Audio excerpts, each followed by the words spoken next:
Chapter 1. The 9-Score Mystery. Well, you know, some say she is the daughter of a duke, others that she was born in the gutter, and that the handle has been soldered onto her name in order to give her style and influence.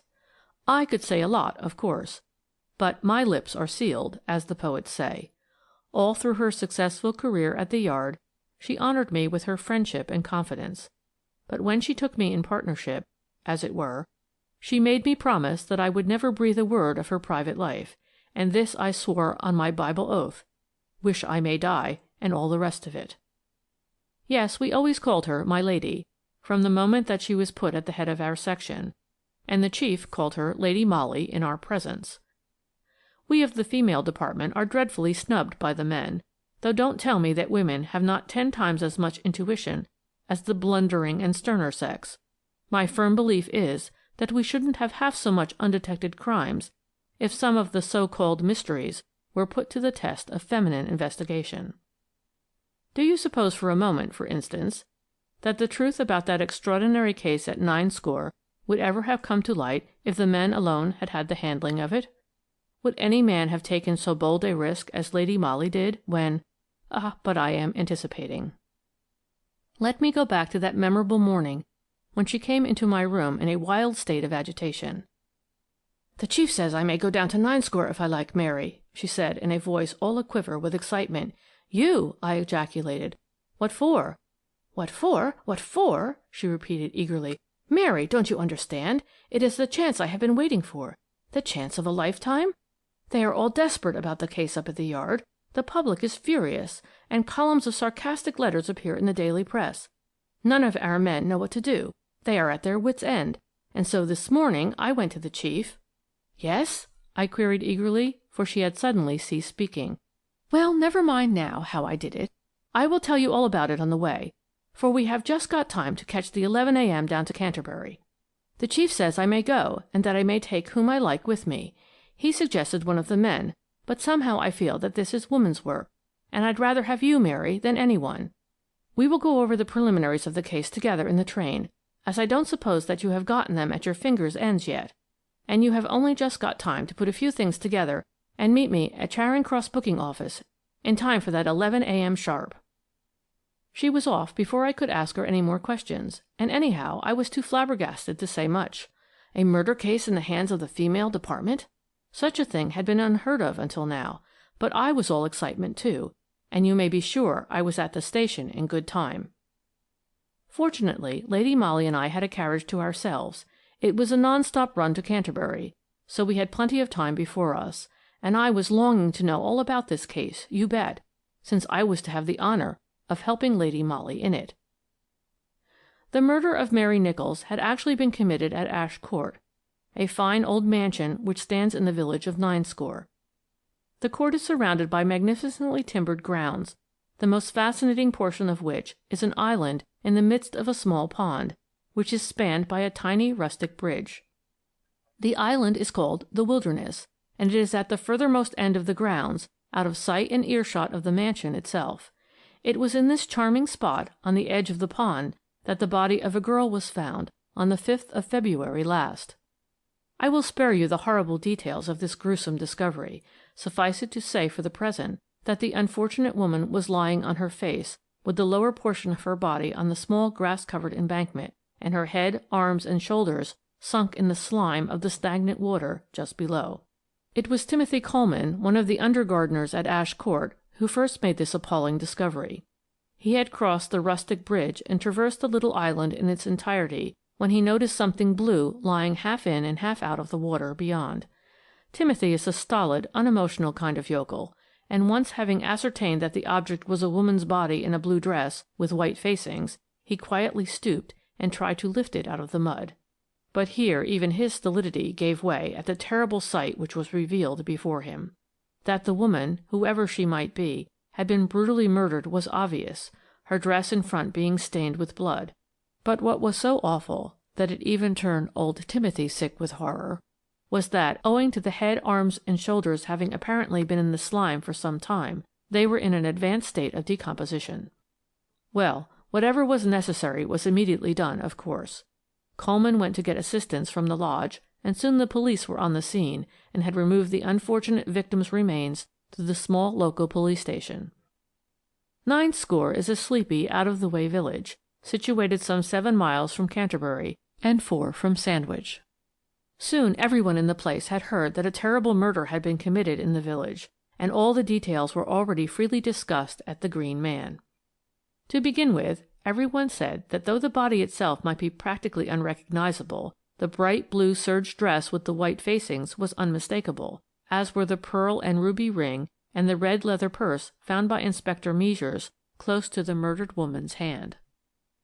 Within 2 hours of Timothy Coleman's gruesome find, the identity of the unfortunate victim was firmly established as that of Mary Nichols, who lived with her sister Susan at 2 Elm Cottages, in Ninescore Lane, almost opposite Ash Court.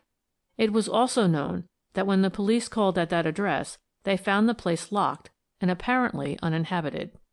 Mrs. Hooker, who lived at No. 1 next door, explained to Inspector Measures that Susan and Mary Nichols had left home about a fortnight ago, and that she had not seen them since. "It'll be a fortnight tomorrow," she said. "I was just inside my own front door a-calling to the cat to come in. It was past 7 o'clock, and as dark a night as you ever did see. You could hardly see your hand before your eyes, and there was a nasty damp drizzle coming from everywhere. Susan and Mary came out of their cottage. I couldn't rightly see Susan, but I heard Mary's voice quite distinct. She says, 'We'll have to hurry,' she says. I, thinking they might be going to do some shopping in the village, calls out to them that I just heard the church clock strike 7, and that being Thursday and early closing, they'd find all the shops shut at Ninescore. But they took no notice and walked off towards the village, and that's the last I ever seed of them two." Further questioning among the village folk brought forth many curious details. It seems that Mary Nichols was a very flighty young woman, about whom there had already been quite a good deal of scandal, whilst Susan, on the other hand, who was very sober and steady in her conduct, had chafed considerably under her younger sister's questionable reputation, and, according to Mrs. Hooker, many were the bitter quarrels which occurred between the two girls. These quarrels, it seems, had been especially violent within the last year whenever Mr. Lionel Lydgate called at the cottage. He was a London gentleman, it appears, a young man about town, it afterwards transpired, but he frequently stayed at Canterbury, where he had some friends, and on those occasions he would come over to Ninescore in his smart dog-cart and take Mary out for drives. Mr. Lydgate is brother to Lord Edbrooke, the multimillionaire, who was the recipient of birthday honours last year. His lordship resides at Edbrooke Castle, but he and his brother Lionel had rented Ash Court once or twice, as both were keen golfers, and Sandwich Links are very close by. Lord Edbrooke, I may add, is a married man. Mr. Lionel Lydgate, on the other hand, is just engaged to Miss Marbury, daughter of one of the canons of Canterbury. No wonder, therefore, that Susan Nichols strongly objected to her sister's name being still coupled with that of a young man far above her in station, who, moreover, was about to marry a young lady in his own rank of life. But Mary seemed not to care. She was a young woman who only liked fun and pleasure, and she shrugged her shoulders at public opinion, even though there were ugly rumours anent the parentage of a little baby girl whom she herself has placed under the care of Mrs. Williams, a widow who lived in a somewhat isolated cottage on the Canterbury Road. Mary had told Mrs. Williams that the father of the child, who was her own brother, had died very suddenly, leaving the little one on her and Susan's hands, and as they couldn't look after it properly, they wished Mrs. Williams to have charge of it. To this the latter readily agreed. The sum for the keep of the infant was decided upon, and thereafter Mary Nichols had come every week to see the little girl, and always brought the money with her. Inspector Measures called on Mrs. Williams, and certainly the worthy widow had a very startling sequel to relate to the above story. "A fortnight tomorrow," explained Mrs. Williams to the inspector, "a little after 7 o'clock. Mary Nichols come a-running into my cottage. It was an awful night, pitch dark and a nasty drizzle. Mary says to me she's in a great hurry. She's going up to London by a train from Canterbury, and wants to say good-bye to the child. She seemed terribly excited, and her clothes were very wet. I brings baby to her, and she kisses it rather wild-like, and says to me, 'You'll take good care of her, Mrs. Williams,' she says. 'I may be gone some time.' Then she puts the baby down and gives me £2, the child's keep for 8 weeks. After which, it appears, Mary once more said good-bye, and ran out of the cottage, Mrs. Williams going as far as the front door with her. The night was very dark, and she couldn't see if Mary was alone or not, until presently she heard her voice saying tearfully, "I had to kiss baby." Then the voice died out in the distance. "On the way to Canterbury," Mrs. Williams said most emphatically. So far, you see, Inspector Measures was able to fix the departure of the two sisters Nichols from NINESCORE on the night of January 23rd. Obviously, they left their cottage about 7, went to Mrs. Williams, where Susan remained outside while Mary went in to say good-bye to the child. After that, all traces of them seemed to have vanished. Whether they did go to Canterbury and caught the last up train, at what station they alighted, or when poor Mary came back, could not at present be discovered. According to the medical officer, the unfortunate girl must have been dead 12 or 13 days at the very least, as, though the stagnant water may have accelerated decomposition, the head could not have gotten to such an advanced state much under a fortnight. At Canterbury station, neither the booking clerk nor the porters could throw any light upon the subject. Canterbury West is a busy station, and scores of passengers buy tickets and go through the barriers every day.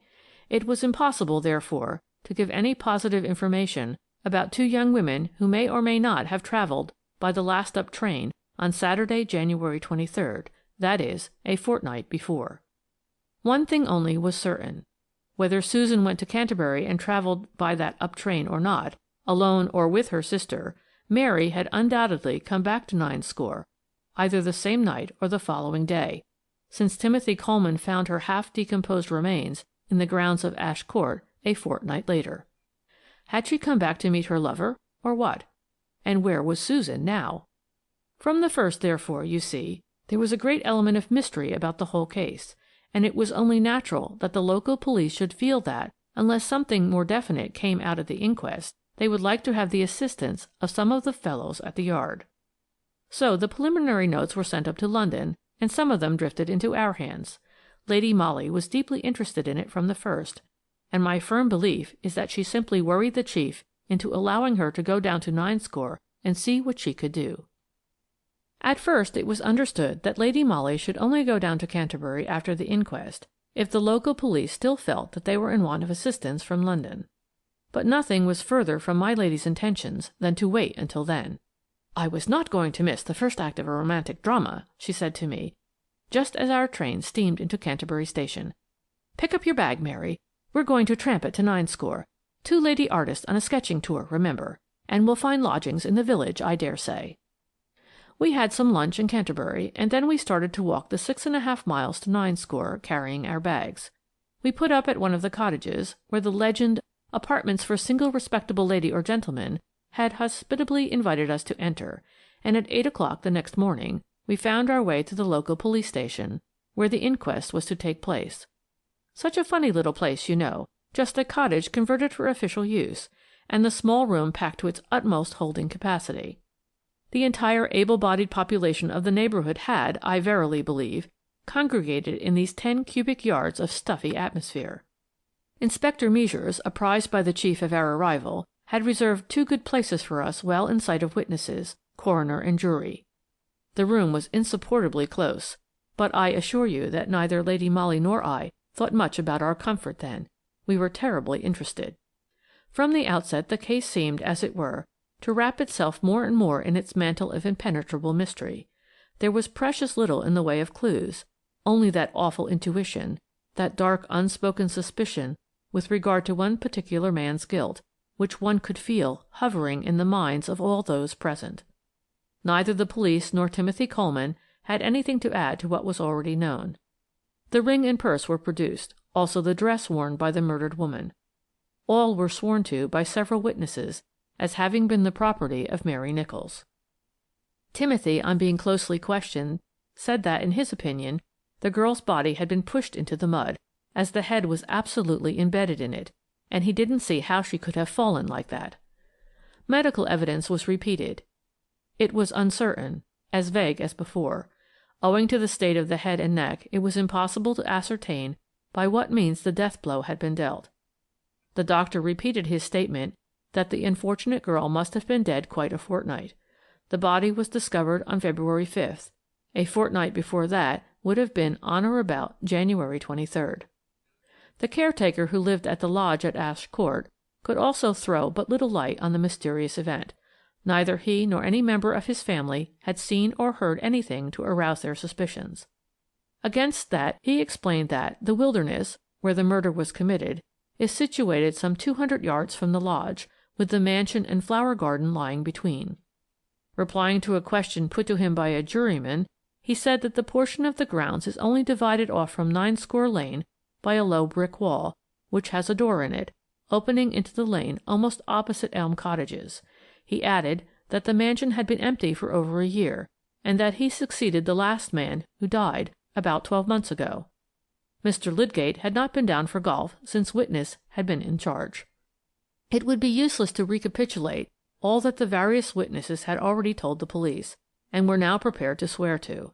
The private life of the two sisters Nichols was gone into at full length, as much at least as was publicly known. But you know what village folk are. Except when there is a bit of scandal and gossip, they know precious little of one another's inner lives. The two girls appeared to be very comfortably off. Mary was always smartly dressed, and the baby girl whom she had placed in Mrs. Williams's charge had plenty of good and expensive clothes, whilst her keep, 5 shillings a week, was paid with unfailing regularity. What seemed certain, however, was that they did not get on well together, that Susan violently objected to Mary's association with Mr. Lydgate, and that recently she had spoken to the vicar, asking him to try to persuade her sister to go away from NINESCORE altogether, so as to break entirely with the past. The Reverend Octavius Ludlow, vicar of NINESCORE, seems thereupon to have had a little talk with Mary on the subject, suggesting that she should accept a good situation in London. "But," continued the reverend gentleman, "I didn't make much impression on her. All she replied to me was that she certainly need never go into service, as she had a good income of her own, and could obtain £5,000 or more, quite easily, at any time if she chose." "Did you mention Mr. Lydgate's name to her at all?" asked the coroner. "Yes, I did," said the vicar after a slight hesitation. "Well, what was her attitude then?" "I am afraid she laughed," replied the Reverend Octavius primly, "and said very picturesquely, if somewhat ungrammatically, that some folks didn't know what they was talking about." All very indefinite, you see. Nothing to get hold of, no motive suggested, beyond a very vague suspicion, perhaps, of blackmail, to account for a brutal crime. I must not, however, forget to tell you the 2 other facts which came to light in the course of this extraordinary inquest. Though at the time these facts seemed of wonderful moment for the elucidation of the mystery, they only helped ultimately to plunge the whole case into darkness still more impenetrable than before. I am alluding firstly to the deposition of James Franklin, a carter in the employ of one of the local farmers.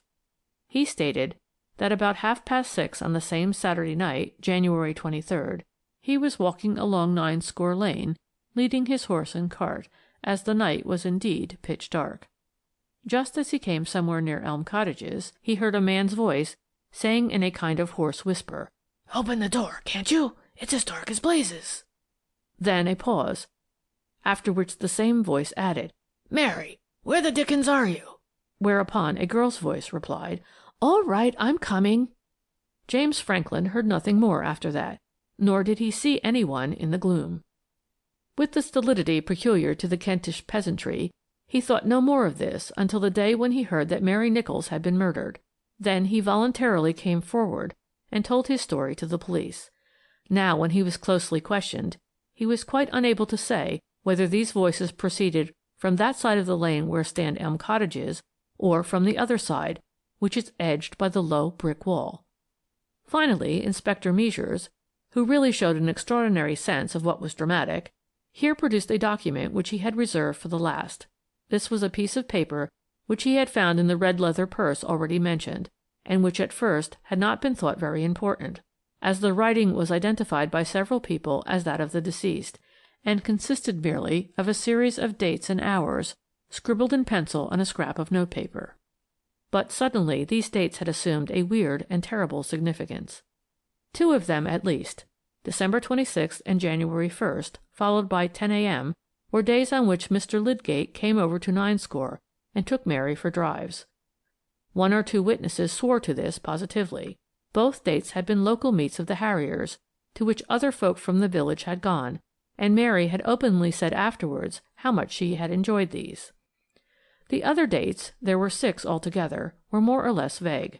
One Mrs. Hooker remembered as being coincident with a day Mary Nicholls had spent away from home, but the last date, scribbled in the same handwriting, was January 23rd, and below it the hour, 6 p.m. The coroner now adjourned the inquest. An explanation for Mr. Lionel Lydgate had become imperative.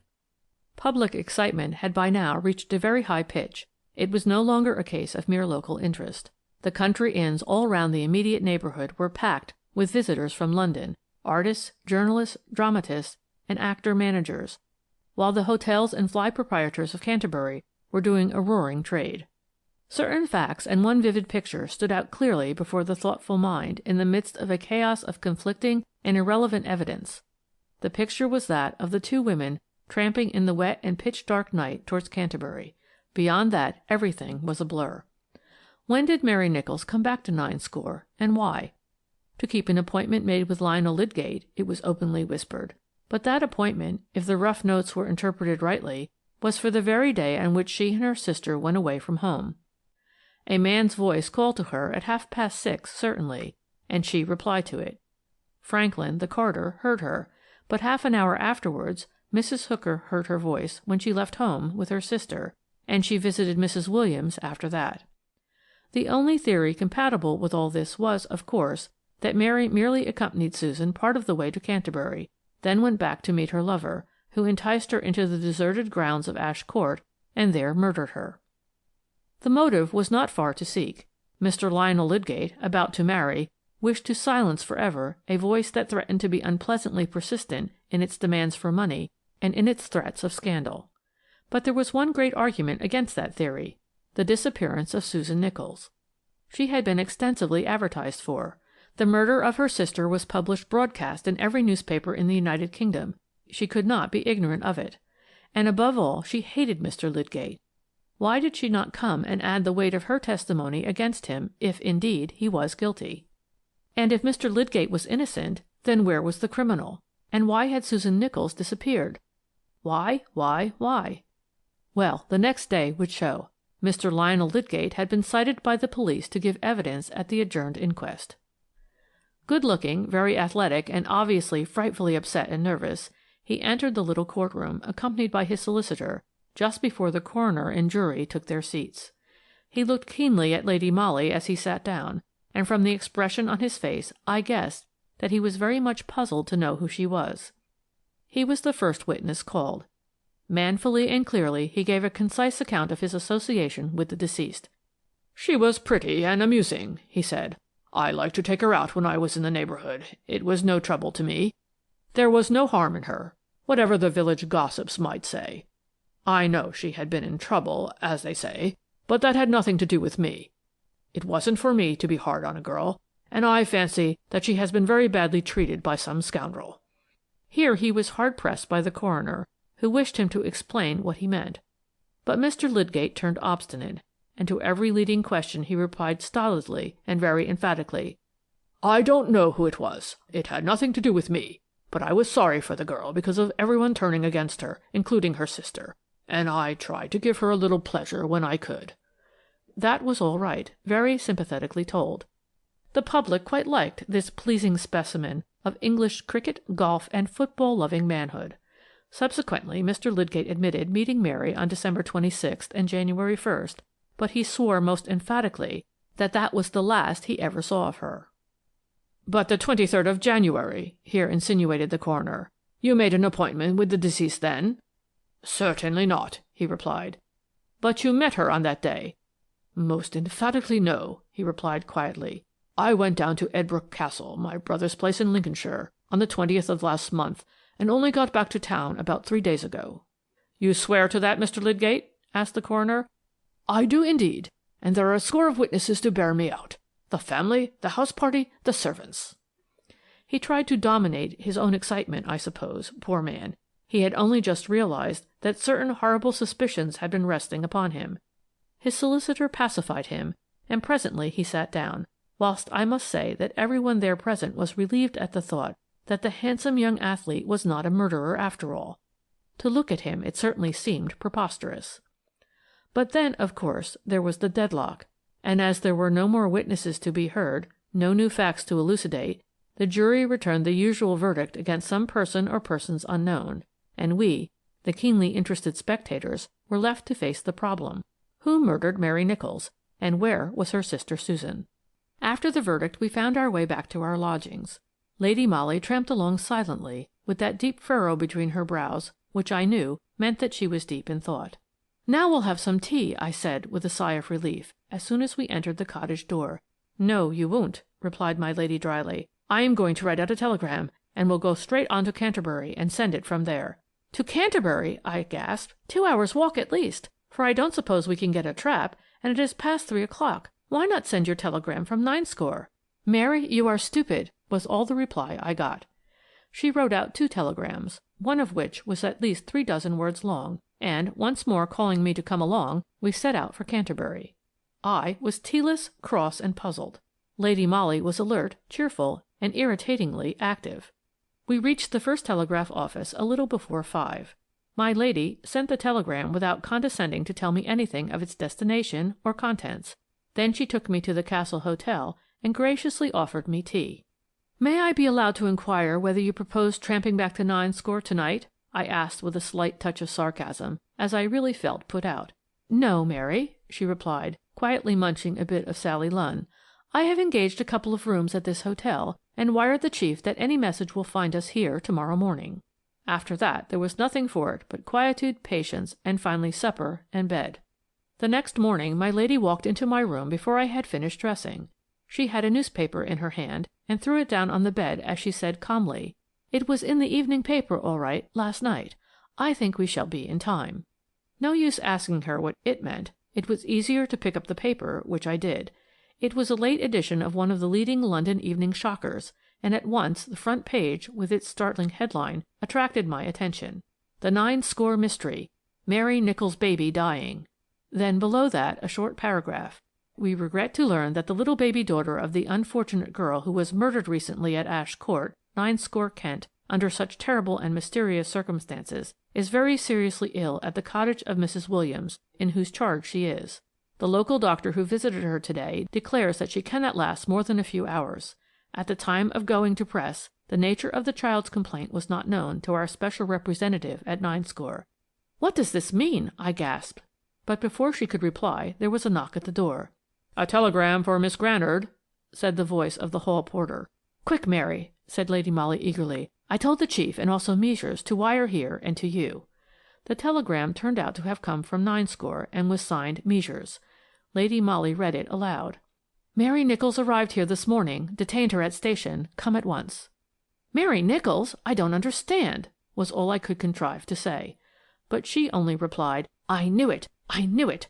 Oh, Mary, what a wonderful thing is human nature, and how I thank Heaven that gave me a knowledge of it." She made me get dressed all in a hurry, and then we swallowed some breakfast hastily whilst a fly was being got for us. I had perforce to satisfy my curiosity from my own inner consciousness. Lady Molly was too absorbed to take any notice of me. Evidently the chief knew what she had done and approved of it.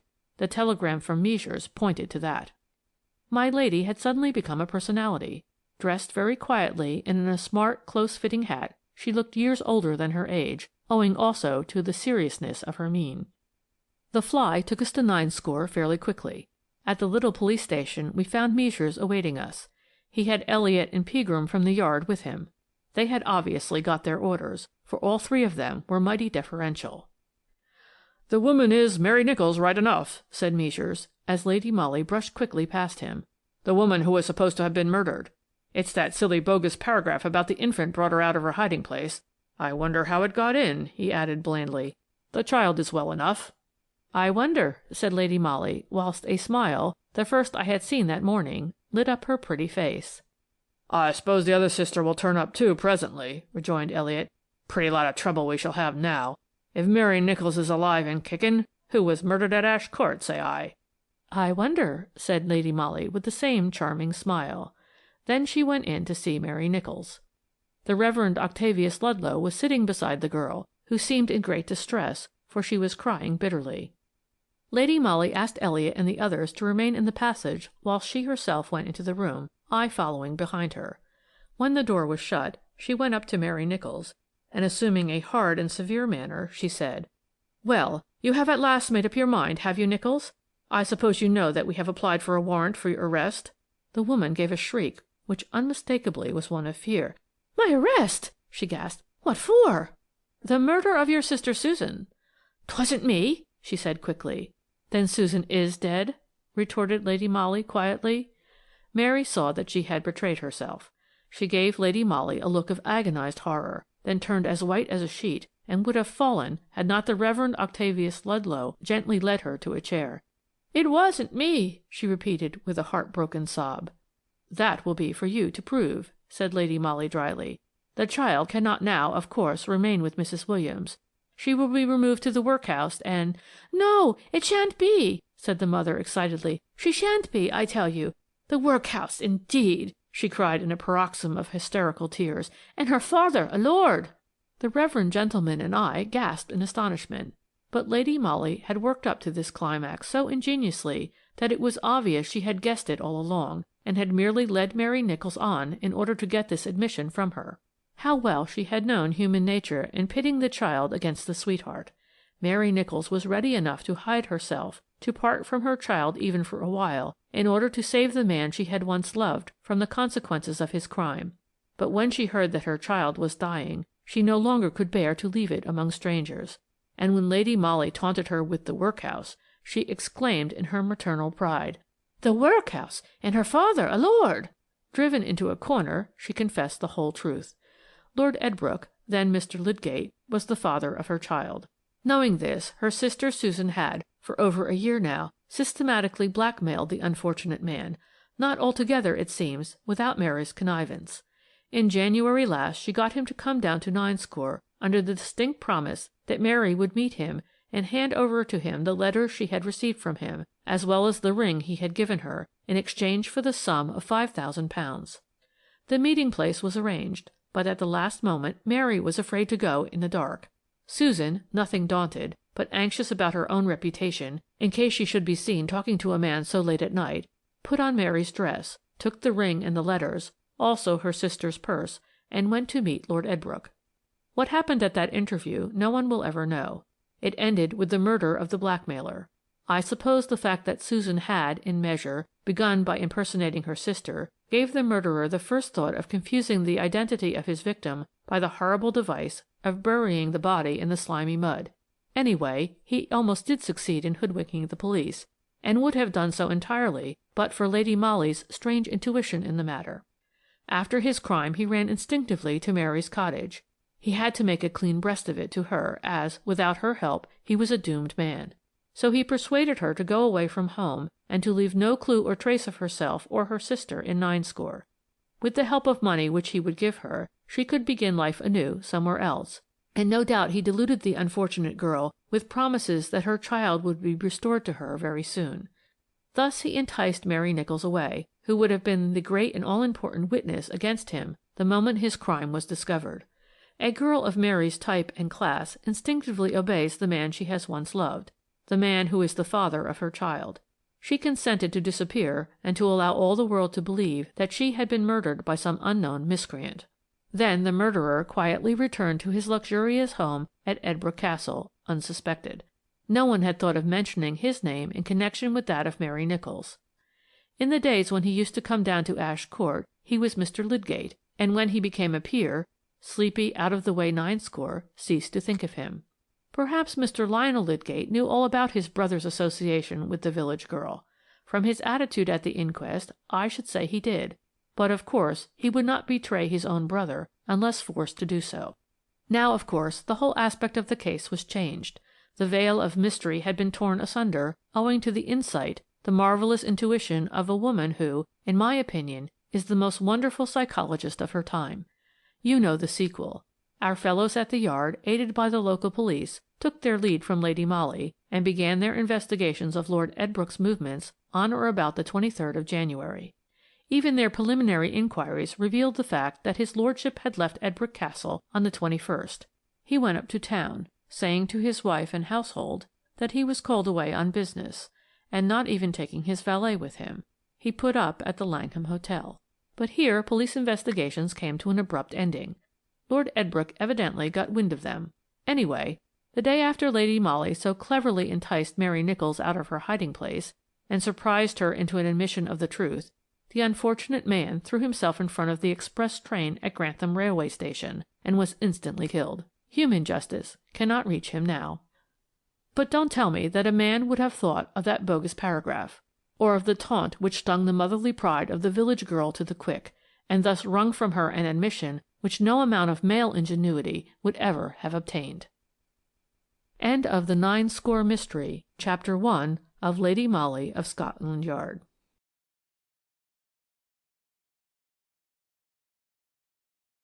Chapter 2.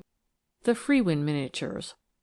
Although, mind you, Lady Molly's methods in connection with the 9-Score Mystery were not altogether approved of at the Yard, nevertheless, her shrewdness and ingenuity in the matter were so undoubted that they earned for her a reputation, then and there, which placed her in the foremost rank of the force, and presently, when everyone, public and police alike, were set by the ears over the FREWIN miniatures, and a reward of 1,000 guineas was offered for information that would lead to the apprehension of the thief, the chief, of his own accord and without any hesitation, offered the job to her.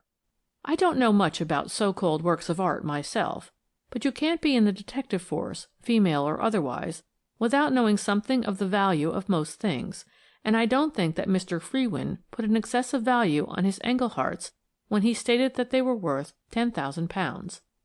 There were 8 of them, all on ivory, about 3 to 4 inches high, and they were said to be the most perfect specimens of their kind.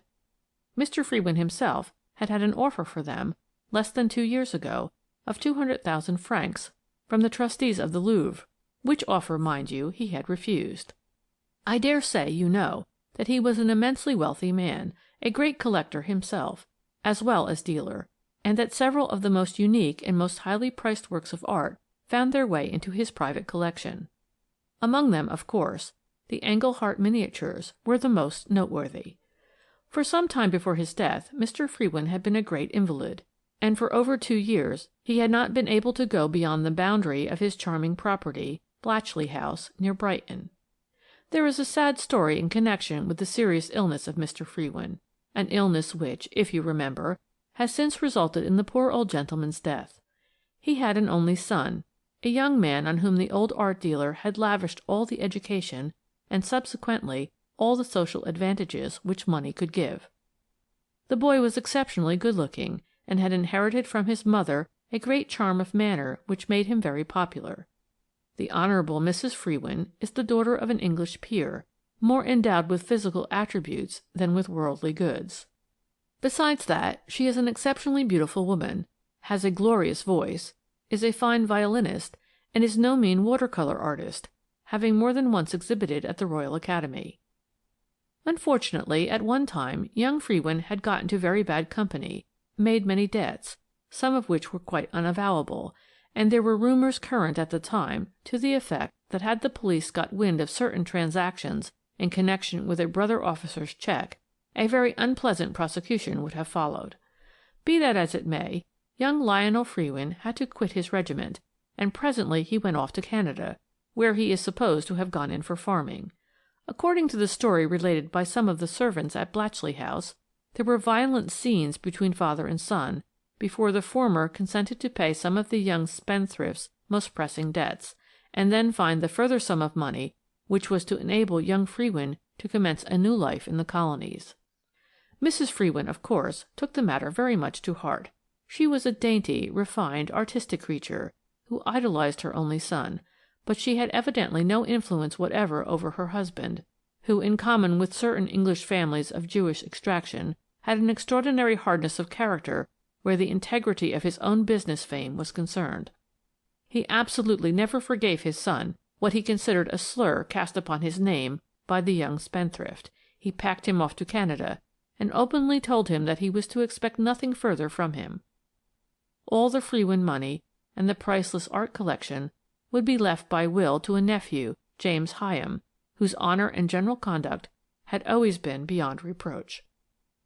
That Mr. FREWIN really took his hereto idolized son's defalcations very much to heart was shown by the fact that the poor old man's health completely broke down after that. He had an apoplectic fit, and although he somewhat recovered, he always remained an invalid. His eyesight and brain power were distinctly enfeebled, and about 9 months ago he had a renewed seizure, which resulted in paralysis first, and subsequently in his death. The greatest, if not the only joy the poor old man had during the 2 years which he spent pinned to an invalid chair was his art collection. Blatchley House was a perfect art museum, and the invalid would have his chair wheeled up and down the great hall and along the rooms where his pictures and china, and above all, where his priceless miniatures were stored. He took an enormous pride in these, and it was, I think, with a view to brightening him up a little that Mrs. FREWIN invited Monsieur de Colinville, who had always been a great friend of her husband, to come and stay at Blatchley. Of course, there is no greater connoisseur of art anywhere than that distinguished Frenchman, and it was through him that the celebrated offer of £8,000 was made by the Louvre for the Englehart miniatures. Though of course the invalid declined the offer, he took a great pleasure and pride in the fact that it had been made, as, in addition to Monsieur de Colinville himself, several members of the Committee of Art Advisers to the Louvre came over from Paris in order to try and persuade Mr. FREWIN to sell his unique treasures. However, the invalid was obdurate about that. He was not in want of money, and the celebrated FREWIN art collection would go intact to his widow for her life, and then to his heir, Mr. James Hyam, a great connoisseur himself, an art dealer of St. Petersburg and London. It was really a merciful dispensation of Providence that the old man never knew of the disappearance of his valued miniatures. By the time that extraordinary mystery had come to light, he was dead. On the evening of January 14th, at 8:30, Mr. FREWIN had a third paralytic seizure, from which he never recovered. His valet, Kennett, and his 2 nurses were with him at the time, and Mrs. FREWIN, quickly apprised of the terrible event, flew to his bedside, whilst the motor was at once dispatched for the doctor. About an hour or 2 later, the dying man seemed to rally somewhat, but he appeared very restless and agitated, and his eyes were roaming anxiously about the room. "I expect it is his precious miniatures he wants," said Nurse Dawson. "He is always quiet when he can play with them." She reached for the large leather case which contained the priceless art treasures, and, opening it, placed it on the bed beside the patient. Mr. FREWIN, however, was obviously too near death to care even for his favourite toy. He fingered the miniatures with trembling hands for a few moments, and then sank back exhausted on the pillows. "He is dying," said the doctor quietly, turning to Mrs. FREWIN. "I have something to say to him," she then said. "Can I remain alone with him for a few minutes?" "Certainly," said the doctor, as he himself discreetly retired. "But I think one of the nurses had better remain within earshot." Nurse Dawson, it appeared, remained within earshot to some purpose, for she overheard what Mrs. FREWIN was saying to her dying husband. "It is about Lionel, your only son," she said. "Can you understand what I say?" The sick man nodded. "You remember that he is in Brighton, staying with Alicia. I can go and fetch him in the motor if you will consent to see him." Again the dying man nodded. I suppose Mrs. FREWIN took this to mean acquiescence, for the next moment she rang for John Chipps, the butler, and gave him instructions to order her motor at once. She then kissed the patient on the forehead and prepared to leave the room, but just before she did so, her eyes lighted on the case of miniatures, and she said to Kennett, the valet, "Give these to Chipps, and tell him to put them in the library." She then went to put on her furs preparatory to going out. When she was quite ready, she met Chipps on the landing, who had just come up to tell her that the motor was at the door. He had in his hand the case of miniatures which Kennett had given him. "Put the case on the library table, Chipps, when you go down," she said. "Yes, madam," he replied. He followed her downstairs, then slipped into the library, put the case on the table as he had been directed, after which he saw his mistress into the motor, and finally closed the front door. About an hour later Mrs. FREWIN came back, but without her son. It transpired afterwards that the young man was more vindictive than his father. He refused to go to the latter's bedside in order to be reconciled at the 11th hour to a man who then had no longer either his wits or his physical senses about him. However, the dying man was spared the knowledge of his son's irreconcilable conduct, for, after a long and wearisome night passed in a state of coma, he died at about 6 a.m. It was quite late the following afternoon when Mrs. FREWIN suddenly recollected the case of miniatures, which should have been locked in their accustomed cabinet. She strolled leisurely into the library. She was very fatigued and worn out with the long vigil and the sorrow and anxiety she had just gone through. A quarter of an hour later, John Chipps found her in the same room, sitting dazed and almost fainting in an armchair. In response to the old butler's anxious query, she murmured, "The miniatures, where are they?" Scared at the abruptness of the query, and at his mistress's changed tone of voice, Chipps gazed quickly around him. "You told me to put them on the table, ma'am," he murmured, "and I did so. They certainly don't seem to be in the room now," he added, with a sudden feeling of terror. "Run and ask one of the nurses at once if the case was taken up to Mr. Frewin's room during the night." Chipps, needless to say, did not wait to be told twice.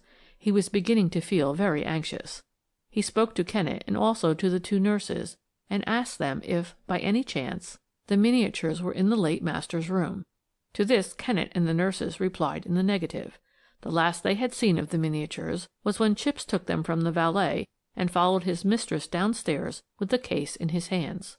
The poor old butler was in despair, the cook was in hysterics, and consternation reigned throughout the house.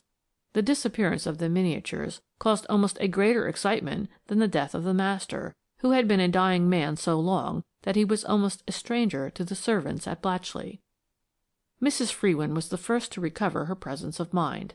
"Send a motor at once to the police station at Brighton," she said very calmly, as soon as she completely realized that the miniatures were nowhere to be found. "It is my duty to see that this matter is thoroughly gone into at once." Within half an hour of the discovery of the theft, Detective Inspector Hankin and Police Constable McLeod had both arrived from Brighton, having availed themselves of Mrs. Frewin's motor. They are shrewd men, both of them, and it did not take them many minutes before they had made up their minds how the robbery had taken place. By whom it was done was quite another matter, and would take some time and some ingenuity to find out. What Detective Inspector Hankin had gathered was this. While John Chipps saw his mistress into the motor, the front door of the house had, of necessity, been left wide open. The motor then made a start, but after a few paces it stopped, and Mrs. FREWIN put her head out of the window and shouted to Chipps some instructions with regard to the nurse's evening collation, which, in view of Mr. Frewin's state, she feared might be forgotten. Chipps, being an elderly man and a little deaf, did not hear her voice distinctly, so he ran up to the motor, and she repeated her instructions to him.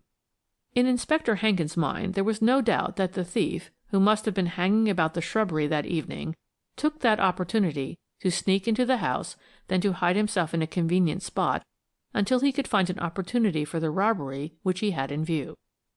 The butler declared that, when he returned, he saw nothing unusual. He had only been gone a little over a minute. He then fastened and bolted the front door, and according to his usual custom, he put up all the shutters of the ground-floor windows, including, of course, those in the library. He had no light with him when he did this accustomed round, for, of course, he knew his way well enough in the dark, and the electric chandelier in the hall gave him what light he wanted.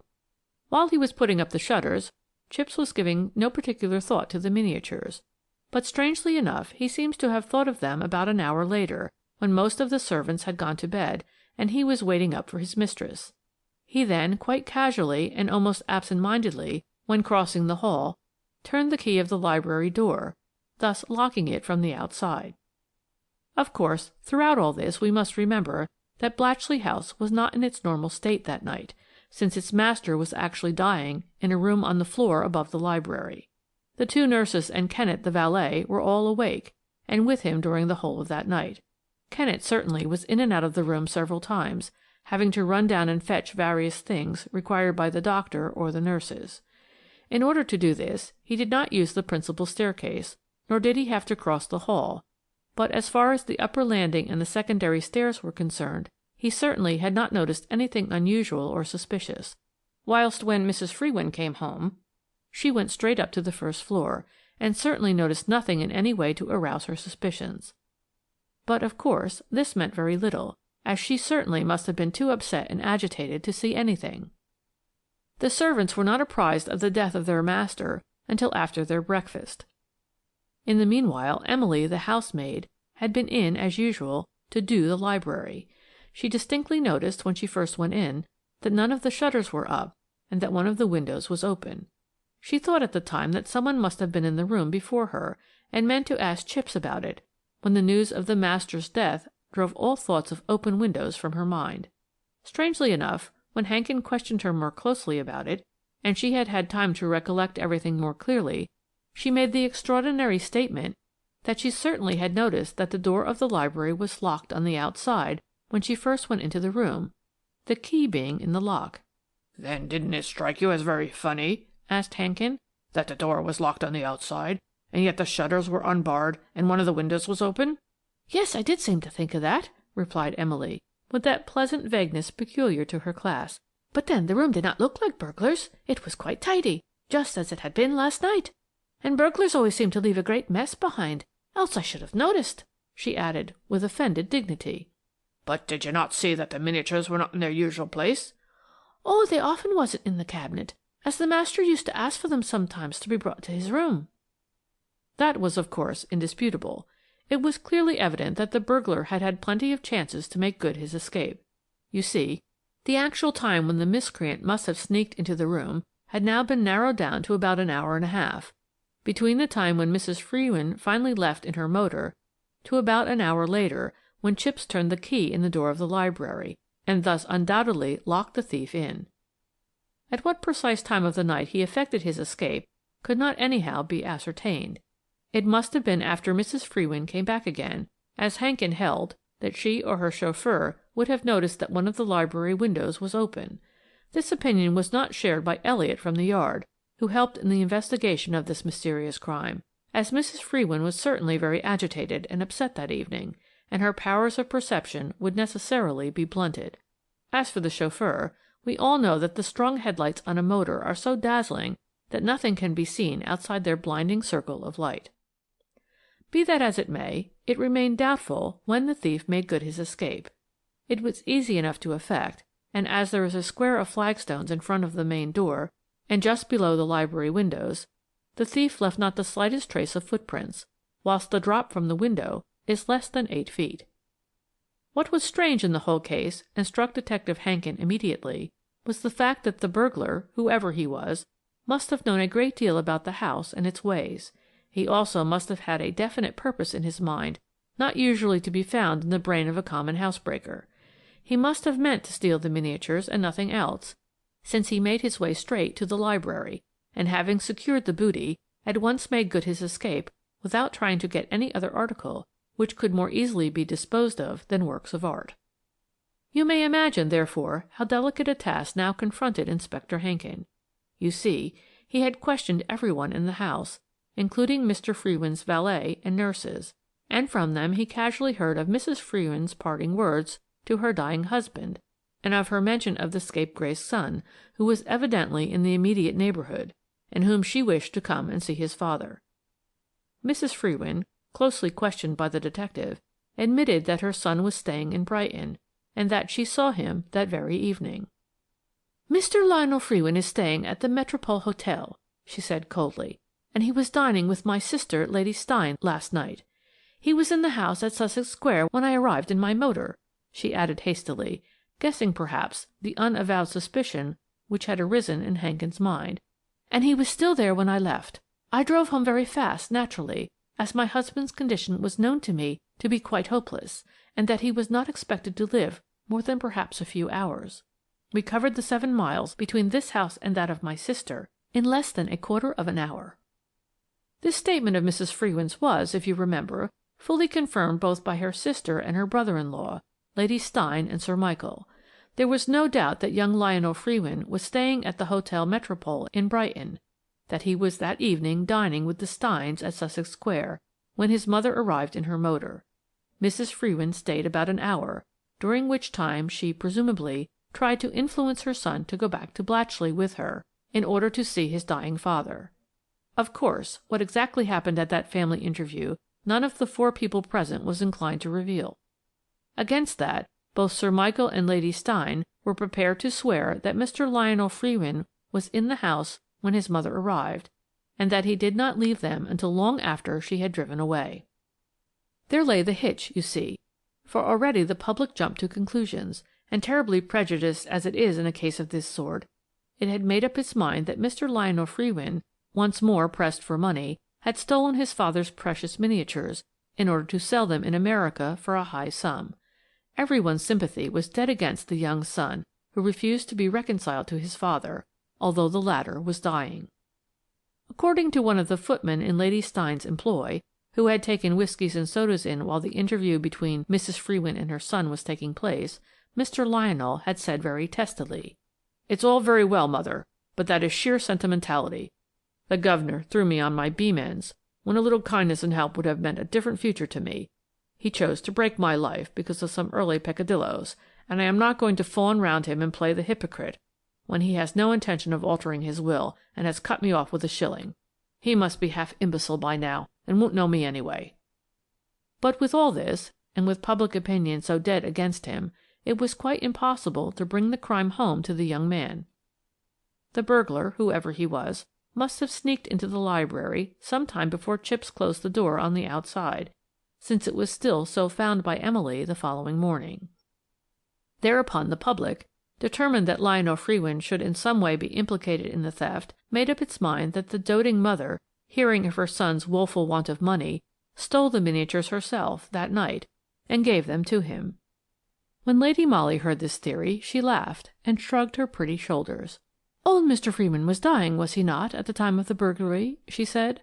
"Why should his wife, soon to become his widow, take the trouble to go through a laboured and daring comedy of a burglary in order to possess herself of things which would become hers within the next few hours? Even if, after Mr. FREWIN's death, she could not actually dispose of the miniatures, the old man left her a large sum of money and a big income by his will, with which she could help her spendthrift son as much as she pleased." This was, of course, why the mystery in this strange case was so deep. At the Yard they did all that they could. Within 48 hours they had notices printed in every European language, which contained rough sketches of the stolen miniatures hastily supplied by Mrs. FREWIN herself. These were sent to as many of the great museums and art collectors abroad as possible, and of course to the principal American cities and to American millionaires. There is no doubt that the thief would find it very difficult to dispose of the miniatures, and until he could sell them his booty would, of course, not benefit him in any way. Works of art cannot be tampered with, or melted down or taken to pieces, like silver or jewellery, and so far as could be ascertained, the thief did not appear to make the slightest attempt to dispose of the booty, and the mystery became more dark, more impenetrable than ever. "Will you undertake the job?" said the chief one day to Lady Molly. "Yes," she replied, "on 2 distinct conditions." "What are they?" "That you will not bother me with useless questions, and that you will send out fresh notices to all the museums and art collectors you can think of, and request them to let you know of any art purchases they have made within the last 2 years." "The last 2 years!" ejaculated the chief. "Why, the miniatures were only stolen 3 months ago." "Did I not say that you were not to ask me useless questions?" This to the chief, mind you, and he only smiled, whilst I nearly fell backwards at her daring. But he did send out the notices, and it was generally understood that Lady Molly now had charge of the case. Part 4. It was about 7 weeks later when, one morning, I found her at breakfast, looking wonderfully bright and excited. "The Yard has had sheaves of replies, Mary," she said gaily, "and the chief still thinks I am a complete fool." "Why, what has happened?" "Only this, that the Art Museum at Budapest has now in its possession a set of 8 miniatures by Engelhardt, but the authorities did not think that the first notices from Scotland Yard could possibly refer to these, as they had been purchased from a private source a little over 2 years ago." "But 2 years ago the FREWIN miniatures were still at Blatchley House, and Mr. FREWIN was fingering them daily," I said, not understanding, and wondering what she was driving at. "I know that," she said gaily. "So does the chief. That is why he thinks that I am a first-class idiot." "But what do you wish to do now?" "Go to Brighton, Mary. Take you with me, and try to elucidate the mystery of the FREWIN miniatures." "I don't understand," I gasped, bewildered. "No, and you won't until we get there," she replied, running up to me and kissing me in her pretty, engaging way. That same afternoon we went to Brighton and took up our abode at the Hotel Metropole. Now you know I always believed from the very first that she was a born lady, and all the rest of it, but even I was taken aback at the number of acquaintances and smart friends she had all over the place. It was, "Hello, Lady Molly, whoever would have thought of meeting you here?" and, "Upon my word, this is good luck," all the time. She smiled and chatted gaily with all the folk as if she had known them all her life, but I could easily see that none of these people knew that she had anything to do with the Yard.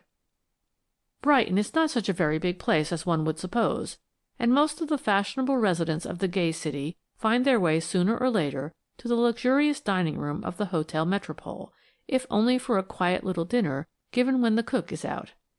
Therefore, I was not a little surprised when, one evening, about a week after our arrival, and just as we were sitting down to the table d'hôte dinner, Lady Molly suddenly placed one of her delicate hands on my arm. "Look behind you, a little to your left, Mary, but not just this minute. When you do, you will see 2 ladies and 2 gentlemen sitting at a small table quite close to us. They are Sir Michael and Lady Steyne, the Honourable Mrs. FREWIN in deep black, and her son, Mr. Lionel FREWIN." I looked round as soon as I could, and gazed with some interest at the hero and heroine of the Blatchley House drama. We had a quiet little dinner, and Lady Molly having all of a sudden become very silent and self-possessed, altogether different from her gay, excited self of the past few days, I scented that something important was in the air, and tried to look as unconcerned as my lady herself. After dinner we ordered coffee, and as Lady Molly strolled into the lounge, I noticed that she ordered our tray to be placed at a table which was in very close proximity to the one already occupied by Lady Steyne and her party. Lady Steyne, I noticed, gave Lady Molly a pleasant nod when we first came in, and Sir Michael got up and bowed, saying, "How do you do?" We sat down and began a desultory conversation together. Soon, as usual, we were joined by various friends and acquaintances, who all gathered around our table and set themselves to entertaining us right pleasantly. Presently the conversation drifted to art matter, Sir Anthony Truscott being there, who is, as you know, one of the keepers of the art department at South Kensington Museum. "I'm crazy about miniatures just now," said Lady Molly in response to a remark from Sir Anthony. I tried not to look astonished. "And Miss Granard and I," continued my lady quite unblushingly, "have been travelling all over the Continent in order to try and secure some rare specimens." "Indeed," said Sir Anthony. "Have you found anything very wonderful?" "We certainly have discovered some rare works of art," replied Lady Molly. "Have we not, Mary? Now the 2 Engleharts we bought at Budapest are undoubtedly quite unique." "Englehart? And at Budapest?" remarked Sir Anthony. "I thought I knew the collections at most of the great continental cities, but I certainly have no recollection of such treasures in the Hungarian capital." "Oh, but they were only purchased 2 years ago, and have only been shown to the public recently," remarked Lady Molly. "There was originally a set of 8. So the controller, Mr. Polsky, informed me. He bought them from an English collector, whose name I have now forgotten, and he is very proud of them, but they cost the country a great deal more money than it could afford, and in order somewhat to recoup himself, Mr. Polsky sold 2 out of the 8, at, I must say, a very stiff price." While she was talking, I could not help noticing the strange glitter in her eyes. Then a curious smothered sound broke upon my ear. I turned and saw Mrs. FREWIN looking with glowing and dilated eyes at the charming picture presented by Lady Molly. "I should like to show you my purchases," said the latter to Sir Anthony. "1 or 2 foreign connoisseurs have seen the 2 miniatures, and declare them to be the finest in existence. Mary," she added, turning to me, "would you be so kind as to run up to my room and get me the small sealed packet which is at the bottom of my dressing-case? Here are the keys." A little bewildered, yet guessing by her manner that I had a part to play, I took the keys from her and went up to her room. In her dressing-case I certainly found a small, square, flat packet, and with that in my hand I prepared to go downstairs again. I had just locked the bedroom door when I was suddenly confronted by a tall, graceful woman dressed in deep black, whom I at once recognized as the Honourable Mrs. FREWIN. "You are Miss Granard?" she said quickly and excitedly. Her voice was tremulous, and she seemed a prey to the greatest possible excitement. Without waiting for my reply, she continued eagerly, "Miss Granard, there is no time to be more explicit, but I give you my word, the word of a very wretched, heartbroken woman, that my very life depends upon my catching a glimpse of the contents of the parcel that you now have in your hand." "But—" I murmured, hopelessly bewildered. "There is no but," she replied. "It is a matter of life and death. Here are £200, Miss Granard, if you will let me handle that packet." And with trembling hands she drew a bundle of banknotes from her reticule. I hesitated, not because I had any notion of acceding to Mrs. Frewin's request, but because I did not quite know how I ought to act at this strange juncture, when a pleasant, mellow voice broke in suddenly. "You may take the money, Mary, if you wish. You have my permission to hand the packet over to this lady," and Lady Molly, charming, graceful, and elegant in her beautiful directoire gown, stood smiling some few feet away, with Hankin just visible in the gloom of the corridor. She advanced towards us, took the small packet from my hand, and held it out towards Mrs. Frewin. "Will you open it," she said, "or shall I?" Mrs. Frewin did not move.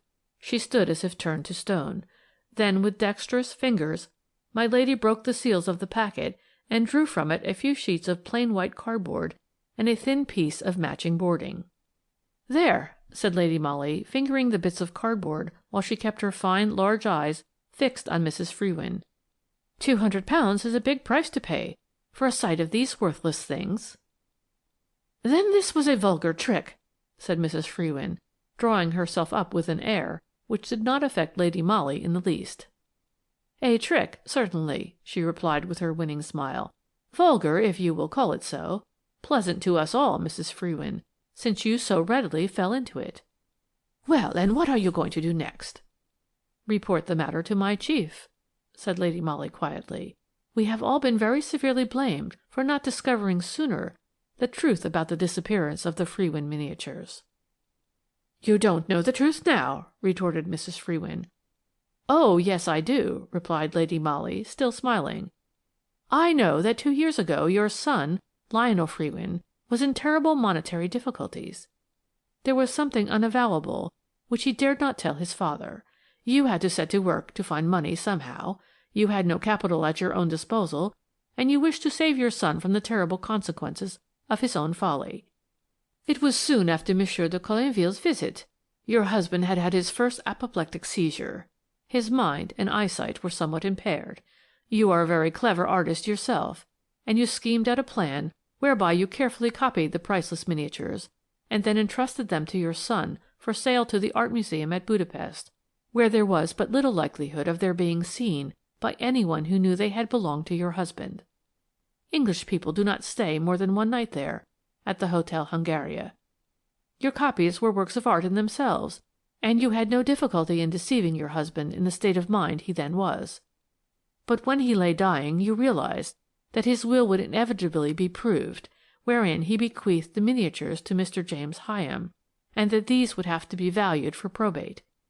Frightened now that the substitution would be discovered, you devised the clever comedy of the burglary at Blatchley, which, in the circumstances, could never be brought home to you or your son. I don't know where you subsequently concealed the spurious Engelhart miniatures, which you calmly took out of the library and hid away during the night of your husband's death, but no doubt our men will find that out, she added quietly, now that they are on the track. With a frightened shriek, Mrs. Frewin turned as if she would fly, but Lady Molly was too quick for her and barred the way. Then, with that wonderful charm of manner and that innate kindliness which always characterized her, she took hold of the unfortunate woman's wrist. "Let me give you a word of advice," she said gently. "We at the Yard will be quite content with a confession from you, which will clear us of negligence and satisfy us that the crime has been brought home to its perpetrator. After that, try and enter into an arrangement with your husband's legatee, Mr. James Hyam. Make a clean breast of the whole thing to him, and offer him full monetary compensation. For the sake of the family, he won't refuse. He would have nothing to gain by bruiting the whole thing abroad, and for his own sake and that of his late uncle, who was so good to him, I don't think you would find him hard to deal with." Mrs. Frewin paused a while, undecided and still defiant. Then her attitude softened. She turned and looked full at the beautiful, kind eyes turned eagerly up to hers, and pressing Lady Molly's tiny hand in both her own, she whispered, "I will take your advice. God bless you." She was gone, and Lady Molly called Hankin to her side. "Until we have that confession, Hankin," she said, with the quiet manner she always adopted where matters connected with her work were concerned, "mum's the word." "Aye, and after that too, my lady," replied Hankin earnestly. You see, she could do anything she liked with the men, and I, of course, was her slave. Now we have the confession, Mrs. FREWIN is on the best of terms with Mr. James Hyam, who has behaved very well about the whole thing, and the public has forgotten all about the mystery of the FREWIN miniatures. End of Chapter 2, The FREWIN Miniatures.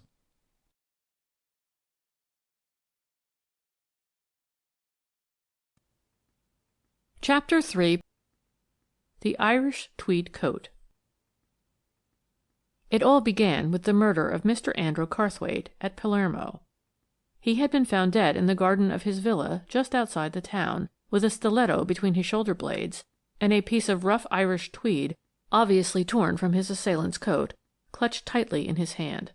All that was known of Mr. Carrthwaite over here was that he was a Yorkshireman, owner of some marble works in Sicily, a man who employed a great many hands, and that, unlike most employers of labour over there, he had a perfect horror of the many secret societies and socialist clubs which abound in that part of the world. He would not become a slave to the ever-growing tyranny of the Mafia and its kindred associations, and therefore he made it a hard and fast rule that no workman employed by him, from the foremost to the meanest hand, should belong to any society, club, or trade union of any sort or kind. At first, robbery was thought to have been the sole object of the crime, for Mr. Carrthwaite's gold watch, marked with his initials, A.C., and his chain were missing. But the Sicilian police were soon inclined to the belief that this was merely a blind, and that personal spite and revenge were at the bottom of that dastardly outrage. One clue, remember, had remained in the possession of the authorities. This was the piece of rough Irish tweed found in the murdered man's hand. Within 24 hours a dozen witnesses were prepared to swear that the fragment of cloth was part of a coat habitually worn by Mr. Carrthwaite's English overseer, Mr. Cecil Shuttleworth. It appears that this young man had lately, in defiance of the rigid rules prescribed by his employer, joined a local society, semi-social, semi-religious, which came under the ban of the old Yorkshireman's prejudices. Apparently there had been several bitter quarrels between Mr. Carrthwaite and young Shuttleworth, culminating in one tempestuous scene, witnessed by the former servants at his villa, and although these people did not understand the actual words that passed between the two Englishmen, it was pretty clear that they amounted to an ultimatum on the one side and defiance on the other. The dismissal of the overseer followed immediately, and that same evening Mr. Carrthwaite was found murdered in his garden. Mind you, according to English ideas, the preliminary investigations in that mysterious crime were hurried through in a manner which we should think unfair to the accused. It seemed from the first as if the Sicilian police had wilfully made up their minds that Shuttleworth was guilty. For instance, although so many people were prepared to swear that the young English overseer had often worn a coat of which the piece found in the murdered man's hand was undoubtedly a torn fragment, yet the coat itself was not found among his effects, and neither were his late master's watch and chain. Nevertheless, the young man was arrested within a few hours of the murder, and, after the formalities of the preliminary instruction, was duly committed to stand his trial on the capital charge. It was about this time that I severed my official connection with the Yard. Lady Molly now employed me as her private secretary, and I was working with her one day in the study of our snug little flat in Maida Vale when our trim servant came in to us with a card and a letter on a salver. Lady Molly glanced at the card, then handed it across to me. It bore the name Mr. Jeremiah Shuttleworth. The letter was from the chief. "Not much in it," she commented, glancing rapidly at its contents. "The chief only says, 'This is the father of the man who is charged with the Palermo murder. As obstinate as a mule. But you have my permission to do what he wants. Emily, show the gentleman in," she added. The next moment a short, thick-set man entered our little study. He had sandy hair and a freckled skin. There was a great look of determination in the square face, and a fund of dogged obstinacy in the broad, somewhat heavy jaw. In response to Lady Molly's invitation, he sat down, and began with extraordinary abruptness. "I suppose you know what I've come about, miss?" he suggested. "Well," she replied, holding up his own card, "I can guess." "My son, ma'am," he said in a husky voice. "He is innocent. I swear by the living—" He checked himself, obviously ashamed of this outburst. Then he resumed more calmly. "Of course, there's the business about the coat, and that coat did belong to my son, but—" "Well, yes?" asked Lady Molly, for he had paused again, as if waiting to be encouraged in his narrative. "What about that coat?" "It has been found in London, miss," he replied quietly. "The fiendish brutes who committed the crime thought out this monstrous way of diverting attention from themselves by getting hold of my son's coat and making the actual assassin wear it, in case he was espied in the gloom." There was silence in the little study for a while. I was amazed, aghast at the suggestion put forward by that rough north countryman, that sorely stricken father, who spoke with curious intensity of language and of feeling. Lady Molly was the first to break the solemn silence. "What makes you think, Mr. Shuttleworth, that the assassination of Mr. Carrthwaite was the work of a gang of murderers?" she asked. "I know, Cicely," he replied simply. "My boy's mother was a native of Messina. The place is riddled with secret societies, murdering, anarcho clubs, organizations against which Mr. Carrthwaite waged deadly warfare. It was one of these, the Mafia probably, that decreed that Mr. Carrthwaite should be done away with. They could not do with such a powerful and hard-headed enemy." "You may be right, Mr. Shuttleworth, but tell me more about the coat." "Well, that'll be damning proof against the blackguards anyway. I am on the eve of a second marriage, ma'am," continued the man with seeming irrelevance. "The lady is a widder. Mrs. Tadworth is her name, but her father was an Italian named Badini, a connection of my first wife's, and that's how I came to know him and his daughter. You know Leather Lane, don't you? It might be in Italy, for Italian's the only language one hears about there. Badini owned a house in Bread Street, Leather Lane, and let lodgings to his fellow countrymen there. This business my future wife still carries on. About a week ago 2 men arrived at the house, father and son, so they said, who wanted a cheap bedroom. All their meals, including breakfast, they would take outside, and would be out, moreover, most of the day. It seems that they had often lodged at Badini's before. The old reprobate no doubt was one of their gang, and when they understood that Mrs. Tadworth was their former friend's daughter, they were quite satisfied. They gave their name as Piatti, and told Mrs. Tadworth that they came from Turin, but I happened to hear them talking on the stairs, and I knew they were Sicilians, both of them. You might imagine that just now everything hailing from Sicily is of vital importance to me, and somehow I suspected those 2 men from the very first. Mrs. Tadworth is quite at one with me in wanting to move heaven and earth to prove the innocence of my boy. She watched those people for me as a cat would watch a mouse. The older man professed to be very fond of gardening, and presently he obtained Mrs. Tadworth's permission to busy himself in the little strip of barren ground at the back of the house. This she told me last night whilst we were having supper together in her little parlour. Somehow I seemed to get an inspiration like. The Piattis had gone out together as usual for their evening meal. I got a spade and went out into the strip of garden. I worked for about an hour, and then my heart gave one big leap. My spade had met a certain curious, soft resistance. The next moment I was working away with hands and nails, and soon unearthed a coat. The coat, miss," he continued, unable now to control his excitement, "with a bit torn out of the back, and in the pocket the watch and chain belonging to the murdered man, for they bear the initials A.C. The fiendish brutes! I knew it!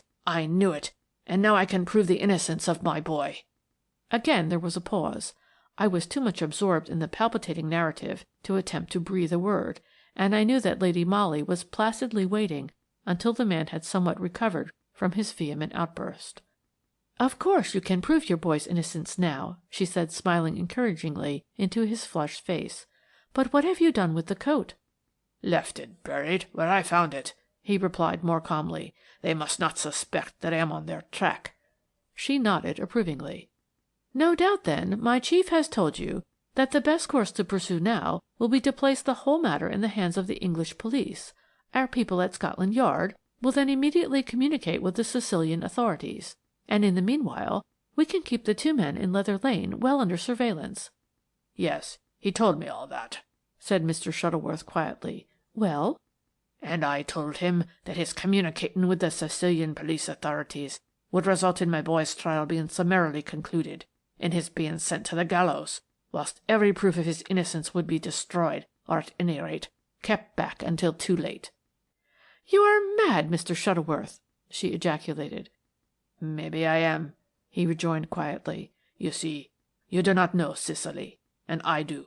You do not know its many clubs and bands of assassins, beside whom the so-called Russian nihilists are simple, blundering children. The Mafia, which is the parent of all such murderous organizations, has members and agents in every town, village and hamlet in Italy, in every post office and barracks, in every trade and profession, from the highest to the lowest in the land. The Sicilian police force is infested with it. So are the Italian customs. I would not trust either with what means my boy's life and more to me. But the police would suppress the evidence connected with the proofs which I hold.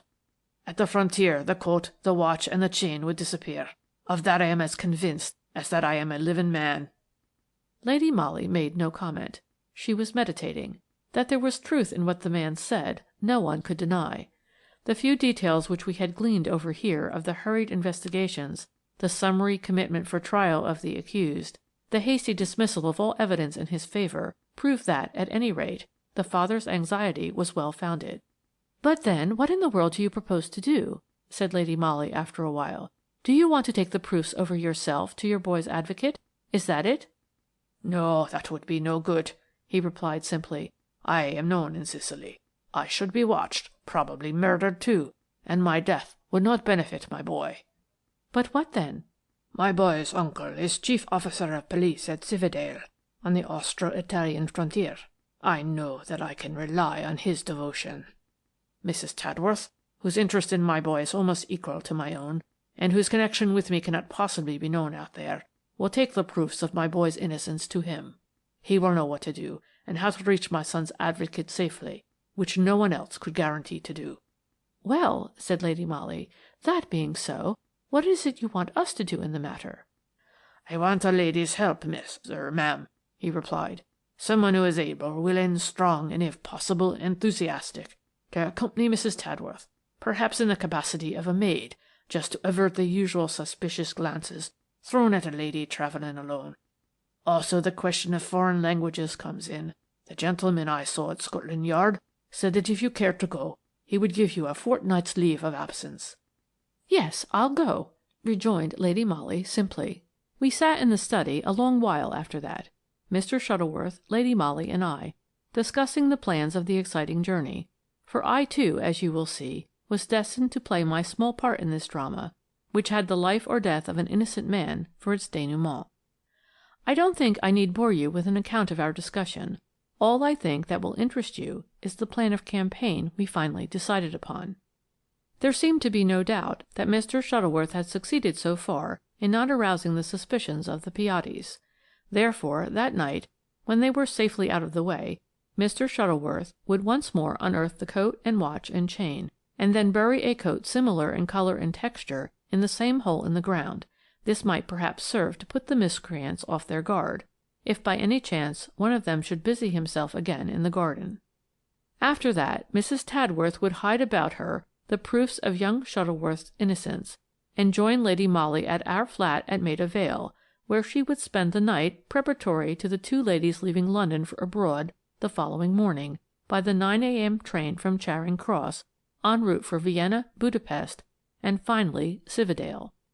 But our scheme was even more comprehensive than that, and herein lay my own little share in it, of which I tell you presently.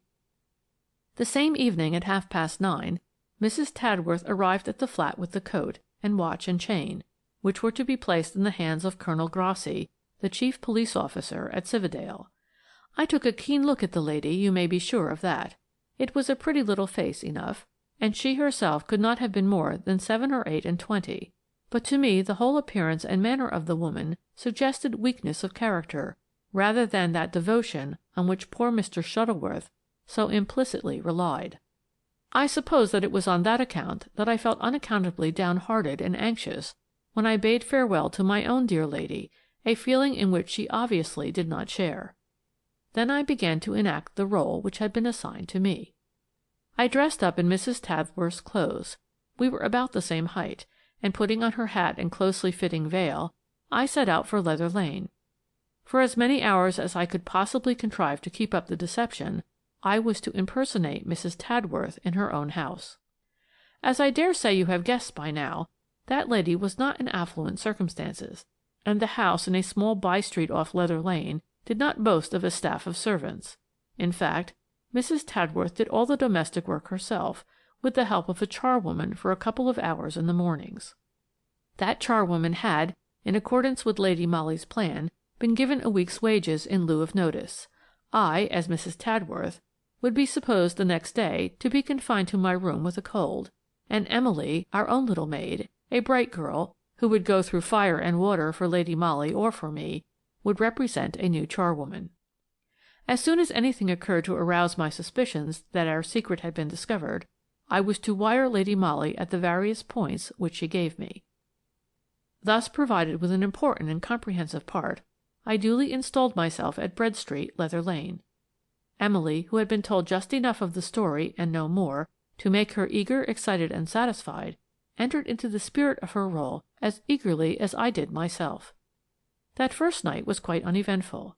The Piattis came home some time after 11 and went straight up to their room. Emily, looking as like a bedraggled charwoman as her trim figure would allow, was in the hall the next morning when the two men started off for breakfast. She told me afterwards that the younger one looked at her very keenly and asked her why the other servant had gone. Emily replied with due and proper vagueness, whereupon the Sicilians said no more and went out together. That was a long and wearisome day, which I spent cooped up in the tiny stuffy parlour, ceaselessly watching the tiny patch of ground at the back, devoured with anxiety, following the travellers in my mind on their way across Europe. Towards midday one of the Piattis came home and presently strolled out into the garden.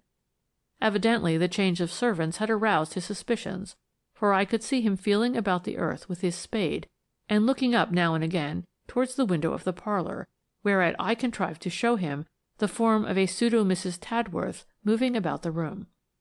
Mr. Shuttleworth and I were having supper in that same back parlour at about 9 o'clock on that memorable evening, when we suddenly heard the front door being opened with a latchkey, and then very cautiously shut again.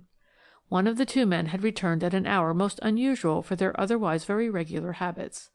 The way, too, in which the door had been opened and shut suggested a desire for secrecy and silence. Instinctively I turned off the gas in the parlour, and with a quick gesture pointed to the front room, the door of which stood open, and I whispered hurriedly to Mr. Shuttleworth, "Speak to him." Fortunately, the great aim which he had in view had rendered his perceptions very keen. He went into the front room, in which the gas, fortunately, was alight at the time, and opening the door which gave thence onto the passage, he said pleasantly, "Oh, Mr. Piatti, is that you? Can I do anything for you?" "Ah, yes, thank you," replied the Sicilian, whose voice I could hear was husky and unsteady. "If you would be so kind. I feel so fainting and queer tonight. The warm weather, I think. Would you be so kind to fetch me a little ammoniac or sal volatile you call it, I think, from the apothecary? I would go to lie on my bed if you would be so kind." "Why, of course I will, Mr. Piatti," said Mr. Shuttleworth, who somehow got an intuition of what I wanted to do, and literally played into my hands. "I'll go at once." He went to get his hat from the rack in the hall, whilst the Sicilian murmured profuse "thank yous," and I heard the front door bang to. From where I was I could not see Piatti, but I imagined him standing in the dimly lighted passage listening to Mr. Shuttleworth's retreating footsteps. Presently I heard him walking along towards the back door, and soon I perceived something moving about in the little bit of ground beyond. He had gone to get his spade. He meant to unearth the coat and watch and chain which, for some reason or another, he must have thought were no longer safe in their original hiding-place. Had the gang of murderers heard that the man who frequently visited their landlady was the father of Cecil Shuttleworth over at Palermo? At that moment I paused neither to speculate nor yet to plan. I ran down to the kitchen, for I no longer wanted to watch Piatti. I knew what he was doing. I didn't want to frighten Emily, and she had been made to understand all along that she might have to leave the house with me again at any time, at a moment's notice. She and I had kept our small handbag ready packed in the kitchen, whence we could reach the area steps quickly and easily. Now I quietly beckoned to her that the time had come. She took the bag and followed me. Just as we shut the area gate behind us, we heard the garden door violently slammed. Piatti had got the coat, and by now was examining the pockets in order to find the watch and chain. Within the next 10 seconds he would realize that the coat which he held was not the one which he had buried in the garden, and that the real proofs of his guilt, or his complicity in the guilt of another, had disappeared. We did not wait for those 10 seconds, but flew down Bread Street in the direction of Leather Lane, where I knew Mr. Shuttleworth would be on the lookout for me. "Yes," I said hurriedly, directly I spied him at the angle of the street. "It's all up. I am off to Budapest by the early Continental tomorrow morning. I shall catch them at the Hungaria. See Emily safely to the flat." Obviously there was no time to lose, and before either Mr. Shuttleworth or Emily could make a remark, I had left them standing, and had quickly mixed my insignificant personality with the passers-by. I strolled down Leather Lane quite leisurely, you see. My face was unknown to the Piattis. They had only seen dim outlines of me behind very dirty window-panes. I did not go to the flat.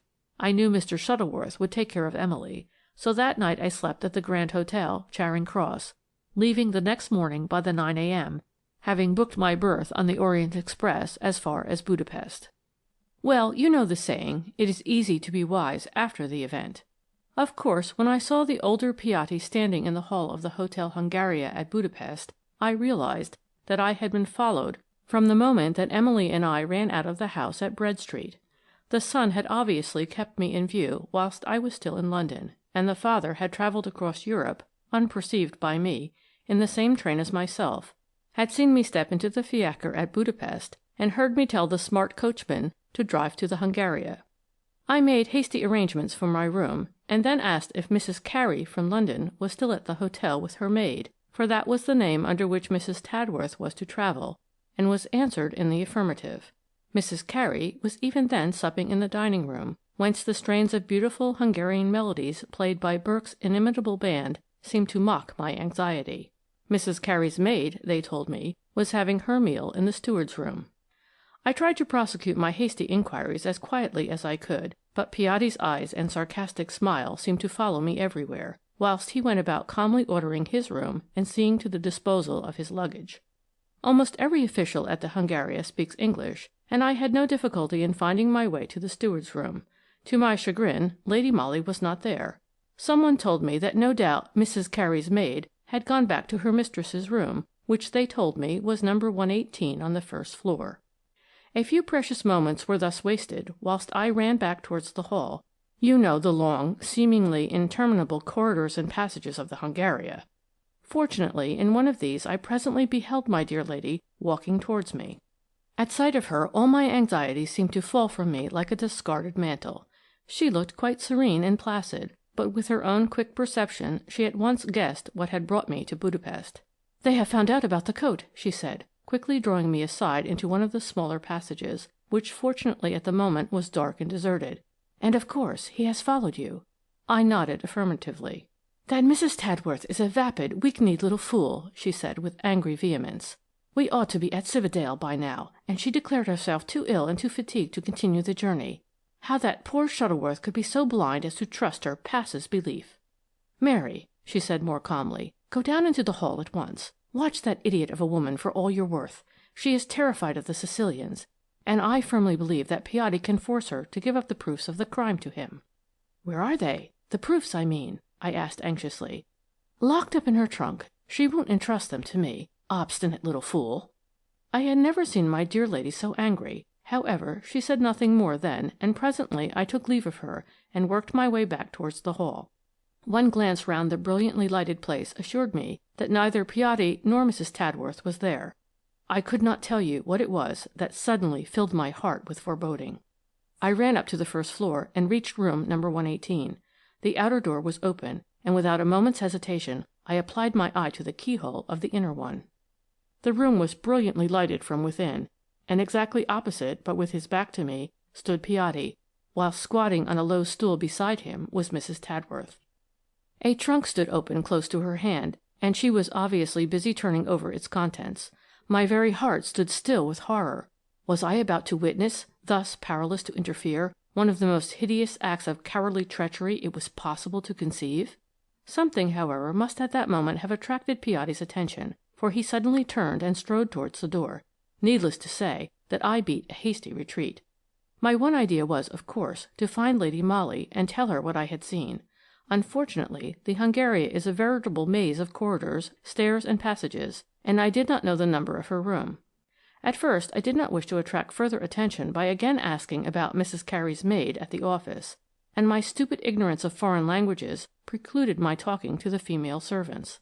I had been up and down the stairs half a dozen times, tired, miserable, and anxious, when at last, in the far distance, I espied my dear lady's graceful silhouette. Eagerly I ran to her, and was promptly admonished for my careless impetuosity. "Mrs. Tadworth is genuinely frightened," added Lady Molly in response to my look of painful suspense, "but so far she has been able to hoodwink Piatti by opening my trunk before him instead of hers, and telling him that the proofs were not in her own keeping. But she is too stupid to keep that deception up, and of course he won't allow himself to be put off a second time. We must start for Cividale as soon as possible. Unfortunately, the earliest train is not till 9:15 tomorrow morning. The danger to that unfortunate young man over at Palermo, brought about by this woman's cowardly idiocy and the father's misguided trust, is already incalculable." It was, of course, useless for me to express fear now for my dear lady's safety. I smothered my anxiety as best I could, and full of deadly forebodings, I bade her anon a fond good night. Needless to say that I scarcely slept, and at 8 o'clock the next morning I was fully dressed and out of my room. The first glance down the corridor on which gave number 118 at once confirmed my worst fears. Unusual bustle reigned there at this early hour. Officials came and went. Maids stood about gossiping, and the next moment, to my literally agonized horror, I beheld 2 gendarmes, with an officer, being escorted by the hotel manager to the rooms occupied by Mrs. Tadworth and Lady Molly.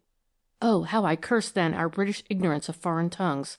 The officials were too busy to bother about me, and the maids only knew that portion of the English language which refers to baths and to hot water. Finally, to my intense relief, I discovered a willing porter, ready and able to give me information in my own tongue, of the events which had disturbed the serene quietude of the Hotel Hungaria. Great heavens! Shall I ever forget what I endured when I grasped the full meaning of what he told me with a placid smile and a shrug of the shoulders? "The affair is most mysterious," he explained. "Not robbery. Oh, no, no, for it is Mrs. Carey who has gone, disappeared, and it is Mrs. Carey's maid who was found, stunned, gagged, and unconscious, tied to one of the bedposts in room number 118.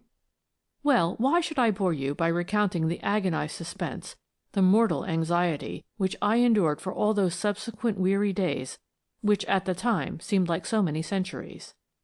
My own dear lady, the woman for whom I would have gone through fire and water with a cheerful smile, had been brutally assaulted, almost murdered, so the smiling porter assured me, and my very existence was ignored by the stolid officials, who looked down upon me with a frown of impassive disapproval, whilst I entreated, raged, and stormed alternately, begging to be allowed to go and nurse the sick lady, who was my own dearest friend, dearer than any child could be to its mother. Oh, that awful red tapeism that besets one at every turn, paralyzes and disheartens one! What I suffered I really could not describe. But if I was not allowed to see Lady Molly, at least I was able to wreak vengeance upon her cowardly assailants. Mrs. Tadworth, by her disappearance, had tacitly confessed her participation in the outrage. Of that I had no doubt, but I was equally certain that she was both too stupid and too weak to commit such a crime unaided. Piatti was at the bottom of it all. Without a moment's hesitation I laid information against him through the medium of an interpreter.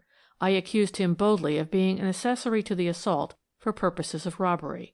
Unswervingly I repeated my story of how I had seen him in close conversation the day before with Mrs. Carey, whose real name I declared to be Mrs. Tadworth.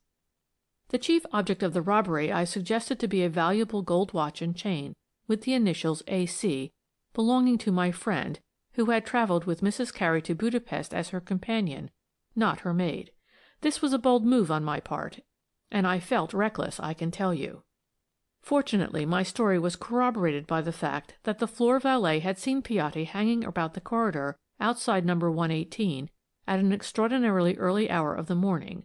My firm belief was that the wretch had been admitted into the room by that horrid Mrs. Tadworth. He had terrorized her, probably had threatened her life.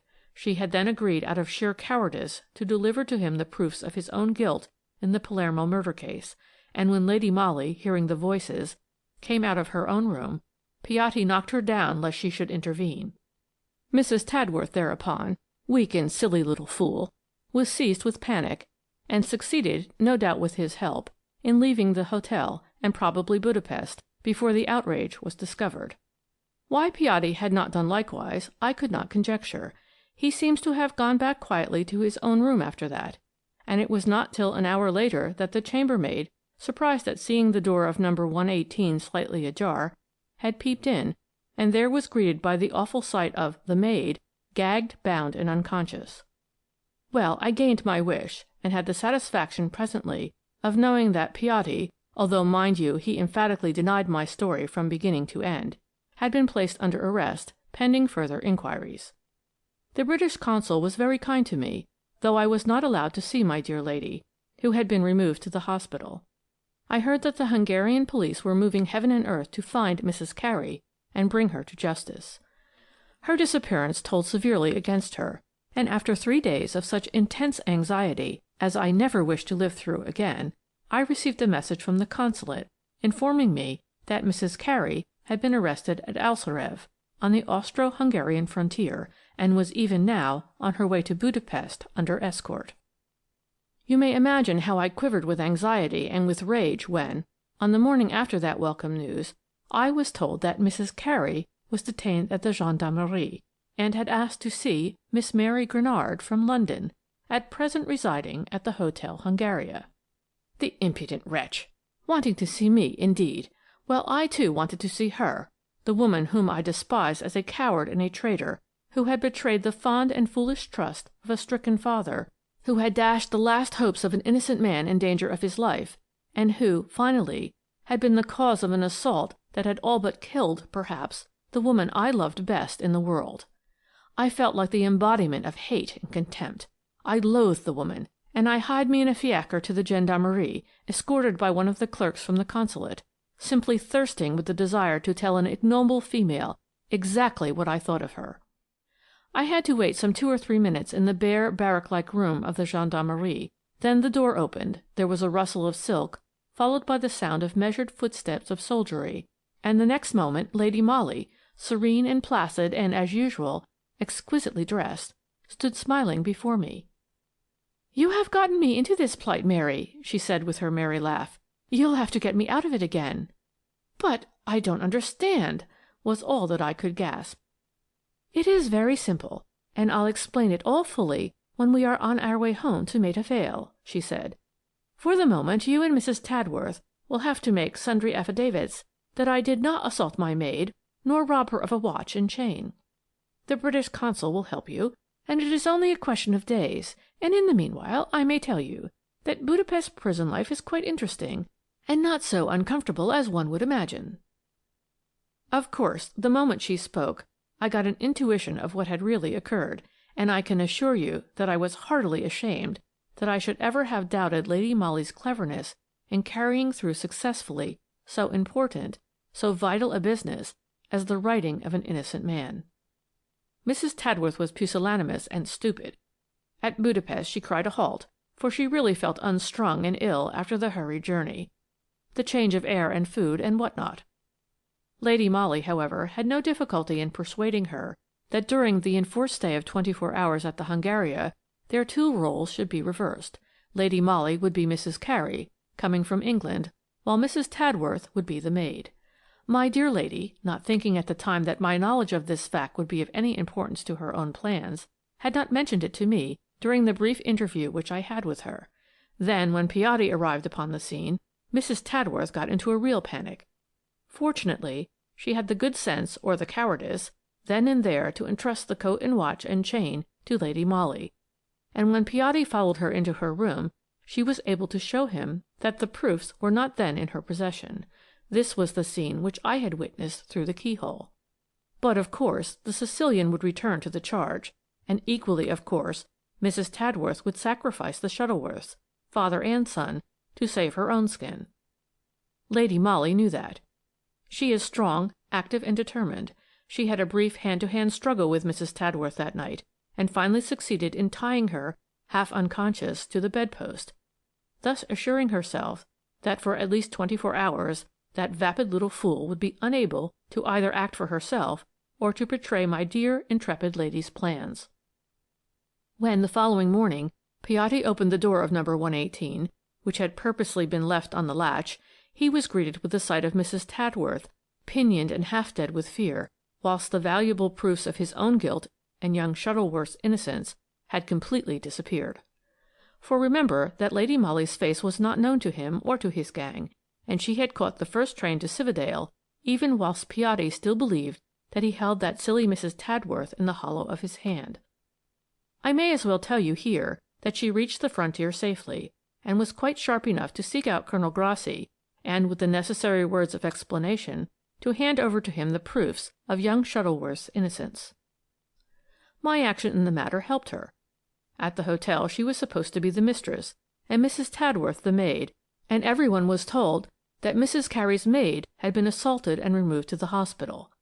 But I denounced Piatti then and there, thinking he had attacked my dear lady, and I got him put under lock and key so quickly that he had not the time to communicate with his associates. Thanks to Colonel Grassi's exertions, young Shuttleworth was acquitted of the charge of murder. But I may as well tell you here that neither Piatti nor his son nor any of that gang were arrested for the crime. The proofs of their guilt, the Irish tweed coat, and the murdered man's watch and chain, were most mysteriously suppressed after young Shuttleworth's advocate had obtained the verdict of "not guilty" for him. Such is the Sicilian police. Mr. Shuttleworth senior evidently knew what he was talking about. Of course, we had no difficulty in obtaining Lady Molly's release. The British consul saw to that.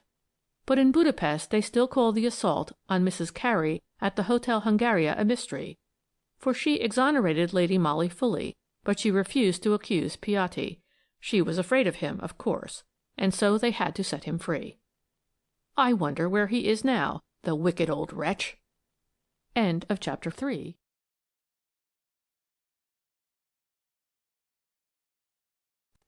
Chapter 4. The Fordwitch Castle Mystery. Can you wonder that, when some of the ablest of our fellows at the yard were at their wits' ends to know what to do, the chief instinctively turned to Lady Molly? Surely the Fordwitch Castle Mystery, as it was universally called, was a case which more than any other required feminine tact, intuition, and all those qualities of which my dear lady possessed more than her usual share. With the exception of Mr. McKinley, the lawyer, and young Jack d'Albuquerque, there were only women connected with the case. If you have studied Debrett at all, you know as well as I do that the peerage is one of those old English ones which date back some 600 years, and that the present Lady d'Albuquerque is a baroness in her own right, the title and estates descending to heirs general. If you have perused that same interesting volume carefully, you will also have discovered that the late Lord d'Albuquerque had 2 daughters, the eldest, Clementina Cecilia, the present baroness, who succeeded him, the other, Margaret Florence, who married in 1884 Jean-Laurent Duplessis, a Frenchman, whom Debrett vaguely describes as of Pondicherry, India, and of whom she had issued 2 daughters, Henriette Marie, heir now to the ancient barony of d'Albuquerque of Fordwitch, and Joan, born 2 years later. There seems to have been some mystery or romance attached to this marriage of the Honourable Margaret Florence d'Albuquerque to the dashing young officer of the Foreign Legion. Old Lord d'Albuquerque at the time was British ambassador in Paris, and he seems to have had grave objections to the union, but Miss Margaret, openly flouting her father's displeasure, and throwing prudence to the winds, ran away from home one fine day with Captain Duplessis, and from Pondicherry wrote a curt letter to her relatives, telling them of her marriage with the man she loved best in all the world. Old Lord d'Albuquerque never got over his daughter's wilfulness. She had been his favourite, it appears, and her secret marriage and deceit practically broke his heart. He was kind to her, however, to the end, and when the first baby girl was born and the young pair seemed to be in straitened circumstances, he made them an allowance until the day of his daughter's death, which occurred 3 years after her elopement, on the birth of her second child. When, on the death of her father, the Honourable Clementina Cecilia came into the title and fortune, she seemed to have thought it her duty to take some interest in her late sister's eldest child, who, failing her own marriage and issue, was heir to the barony of d'Alboukirk. Thus it was that Miss Henriette Marie du Plessis came, with her father's consent, to live with her aunt at Fordwych Castle. Debrett will tell you, moreover, that in 1901 she assumed the name of d'Alboukirk, in lieu of her own, by royal licence. Failing her, the title and estate would devolve firstly on her sister Joan, and subsequently on a fairly distant cousin, Captain John d'Alboukirk, at present a young officer in the Guards. According to her servants, the present Baroness d'Alboukirk is very self-willed, but otherwise neither more nor less eccentric than any North Country old maid would be who had such an exceptional position to keep up in the social world. The one soft trait in her otherwise not very lovable character is her great affection for her late sister's child. Miss Henriette du Plessis d'Alboukirk has inherited from her French father dark eyes and hair, and a somewhat swarthy complexion, but no doubt it is from her English ancestry that she has derived a somewhat masculine frame and a very great fondness for all outdoor pursuits. She is very athletic, knows how to fence and to box, rides to hounds, and is a remarkably good shot. From all accounts, the first hint of trouble in that gorgeous home was coincident with the arrival at Fordwych of a young, very pretty girl visitor, who was attended by her maid, a half-caste woman, dark-complexioned and surly of temper, but obviously of dog-like devotion towards her young mistress. This visit seems to have come as a surprise to the entire household at Fordwych Castle, her ladyship having said nothing about it until the very morning that the guests were expected. She then briefly ordered one of the housemaids to get a bedroom ready for the young lady, and to put up a small camp bedstead in an adjoining dressing-room. Even Miss Henriette seems to have been taken by surprise at the announcement of this visit, for, according to Jane Taylor, the housemaid in question, there was a violent word passage between the old lady and her niece, the latter winding up an excited speech with the words, "At any rate, Aunt, there won't be room for both of us in this house," after which she flounced out of the room, banging the door behind her. Very soon the household was made to understand that the newcomer was none other than Miss Joan du Plessis, Miss Henriette's younger sister. It appears that Captain du Plessis had recently died in Pondicherry, and that the young girl then wrote to her aunt, Lady d'Alboukirk, claiming her help and protection, which the old lady naturally considered it her duty to extend to her. It appears that Miss Joan was very unlike her sister, as she was petite and fair, more English-looking than foreign, and had pretty, dainty ways which soon endeared her to the household. The devotion existing between her and the half-caste woman she had brought from India was, moreover, unique.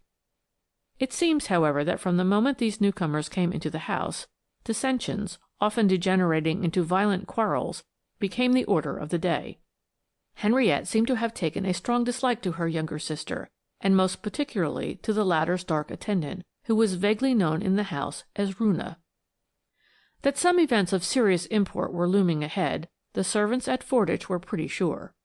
The butler and footman at dinner heard scraps of conversation which sounded very ominous.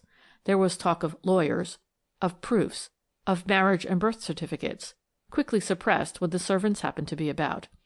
Her ladyship looked terribly anxious and worried, and she and Miss Henriette spent long hours closeted together in a small boudoir, whence proceeded ominous sounds of heart-rending weeping on her ladyship's part, and angry and violent words from Miss Henriette. Mr. McKinley, the eminent lawyer from London, came down 2 or 3 times to Fordwych, and had long conversations with her ladyship, after which the latter's eyes were very swollen and red.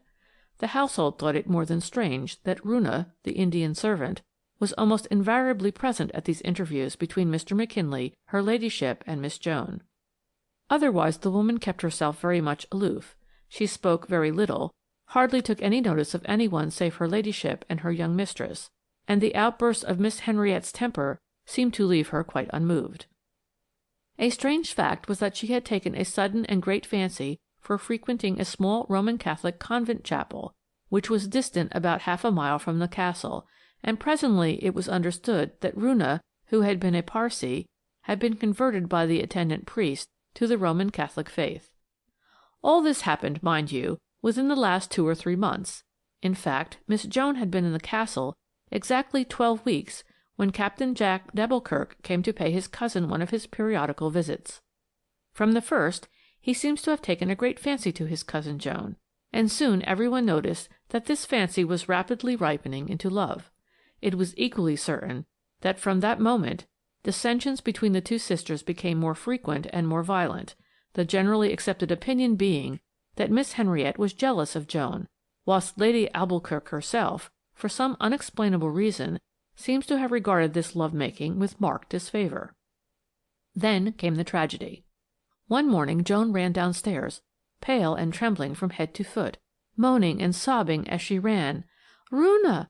My poor Roonah! I knew it! I knew it!" Captain Jack happened to meet her at the foot of the stairs.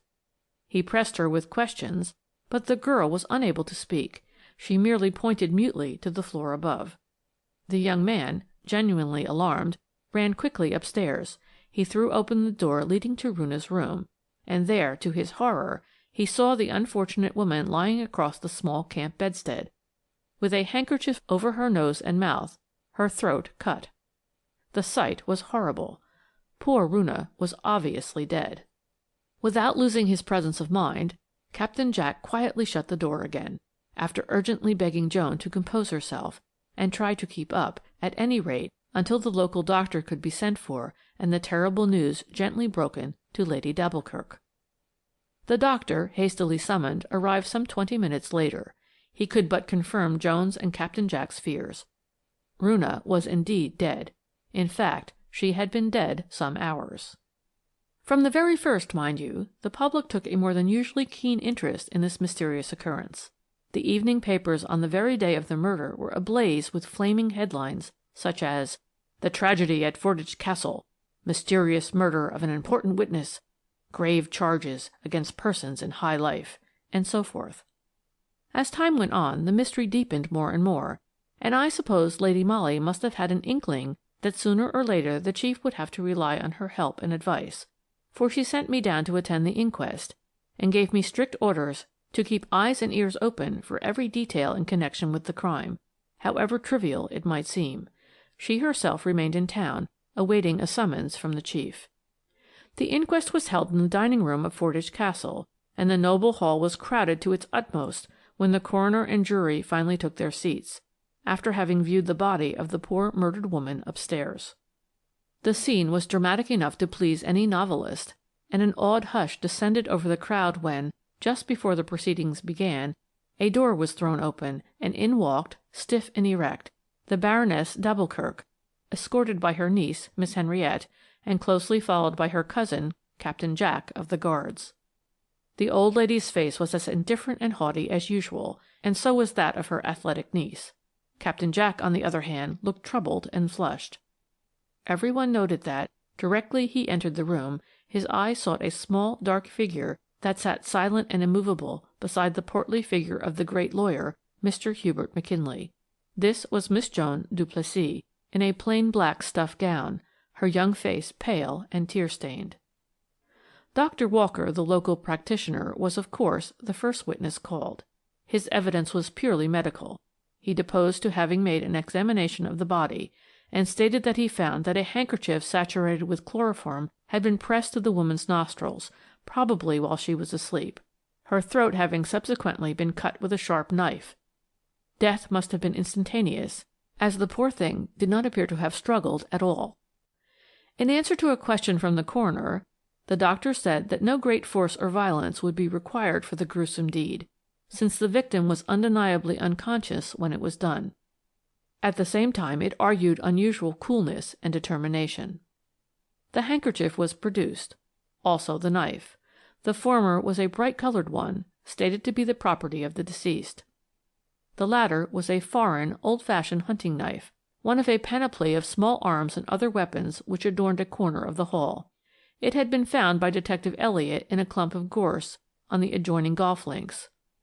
There could be no question that it had been used by the murderer for his fell purpose, since at the time it was found it still bore traces of blood. Captain Jack was the next witness called. He had very little to say, as he merely saw the body from across the room, and immediately closed the door again, and, having begged his cousin to compose herself, called his own valet and sent him off for the doctor. Some of the staff of Fordwich Castle were called, all of whom testified to the Indian woman's curious taciturnity, which left her quite isolated among her fellow servants. Miss Henriette's maid, however, Jane Partlet, had one or two more interesting facts to record.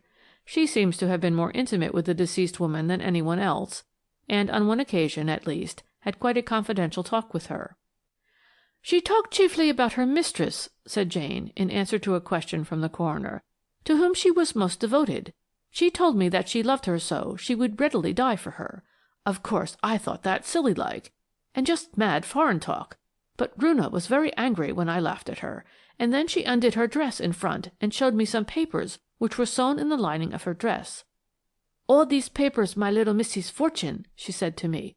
'Roonah guard these with her life. Someone must kill Roonah before taking them from her.'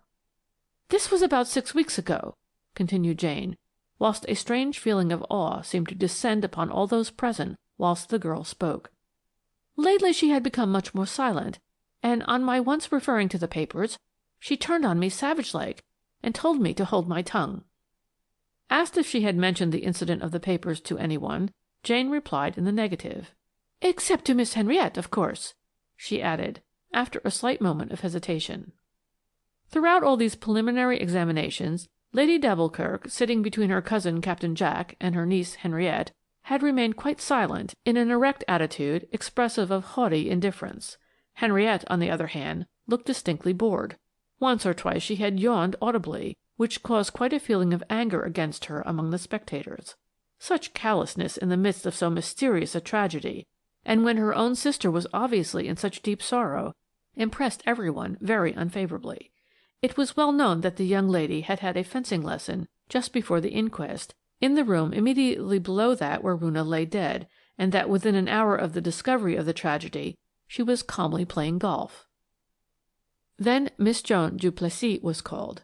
When the young girl stepped forward, there was that awed hush in the room which usually falls upon an attentive audience when the curtain is about to rise on the crucial act of a dramatic play. But she was calm and self-possessed, and wonderfully pathetic-looking in her deep black, and with the obvious lines of sorrow which the sad death of a faithful friend had traced on her young face. In answer to the coroner, she gave her name as Joan Clarissa du Plessis, and briefly stated that until the day of her servant's death she had been a resident at Fordwich Castle, but that since then she had left that temporary home and had taken up her abode at the d'Alboukirk Arms, a quiet little hostelry on the outskirts of the town. There was a distinct feeling of astonishment on the part of those who were not aware of this fact, and then the coroner said kindly, "You were born, I think, in Pondicherry in India, and are the younger daughter of Captain and Mrs. du Plessis, who was own sister to her ladyship?" "I was born in Pondicherry," replied the young girl quietly, "and I am the only legitimate child of the late Captain and Mrs. du Plessis, own sister to her ladyship." A wave of sensation, quickly suppressed by the coroner, went through the crowd at these words. The emphasis which the witness had put on the word legitimate could not be mistaken, and everyone felt that here must lie the clue to the so far impenetrable mystery of the Indian woman's death. All eyes were now turned on old Lady d'Alboukirk and on her niece Henriette, but the two ladies were carrying on a whispered conversation together, and had apparently ceased to take any further interest in the proceedings. "The deceased was your confidential maid, was she not?" asked the coroner after a slight pause. "Yes." "She came over to England with you recently?" "Yes, she had to accompany me in order to help me make good my claim to being my late mother's only legitimate child, and therefore the heir to the barony of d'Alboukirk." Her voice had trembled a little as she said this, but now, as breathless silence reigned in the room, she seemed to make a visible effort to control herself, and replying to the coroner's question, she gave a clear and satisfactory account of her terrible discovery of her faithful servant's death. Her evidence had lasted about a quarter of an hour or so, when suddenly The coroner put the momentous question to her. "Do you know anything about the papers which the deceased woman carried about her person, and reference to which has already been made?" "Yes," she replied quietly. "They were the proofs relating to my claim. My father, Captain Duplessis, had in early youth, and before he met my mother, contracted a secret union with a half-caste woman who was Runa's own sister. Being tired of her, he chose to repudiate her. She had no children, but the legality of the marriage was never for a moment in question. After that, he married my mother, and his first wife subsequently died, chiefly of a broken heart, but her death only occurred 2 months after the birth of my sister Henriette. My father, I think, had been led to believe that his first wife had died some 2 years previously, and he was no doubt very much shocked when he realized what a grievous wrong he had done our mother. In order to mend matters somewhat, he and she went through a new form of marriage, a legal one this time, and my father paid a lot of money to Runa's relatives to have the matter hushed up. Less than a year after this second, and only legal, marriage, I was born and my mother died." "Then these papers of which so much has been said, what did they consist of?" "There were the marriage certificates of my father's first wife, and 2 sworn statements as to her death, 2 months after the birth of my sister Henriette, one by Dr. Renaud, who was at the time a well-known medical man in Pondicherry, and the other by Runa herself, who had held her dying sister in her arms. Dr. Renaud is dead, and now Runa has been murdered, and all the proofs have gone with her." Her voice broke in a passion of sobs, which with manifest self-control she quickly suppressed. In that crowded court you could have heard a pin drop, so great was the tension of intense excitement and attention. "Then those papers remained in your maid's possession? Why was that?" asked the coroner. "I did not dare to carry the papers about with me," said the witness, while a curious look of terror crept into her young face as she looked across at her aunt and sister. "Runa would not part with them. She carried them in the lining of her dress, and at night they were all under her pillow. After her death, and when Dr. Walker had left, I thought it my duty to take possession of the papers which meant my whole future to me, and which I desired then to place in Mr. McKinley's charge. But though I carefully searched the bed and all the clothing by my poor Runa's side, I did not find the papers. They were gone." I won't attempt to describe to you the sensation caused by the deposition of this witness. All eyes wandered from her pale young face to that of her sister, who sat almost opposite to her, shrugging her athletic shoulders and gazing at the pathetic young figure before her with callous and haughty indifference. "Now, putting aside the question of the papers for the moment," said the coroner after a pause, "do you happen to know anything of your late servant's private life? Had she an enemy, or perhaps a lover?" "No," replied the girl. "Runa's whole life was centered in me and in my claim. I had often begged her to place our papers in Mr. McKinley's charge, but she would trust no one. I wish she had obeyed me," here moaned the girl involuntarily, "and I should not have lost what means my whole future to me, and the being who loved me best in all the world would not have been so foully murdered." Of course it was terrible to see this young girl thus instinctively, and surely unintentionally, proffering so awful an accusation against those who stood so near to her. That the whole case had become hopelessly involved and mysterious, nobody could deny.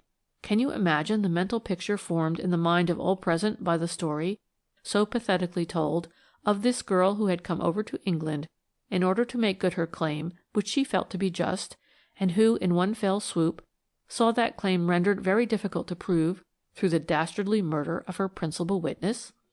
That the claim was seriously jeopardized by the death of Runa and the disappearance of the papers was made very clear, mind you, through the statements of Mr. McKinley, the lawyer. He could not say very much, of course, and his statements could never have been taken as actual proof, because Runa and Joan had never fully trusted him, and had never actually placed the proofs of the claim in his hands. He certainly had seen the marriage certificate of Captain Duplessis's wife, and a copy of this, as he very properly stated, could easily be obtained. The woman seems to have died during the great cholera epidemic of 1881, when, owing to the great number of deaths which occurred, the deceit and concealment practised by the natives at Pondicherry, and the supineness of the French government, death certificates were very casually and often incorrectly made out. Roonah had come over to England ready to swear that her sister had died in her arms 2 months after the birth of Captain du Plessis' eldest child, and there was the sworn testimony of Dr. Renaud, since dead. These affidavits Mr. McKinley had seen and read. Against that, the only proof which now remained of the justice of Joan du Plessis' claim was the fact that her mother and father went through a second form of marriage some time after the birth of their first child, Henriette. This fact was not denied, and, of course, it could be easily proved, if necessary. But even then it would in no way be conclusive. It implied the presence of a doubt in Captain du Plessis' mind, a doubt which the second marriage ceremony may have served to set at rest, but it in no way established the illegitimacy of his eldest daughter. In fact, the more Mr. McKinley spoke, the more convinced did everyone become that the theft of the papers had everything to do with the murder of the unfortunate Roonah. She would not part with the proofs which meant her mistress's fortune, and she paid for her devotion with her life. Several more witnesses were called after that. The servants were closely questioned, the doctor was recalled, but in spite of long and arduous efforts, the coroner and jury could not bring a single real fact to light beyond those already stated. The Indian woman had been murdered. The papers which she always carried about her body had disappeared. Beyond that, nothing. An impenetrable wall of silence and mystery. The butler at Fordwich Castle had certainly missed the knife with which Roonah had been killed from its accustomed place on the morning after the murder had been committed, but not before, and the mystery further gained in intensity from the fact that the only purchase of chloroform in the district had been traced to the murdered woman herself. She had gone down to the local chemist one day some 2 or 3 weeks previously and shown him a prescription for cleansing the hair which required some chloroform in it. He gave her a very small quantity in a tiny bottle, which was subsequently found empty on her own dressing table. No one at Fordwich Castle could swear to having heard any unaccustomed noise during that memorable night. Even Joan, who slept in the room adjoining that where the unfortunate Roonah lay, said she had heard nothing unusual. But then the door of communication between the 2 rooms was shut, and the murderer had been quick and silent. Thus this extraordinary inquest drew to a close, leaving in its train an air of dark suspicion and of unexplainable horror. The jury returned a verdict of wilful murder against some person or persons unknown, and the next moment Lady d'Alboukirk rose, and leaning on her niece's arm, quietly walked out of the room. 2 of our best men from the yard, Pegram and Elliot, were left in charge of the case. They remained at Fordwich, the little town close by, as did Miss Joan, who had taken up her permanent abode at the d'Alboukirk Arms, whilst I returned to town immediately after the inquest. Captain Jack had rejoined his regiment, and apparently the ladies of the castle had resumed their quiet, luxurious life, just the same as heretofore. The old lady led her own somewhat isolated, semi-regal life. Miss Henriette fenced and boxed, played hockey and golf, and over the fine castle and its haughty inmates there hovered like an ugly bird of prey the threatening presence of a nameless suspicion. The 2 ladies might choose to flout public opinion, but public opinion was dead against them. No one dared formulate a charge, but everyone remembered that Miss Henriette had, on the very morning of the murder, been playing golf in the field where the knife was discovered, and that if Miss Joan du Plessis ever failed to make good on her claim to the barony of d'Alboukirk, Miss Henriette would remain in undisputed possession. So now, when the ladies drove past in the village street, no one doffed a cap to salute them, and when at church the parson read out the 6th commandment, "Thou shalt do no murder," all eyes gazed with fearsome awe at the old Baroness and her niece. Splendid isolation reigned at Fordwich Castle. The daily papers grew more and more sarcastic, at the expense of the Scotland Yard authorities, and the public more and more impatient. Then it was that the chief grew desperate, and sent for Lady Molly, the result of the interview being that I once more made the journey down to Fordwich, but this time in the company of my dear lady, who had received carte blanche from headquarters to do whatever she thought right in the investigation of the mysterious crime. She and I arrived at Fordwich at 8 p.m., after the usual long wait at Newcastle. We put up at the d'Alboukirk Arms, and over a hasty and very bad supper, Lady Molly allowed me a brief insight into her plans. "I can see every detail of that murder, Mary," she said earnestly. just as if I had lived at the castle all the time. I know exactly where our fellows are wrong, and why they cannot get on. But although the chief has given me a free hand, what I am going to do is so irregular that if I fail I shall probably get my immediate congé, while some of the disgrace is bound to stick to you. It is not too late. You may yet draw back, and leave me to act alone." I looked her straight in the face. Her dark eyes were gleaming. There was the power of second sight in them, or of marvellous intuition of men and things. "I'll follow your lead, my Lady Molly," I said quietly. "Then go to bed now," she replied, with that strange transition of manner which to me was so attractive and to everyone else so unaccountable. In spite of my protests, she refused to listen to any more talk or to answer any more questions, and perforce I had to go to my room. The next morning I saw her graceful figure, immaculately dressed in a perfect tailor-made gown, standing beside my bed at a very early hour. "Why, what is the time?" I ejaculated, suddenly wide awake. "Too early for you to get up," she replied quietly. "I am going to early mass at the Roman Catholic convent close by." "To mass at the Roman Catholic convent?" "Yes. Don't repeat all my words, Mary. It is silly, and wastes time. I have introduced myself in the neighbourhood as the American, Mrs. Silas A. Ogan, whose motor has broken down and is being repaired at Newcastle, while I, its owner, amuse myself by viewing the beauties of the neighbourhood. Being a Roman Catholic, I go to mass first, and having met Lady Kirk once in London, I go to pay her a respectful visit afterwards. When I come back we will have breakfast together. You might try in the meantime to scrape up an acquaintance with Miss Joan du Plessis, who is staying here, and ask her to join us at breakfast." She was gone before I could make another remark, and I could but obey her instantly to the letter. An hour later I saw Miss Joan du Plessis strolling in the hotel garden. It was not difficult to pass the time of day with the young girl, who seemed quite to brighten up at having someone to talk to. We spoke of the weather and so forth, and I steadily avoided the topic of the Fordwych Castle tragedy until the return of Lady Molly at about 10 o'clock. She came back looking just as smart, just as self-possessed, as when she had started 3 hours earlier. Only I, who knew her so well, noted the glitter of triumph in her eyes, and knew that she had not failed. She was accompanied by Pegram, who, however, immediately left her side and went straight into the hotel, whilst she joined us in the garden, and after a few graceful words, introduced herself to Miss Joan du Plessis, and asked her to join us in the coffee-room upstairs. The room was empty, and we sat down to table, I quivering with excitement and awaiting events. Through the open window I saw Elliot walking rapidly down the village street. Presently the waitress went off, and I being too excited to eat or speak, Lady Molly carried on a running conversation with Miss Joan, asking her about her life in India and her father, Captain du Plessis. Joan admitted that she had always been her father's favourite. "He never liked Henriette, somehow," she explained. Lady Molly asked her when she had first known Roonah. "She came to the house when my mother died," replied Joan, "and she had charge of me as a baby." At Pondicherry no one had thought it strange that she came as a servant into an officer's house, where her own sister had reigned as mistress. Pondicherry is a French settlement, and manners and customs there are often very peculiar. I ventured to ask her what were her future plans. "Well," she said with a great touch of sadness, "I can, of course, do nothing whilst my aunt is alive. I cannot force her to let me live at Fordwych, or to acknowledge me as her heir.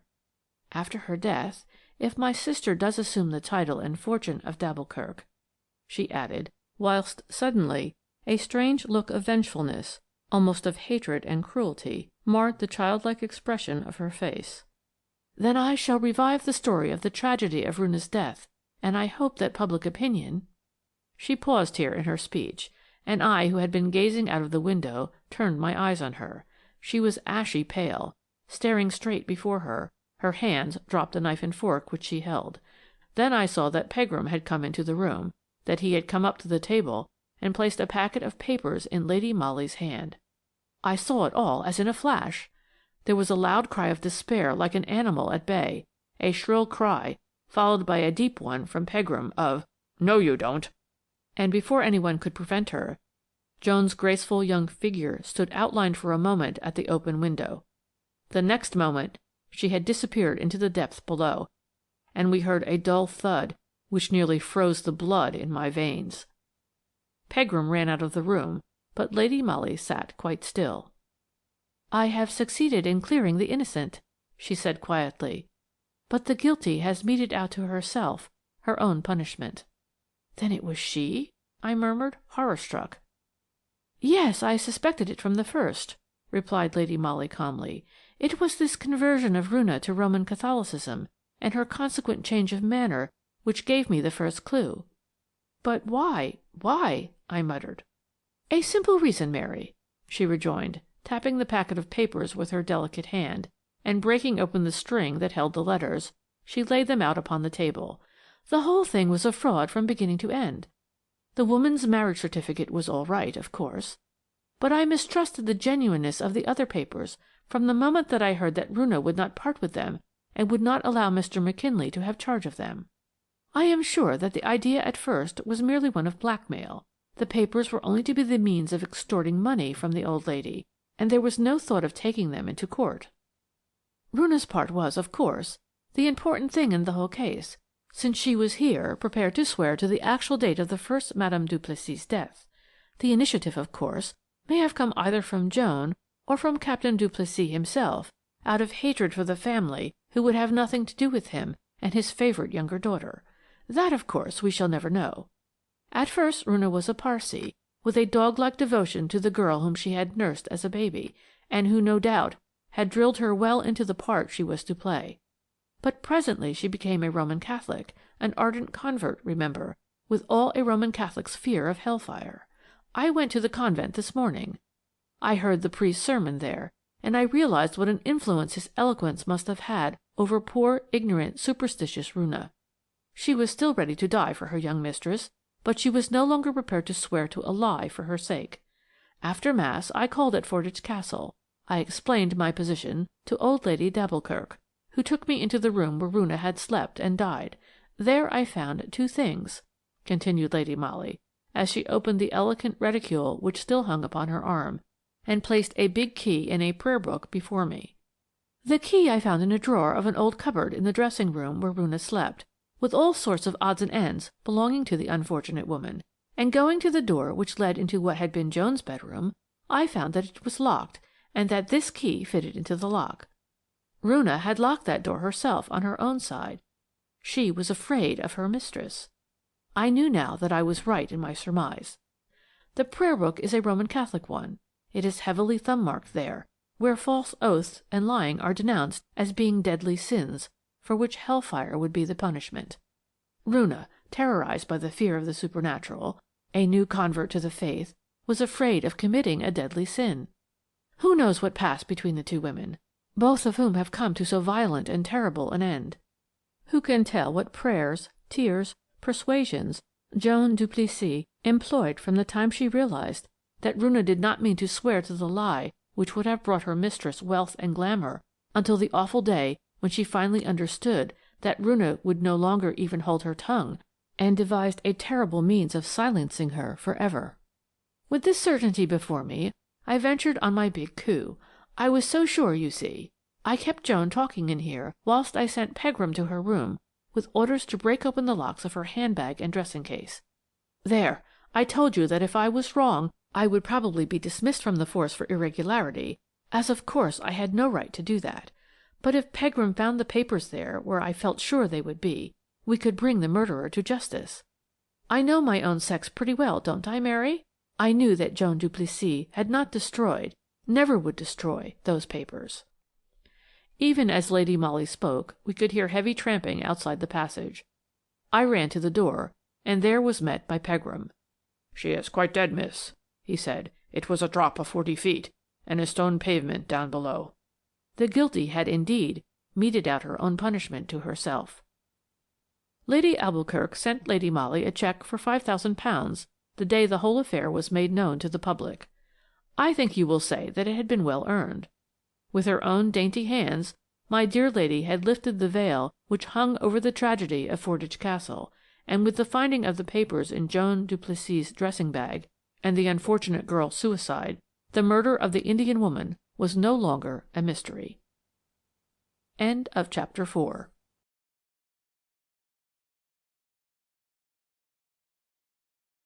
Chapter 5. A Day's Folly. I don't think that anyone ever knew that the real elucidation of the extraordinary mystery known to the newspaper-reading public as the Somersetshire outrage was evolved in my own dear lady's quick, intuitive brain. As a matter of fact, to this day, as far as the public is concerned, the Somersetshire outrage never was properly explained, and it is a very usual thing for those busybodies who are so fond of criticizing the police to point to that case as an instance of remarkable incompetence on the part of our detective department. A young woman named Jane Turner, a visitor at Weston-super-Mare, had been discovered one afternoon in a helpless condition, bound and gagged and suffering from terror and inanition, in the bedroom which she occupied in a well-known apartment house of that town. The police had been immediately sent for, and as soon as Miss Turner had recovered, she gave what explanation she could of the mysterious occurrence. She was employed in one of the large drapery shops in Bristol, and was spending her annual holiday at Weston-super-Mare. Her father was the local butcher at Banwell, a village distant about 4 miles from Weston, and it appears that somewhere near 1 o'clock in the afternoon of Friday, the 3rd of September, she was busy in her bedroom putting a few things together in a handbag, preparatory to driving out to Banwell, meaning to pay her parents a week-end visit. There was a knock at her door, and a voice said, "It's me, Jane. May I come in?" She did not recognize the voice, but somehow thought that it must be that of a friend, so she shouted, "Come in." This was all that the poor thing recollected definitely, for the next moment the door was thrown open, someone rushed at her with amazing violence, she heard the crash of a falling table and felt a blow on the side of her head, whilst a damp handkerchief was pressed to her nose and mouth. Then she remembered nothing more. When she gradually came to her senses, she found herself in the terrible plight in which Mrs. Skeward, her landlady, discovered her 24 hours later. When pressed to try and describe her assailant, she said that when the door was thrown open, she thought that she saw an elderly woman in a wide mantle and wearing bonnet and veil, but that, at the same time, she was quite sure, from the strength and brutality of the onslaught, that she was attacked by a man. She had no enemies, and no possessions worth stealing, but her handbag, which however only contained a few worthless trifles, had certainly disappeared. The people of the house, on the other hand, could throw but little light on the mystery which surrounded this very extraordinary and seemingly purposeless assault. Mrs. Skeward only remembered that on Friday Miss Turner told her that she was just off to Banwell and would be away for the week-end, but that she wished to keep her room on against her return on the Monday following. That was something about 12:30 o'clock, at the hour when luncheons were being got ready for the various lodgers. Small wonder, therefore, that no one in the busy apartment house took much count of the fact that Miss Turner was not seen to leave the house after that, and no doubt the wretched girl would have been left for several days in the pitiable condition in which she was ultimately found, but for the fact that Mrs. Skeward happened to be of the usual grasping type common to those of her kind. Weston-super-Mare was overfull that week-end, and Mrs. Skeward, beset by applicants for accommodation, did not see why she should not let her absent lodger's room for the night or two that the latter happened to be away, and thus get money twice over for it. She conducted a visitor up to Miss Turner's room on the Saturday afternoon, and throwing open the door, which, by the way, was not locked, was horrified to see the poor girl half sitting, half slipping off the chair to which she had been tied with a rope, whilst a woolen shawl was wound round the lower part of her face. As soon as she had released the unfortunate victim, Mrs. Skeward sent for the police, and it was through the intelligent efforts of Detective Parsons, a local man, that a few scraps of very hazy evidence were then and there collected. First there was the question of the elderly female in the wide mantle, spoken of by Jane Turner as her assailant. It seems that someone answering to that description had called on the Friday at about 1 o'clock, and asked to see Miss Turner. The maid who answered the door replied that she thought Miss Turner had gone to Banwell. "Oh," said the old dame, "she won't have started yet. I am Miss Turner's mother, and I was to call for her so that we might drive out together." "Then p'raps Miss Turner is still in her room," suggested the maid. "Shall I go and see?" "Don't trouble," replied the woman. "I know my way. I'll go myself." Whereupon the old dame walked past the servant, crossed the hall, and went upstairs. No one saw her come down again, but one of the lodgers seems to have heard a knock at Jane Turner's door, and the female voice saying, "It's me, Jane. May I come in?" What happened subsequently, who the mysterious old female was, and how and for what purpose she assaulted Jane Turner and robbed her of a few valueless articles, was the puzzle which faced the police then, and which, so far as the public is concerned, has never been solved. Jane Turner's mother was in bed at the time, suffering from a broken ankle and unable to move. The elderly woman was, therefore, an impostor, and the search for her, though keen and hot enough at the time, I assure you, has remained, in the eyes of the public, absolutely fruitless. But of this more anon. On the actual scene of the crime there was but little to guide subsequent investigation. The rope with which Jane Turner had been pinioned supplied no clue. The wool shawl was Miss Turner's own, snatched up by the miscreant to smother the girl's screams. On the floor was a handkerchief, without initial or laundry mark, which obviously had been saturated with chloroform, and close by a bottle which had contained the anesthetic. A small table was overturned, and the articles which had been resting upon it were lying all around, such as a vase which had held a few flowers, a box of biscuits, and several issues of the West of England Times. And nothing more. The miscreant, having accomplished his fell purpose, succeeded evidently in walking straight out of the house unobserved, his exit being undoubtedly easily managed, owing to it being the busy luncheon hour. Various theories were, of course, put forward by some of our ablest fellows at the Yard, the most likely solution being the guilt or, at least, the complicity of the girl's sweetheart, Arthur Cutbush, a ne'er-do-well who spent the greater part of his time on racecourses. Inspector Danvers, whom the chief had sent down to assist the local police, declared that Jane Turner herself suspected her sweetheart, and was trying to shield him by stating she possessed nothing of any value, whereas, no doubt, the young blackguard knew that she had some money, and had planned this amazing coup in order to rob her of it. Danvers was quite chagrined when, on investigation, it was proved that Arthur Cutbush had gone to the York races 3 days before the assault, and never left that city until the Saturday evening, when a telegram from Miss Turner summoned him to Weston. Moreover, the girl did not break off her engagement with young Cutbush, and thus the total absence of motive was a serious bar to the likelihood of the theory. Then it was that the chief sent for Lady Molly. No doubt he began to feel that here, too, was a case where feminine tact, and my lady's own marvellous intuition, might prove more useful than the more approved methods of the sterner sex. "Of course there is a woman in the case, Mary," said Lady Molly to me, when she came home from the interview with the chief, "although they all pooh-pooh that theory at the Yard, and declare that the female voice, to which the only 2 witnesses we have are prepared to swear, was a disguised one. You think, then, that a woman assaulted Jane Turner?" "Well," she replied somewhat evasively, "if a man assumes a feminine voice, the result is a high-pitched, unnatural treble, and that, I feel convinced, would have struck either the maid or the lodger, or both, as peculiar." This was the train of thought which my dear lady and I were following up, when, with that sudden transition of manner so characteristic of her, she said abruptly to me, "Mary, look out a train for Weston-super-Mare. We must try to get down there to-night." "Chief's orders?" I asked. "No, mine," she replied laconically. "Where's the ABC?"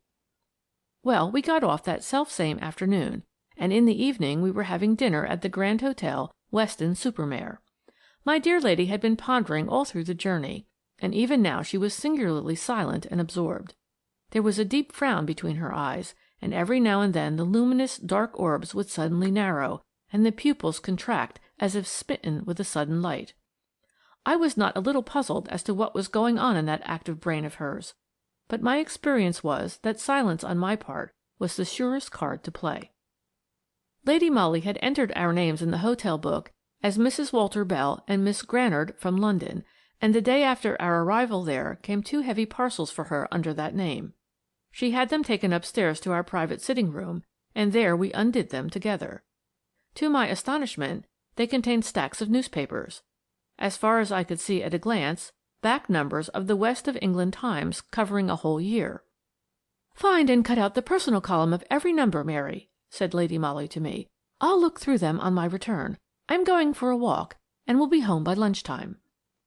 I knew, of course, that she was intent on her business, and on that only, and as soon as she had gone out I set myself to the wearisome tasks which she had allotted me. My dear lady was evidently working out a problem in her mind, the solution of which she expected to find in a back number of the West of England Times. By the time she returned, I had the personal column of some 300 numbers of the paper neatly filed and docketed for her perusal. She thanked me for my promptitude with one of her charming looks, but said little, if anything, all through luncheon. After that meal she set to work. I could see her studying each scrap of paper minutely, comparing one with the other, arranging them in sets in front of her, and making marginal notes on them all the while. With but a brief interval for tea, she sat at her table for close on 4 hours, at the end of which she swept all the scraps of paper on one side, with the exception of a few which she kept in her hand. Then she looked up at me, and I sighed with relief. My lady was positively beaming. "You have found what you wanted?" I asked eagerly. "What I expected," she replied. "May I know?" She spread out the bits of paper before me. There were 6 altogether, and each of these columns had one paragraph specially marked with a cross. "Only look at the paragraphs which I have marked," she said. I did what I was told, but if in my heart I had vaguely hoped that I should then and there be confronted with the solution of the mystery which surrounded the Somersetshire outrage, I was doomed to disappointment. Each of the marked paragraphs in the personal columns bore the initials H.S.H., and their purport was invariably an assignation at one of the small railway stations on the line between Bristol and Weston. I suppose that my bewilderment must have been supremely comical, for my lady's rippling laugh went echoing through the bare, dull hotel sitting-room. "You don't see it, Mary?" she asked gaily.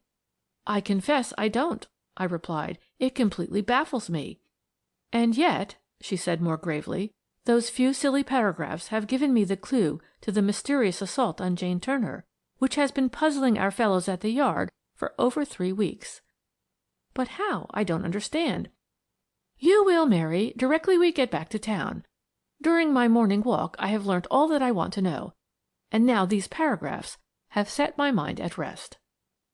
The next day we were back in town. Already at Bristol we had bought a London morning paper, which contained in its centre page a short notice under the following startling headlines: "The Somersetshire outrage. Amazing discovery by the police. An unexpected clue." The article went on to say, "We are officially informed that the police have recently obtained knowledge of certain facts which establish beyond a doubt the motive of the brutal assault committed on the person of Miss Jane Turner. We are not authorized to say more at present than that certain startling developments are imminent." On the way up my dear lady had initiated me into some of her views with regard to the case itself, which at the chief's desire she had now taken entirely in hand, and also into her immediate plans, of which the above article was merely the preface. She it was who had officially informed the Press Association, and needless to say, the news duly appeared in most of the London and provincial dailies. How unerring was her intuition, and how well thought out her scheme, was proved within the next 24 hours in our own little flat, when our Emily, looking somewhat important and awed, announced "Her Serene Highness the Countess of Hohengebirg." H.S.H., the conspicuous initials in the personal columns of the West of England Times! You may imagine how I stared at the exquisite apparition, all lace and chiffon and roses, which the next moment literally swept into our office, past poor open-mouthed Emily. Had my dear lady taken leave of her senses when she suggested that this beautiful young woman with the soft fair hair, with the pleading blue eyes and childlike mouth, had anything to do with a brutal assault on a shop girl? The young Countess shook hands with Lady Molly and with me, and then, with a deep sigh, she sank into the comfortable chair which I was offering her. Speaking throughout with great diffidence, but always in the gentle tones of a child that knows it has been naughty, she began by explaining that she had been to Scotland Yard, where a very charming man, the chief, I presume, had been most kind and sent her hither, where he promised her she would find help and consolation in her dreadful, dreadful trouble. Encouraged by Lady Molly, she soon plunged into her narrative, a pathetic tale of her own frivolity and foolishness. She was originally Lady Muriel Wolfe-Strongham, daughter of the Duke of Weston, and when scarce out of the schoolroom had met the Grand Duke of Starkburg-Nauheim, who fell in love with her and married her. The union was a morganatic one, the Grand Duke conferring on his English wife the title of the Countess of Hohengebirg and the rank of Serene Highness. It seems that, at first, the marriage was a fairly happy one, in spite of the bitter animosity of the mother and sister of the Grand Duke, the Dowager Grand Duchess holding that all English girls were loud and unwomanly, and the Princess Amélie seeing in her brother's marriage a serious bar to the fulfilment of her own highly ambitious matrimonial hopes. "They can't bear me because I don't knit socks and I don't know how to bake almond cakes," said her dear little Serene Highness, looking up with tender appeal at Lady Molly's grave and beautiful face, "and they will be so happy to see a real estrangement between my husband and myself." It appears that last year, while the Grand Duke was doing his annual cure at Marienbad, the Countess of Hohengebirg went to Folkestone for the benefit of her little boy's health. She stayed at one of the hotels there merely as any English lady of wealth might do, with nurses and her own maid, of course, but without the paraphernalia and nuisance of her usual German retinue. Whilst there she met an old acquaintance of her father's, a Mr. Rumbold, who is a rich financier, it seems, and who at one time moved in the best society, but whose reputation had greatly suffered recently, owing to a much-talked-of divorce case which brought his name into unenviable notoriety. Her Serene Highness, with more mopping of her blue eyes, assured Lady Molly that over at Schloss Starkburg she did not read the English papers, and was therefore quite unaware that Mr. Rumbold, who used to be a persona grata in her father's house, was no longer a fit and proper acquaintance for her. "It was a very fine morning," she continued with genuine pathos, "and I was deadly dull at Folkestone. Mr. Rumbold persuaded me to go with him on a short trip on his yacht. We were to cross over to Boulogne, have lunch there, and come home in the cool of the evening. And, of course, something occurred to disable the yacht," concluded Lady Molly gravely, as the lady herself had paused in her narrative. "Of course," whispered the little Countess through her tears. "And of course it was too late to get back by the ordinary afternoon mail boat?" "That boat had gone an hour before, and the next did not leave until the middle of the night." "So you perforce had to wait then, and in the meanwhile you were seen by a girl named Jane Turner, who knew you by sight, and who has been blackmailing you ever since." "How did you guess that?" ejaculated her Highness, with a look of such comical bewilderment in her large blue eyes that Lady Molly and I had perforce to laugh. "Well," replied my dear lady after a while, resuming her gravity, "we have a way in our profession of putting two and two together, haven't we? And in this case it was not very difficult. The assignations for secret meetings at out-of-the-way railway stations, which were addressed to H.S.H. in the columns of the West of England Times recently, gave me one clue, shall we say? The mysterious assault on a young woman whose home was close to those very railway stations, as well as to Bristol Castle, your parents' residence, where you have frequently been staying of late, was another piece that fitted in the puzzle, whilst the number of copies of the West of England Times that were found in that same young woman's room helped to draw my thoughts to her. Then your visit to me to-day. It is very simple, you see." "I suppose so," said H.S.H. with a sigh. "Only it is worse even than you suggest, for that horrid Jane Turner, to whom I had been ever so kind when I was a girl, took a snapshot of me and Mr. Rumbold standing on the steps of Hôtel des Bains at Boulogne. I saw her doing it, and rushed down the steps to stop her. She talked quite nicely then, hypocritical wretch, and said that perhaps the plate would be no good when it was developed, and if it were she would destroy it. I was not to worry. She would contrive to let me know through the agony column of the West of England Times, which, as I was going home to Bristol Castle to stay with my parents, I could see every day. But she had no idea I should have minded, and all that sort of rigmarole. Oh, she's a wicked girl, isn't she, to worry me so?" And once again the lace handkerchief found its way to the most beautiful pair of blue eyes I think I have ever seen. I could not help smiling, though I was really very sorry for the silly, emotional, dear little thing. "And instead of reassurance in the West of England Times, you found a demand for a secret meeting at a country railway station?" "Yes, and when I went there, terrified lest I should be seen, Jane Turner did not meet me herself. Her mother came, and at once talked of selling the photograph to my husband or to my mother-in-law. She said it was worth £4,000 to Jane, and that she had advised her daughter not to sell it to me for less." "What did you reply?" "That I hadn't got £4,000, said the Countess ruefully. "So after a lot of argument it was agreed that I was to pay Jane £250 a year out of my dress allowance. She would keep the negative as security, but promised never to let anyone see it so long as she got her money regularly. It was also arranged that whenever I stayed with my parents at Bristol Castle, Jane would make appointments to meet me through the columns of the West of England Times, and I was to pay up the instalments then just as she directed." I could have laughed if the whole thing had not been so tragic, for truly the way this silly, harmless little woman had allowed herself to be bullied and blackmailed by a pair of grasping females was beyond belief. "And this has been going on for over a year?" commented Lady Molly gravely. "Yes, but I never met Jane Turner again. It was always her mother who came." "You knew her mother before that, I presume?" "Oh, no. I only knew Jane because she had been sewing maid at the castle some few years ago." "I see," said Lady Molly slowly. "What was the woman like whom you used to meet at the railway stations, and to whom you paid over Miss Turner's money?" "Oh, I couldn't tell you what she was like. I never saw her properly." "Never saw her properly?" ejaculated Lady Molly, and it seemed to my well-trained ears as if there was a ring of exultation in my dear lady's voice. "No," replied the little Countess ruefully. "She always appointed a late hour of the evening, and those little stations on that line are very badly lighted. I had difficulties getting away from home without exciting comment, and used to beg her to let me meet her at a more convenient hour, but she always refused." Lady Molly remained thoughtful for a while, then she asked abruptly, "Why don't you prosecute Jane Turner for blackmail?" "Oh, I dare not! I dare not!" ejaculated the little Countess in genuine terror.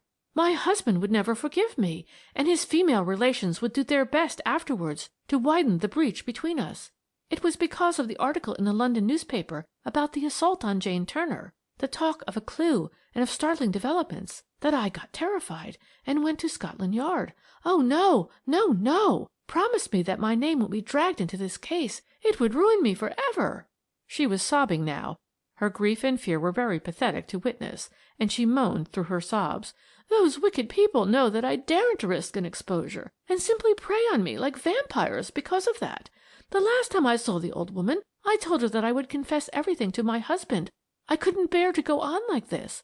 But she only laughed. She knew I should never dare." "When was this?" asked Lady Molly. "About 3 weeks ago, just before Jane Turner was assaulted and robbed of the photographs." "How do you know she was robbed of the photographs?" "She wrote and told me so," replied the young Countess, who seemed strangely awed now by my dear lady's earnest question, and from a dainty reticule she took a piece of paper, which bore traces of many bitter tears on its crumpled surface. This she handed to Lady Molly, who took it from her. It was a typewritten letter, which bore no signature. Lady Molly perused it in silence first, then read its contents out aloud to me. "To H.S.H., the Countess of Hohengemberg. You think I have been worrying you the past 12 months about your adventure with Mr. Rumbold in Bologna. But it was not me. It was one who has power over me, and who knew about the photograph. He made me act as I did. But whilst I kept the photo you were safe. Now he has assaulted me and nearly killed me, and taken the negative away. I can and will get it out of him again, but it will mean a large sum down. Can you manage £1,000? "When did you get this?" asked Lady Molly. "Only a few days ago," replied the Countess. "And oh, I have been enduring agonies of doubt and fear for the past 3 weeks, for I had heard nothing from Jane since the assault, and I wondered what had happened." "You have not sent a reply, I hope?" "No, I was going to, when I saw the article in the London paper, and the fear that all had been discovered threw me into such a state of agony that I came straight up to town and saw the gentleman at Scotland Yard, who sent me to you. Oh," she entreated again and again, "you won't do anything that will cause a scandal. Promise me, promise me.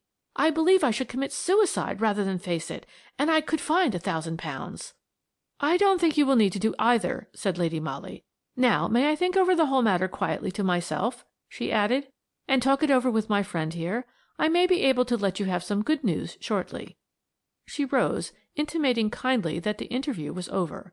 But it was by no means that yet, for there was still a good deal of entreaty and a great many tears on the one part, and reiterated kind assurances on the other. However, when, some 10 minutes later, the dainty clouds of lace and chiffon were finally wafted out of our office, we both felt that the poor, harmless, unutterably foolish little lady looked distinctly consoled and more happy than she had been for the past 12 months. "Yes, she has been an utter little goose," Lady Molly was saying to me an hour later when we were having luncheon. But that Jane Turner is a remarkably clever girl. I suppose you think, as I do, that the mysterious elderly female who seems to have impersonated the mother all through was an accomplice of Jane Turner's, and that the assault was a put-up job between them," I said. "Inspector Danvers will be delighted, for this theory is a near approach to his own." Was all the comment vouchsafed on my remark. "I am sure it was Arthur Cutbush, the girl's sweetheart, after all," I retorted hotly. "And you'll see that, put to the test of sworn evidence, his alibi at the time of the assault itself won't hold good. Moreover, now," I added triumphantly, "we have knowledge which has been lacking all along, the motive." "Ah," said my lady, smiling at my enthusiasm, "that's how you argue, Mary, is it?" "Yes, and in my opinion the only question in doubt is whether Arthur Cutbush acted in collusion with Jane Turner or against her." "Well, suppose we go and elucidate that point, and some others, at once," concluded Lady Molly, as she rose from the table. She decided to return to Bristol that same evening. We were going by the 8:50 p.m., and I was just getting ready, the cab being already at the door, when I was somewhat startled by the sudden appearance into my room of an old lady, very beautifully dressed, with snow-white hair dressed high above a severe, interesting face. A merry, rippling laugh issuing from the wrinkled mouth, and a closer scrutiny on my part, soon revealed the identity of my dear lady, dressed up to look like an extremely dignified grande dame of the old school, whilst a pair of long, old-fashioned earrings gave a curious, foreign look to her whole appearance. I didn't quite see why she chose to arrive at the Grand Hotel, Bristol, in that particular disguise, nor why she entered our names in the hotel book as Grand Duchess and Princess Amalie von Starkburg from Germany, nor did she tell me anything that evening. But by the next afternoon, when we drove out together in a fly, I was well up in the rôle which I had to play. My lady had made me dress in a very rich black silk dress of her own, and ordered me to do my hair in a somewhat frumpish fashion, with a parting and a bun at the back. She herself looked more like royalty travelling incognito than ever, and no wonder small children and tradesmen's boys stared open-mouthed when we alighted from our fly outside one of the mean-looking little houses in Bread Street. In answer to our ring, a smutty little servant opened the door, and my lady asked her if Miss Jane Turner lived here, and if she were in. "Yes, Miss Turner lives here, and it being Thursday and early closing, she's home from business." "Then please tell her," said Lady Molly in her grandest manner, "that the Dowager Grand Duchess of Starkburg-Nauheim and the Princess Amalie desire to see her." The poor little maid nearly fell backwards with astonishment. She gasped an agitated "Lor!" and then flew down the narrow passage and up the steep staircase, closely followed by my dear lady and myself. On the first-floor landing, the girl, with nervous haste, knocked at a door, opened it, and muttered half-audibly, "Ladies, to see you, miss." Then she fled incontinently upstairs. I have never been able to decide whether that little girl thought that we were lunatics, ghosts, or criminals. But already Lady Molly had sailed into the room, where Miss Jane Turner apparently had been sitting reading a novel. She jumped up when we entered and stared open-eyed at the gorgeous apparitions. She was not a bad-looking girl, but for the provoking, bold look in her black eyes, and the general slatternly appearance of her person. "Pray do not disturb yourself, Miss Turner," said Lady Molly in broken English, as she sank into a chair and beckoned me to do likewise. "Pray sit down. I will be brief. You have a compromising photograph, is it not, of my daughter-in-law, the Countess of Hohengebirg? I am the Grand Duchess of Starkburg-Nauheim. This is my daughter, the Princess Amalie. We are here incognito. You understand? Not?" And with inimitable elegance of gesture, my dear lady raised a pair of starers to her eyes and fixed them on Jane Turner's quaking figure. Never had I seen suspicion, nay terror, depicted so plainly on a young face, but I will do the girl the justice to state that she pulled herself together with marvellous strength of will. She fought down her awed respect of this great lady, or rather shall I say that the British middle-class want of respect for social superiority, especially if it be foreign, now stood her in good stead? "I don't know what you're talking about," she said with an arrogant toss of the head. "That is a lie, is it not?" rejoined Lady Molly calmly, as she drew from her reticule the typewritten letter which Jane Turner had sent to the Countess of Hohengebirg. "This you wrote to my daughter-in-law. The letter reached me instead of her. It interests me much. I will give you £2,000 for the photograph of her and Mr. Rumbold. You will sell it to me for that, is it not?" The production of the letter had somewhat cowed Jane's bold spirit, but she was still defiant. "I haven't got the photograph here," she said. "Ah, no, but you will get it, yes?" said my lady, quietly replacing the letter in her reticule. "In the letter you offer to get it for £1,000. I will give you 2,000. Today is a holiday for you. You will get the photograph from the gentleman, not? And I will wait here till you come back." Whereupon she arranged her skirts round her and folded her hands placidly, like one prepared to wait. "I haven't got the photograph," said Jane Turner doggedly, "and I can't get it today. The person who has it doesn't live in Bristol." "No? Ah, but quite close, isn't it?" rejoined my lady placidly. "I can wait all the day." "No, you shan't," returned Jane Turner, whose voice now shook with obvious rage or fear, I knew not which. "I can't get the photograph today, so there. And I won't sell it to you. I won't. I don't want your £2,000. How do I know you're not an impostor?" "From this, my good girl," said Lady Molly quietly, "that if I leave this room without the photograph, I go straight to the police with this letter, and you shall be prosecuted by the Grand Duke, my son, for blackmailing his wife. You see, I am not like my daughter-in-law. I am not afraid of a scandal, so you will fetch the photograph, isn't it? I and the Princess Emily will wait for it here. That is your bedroom, not?" she added, pointing to a door which obviously gave on an inner room. "Will you put on your hat and go at once, please? £2,000 or 2 years in prison. You have the choice, isn't it?" Jane Turner tried to keep up her air of defiance, looking Lady Molly full in the face, but I who watched her could see the boldness in her eyes gradually giving place to fear, and then to terror and even despair. The girl's face seemed literally to grow old as I looked at it, pale, haggard, and drawn, whilst Lady Molly kept her stern, luminous eyes fixed steadily upon her. Then, with a curious, wild gesture, which somehow filled me with a nameless fear, Jane Turner turned on her heel and ran into the inner room. There followed a moment of silence. To me it was tense and agonizing. I was straining my ears to hear what was going on in that inner room. That my dear lady was not as callous as she wished to appear was shown by the strange look of expectancy in her beautiful eyes. The minutes sped on. How many I could not afterwards have said. I was conscious of a clock ticking monotonously over the shabby mantelpiece, of an errand boy outside shouting at the top of his voice, of the measured step of the cab-horse, which had brought us hither, being walked up and down the street. Then suddenly there was a violent crash, as of heavy furniture being thrown down. I could not suppress a scream, for my nerves by now were terribly on the jar. "Quick, Mary, the inner room," said Lady Molly. "I thought the girl might do that." I dared not pause in order to ask what that meant, but flew to the door. It was locked. "Downstairs, quick," commanded my lady. "I ordered Danvers to be on the watch outside." You may imagine how I flew, and how I blessed my dear lady's forethought in the midst of her daring plan, when, having literally torn open the front door, I saw Inspector Danvers in plain clothes, calmly patrolling the street. I beckoned to him. He was keeping a sharp lookout, and together we ran back into the house. Fortunately, the landlady and the servant were busy in the basement, and had neither heard the crash nor seen me run in search of Danvers. My dear lady was still alone in the dingy parlour, stooping against the door of the inner room, her ear glued to the keyhole. "Not too late, I think," she whispered hurriedly. "Break it open, Danvers." Danvers, who is a great strong man, soon put his shoulder to the rickety door, which yielded to the first blow.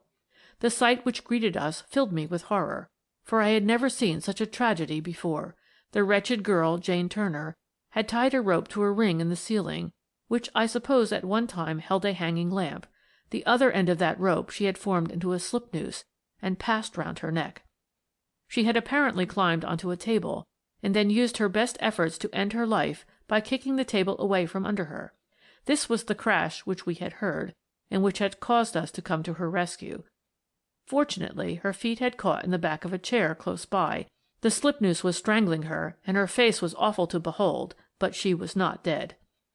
Danvers soon got her down. He is a first-aid man, and has done these terrible jobs before. As soon as the girl had partially recovered, Lady Molly sent him and me out of the room. In the dark and dusty parlour, where but a few moments ago I had played my small part in a grim comedy, I now waited to hear what the sequel to it would be. Danvers had been gone some time, and the shades of evening were drawing in. Outside, the mean-looking street looked particularly dreary. It was close on 6 o'clock when at last I heard the welcome rustle of silks, the opening of a door, and at last my dear lady, looking grave but serene, came out of the inner room, and beckoning to me, without a word, led the way out of the house and into the fly, which was still waiting at the door. "We'll send the doctor to her," were her first words as soon as we were clear of Bread Street, "but she is quite all right now, save that she wants a sleeping draught. Well, she has been punished enough, I think. She won't try her hand at blackmailing again." "Then the photograph never existed?" I asked, amazed. "No, the plate was a failure, but Jane Turner would not thus readily give up the idea of getting money out of the poor pusillanimous Countess. We know how she succeeded in terrorizing that silly little woman. It is wonderful how cleverly a girl like that worked out such a complicated scheme all alone." "All alone?" "Yes, there was no one else. She was the elderly woman who used to meet the Countess, and who rang at the front door of the Weston apartment house. She arranged the whole of the mise en scène of the assault on herself, all alone, and took everybody in with it, it was so perfectly done. She planned and executed it because she was afraid that the little Countess would be goaded into confessing her folly to her husband, or to her parents, when a prosecution for blackmail would inevitably follow. So she risked everything on a big coup, and almost succeeded in getting £1,000 from Her Serene Highness, meaning to reassure her, as soon as she had the money, by the statement that the negative and prints had been destroyed. But the appearance of the Grand Duchess of Starkburg-Nauheim this afternoon frightened her into an act of despair. Confronted with the prosecution she dreaded, and with the prison she dared not face, she, in a mad moment, attempted to take her life. I suppose now the whole matter will be hushed up." "Yes," replied Lady Molly with a wistful sigh, "the public will never know who assaulted Jane Turner." She was naturally a little regretful at that, but it was a joy to see her, the day when she was able to assure Her Serene Highness, the Countess of Hohengebirg, that she need never again fear the consequences of that fatal day's folly. End of Chapter 5.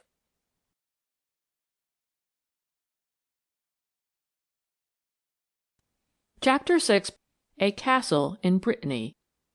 Yes, we are just back from our holiday, my dear lady and I, a well-earned holiday, I can tell you that.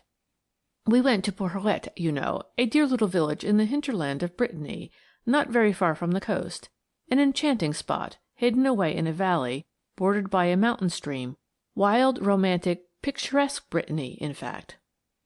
We had discovered the little place quite accidentally last year, in the course of our wanderings, and stayed there then about 3 weeks, laying the foundations of that strange adventure which reached its culminating point just a month ago.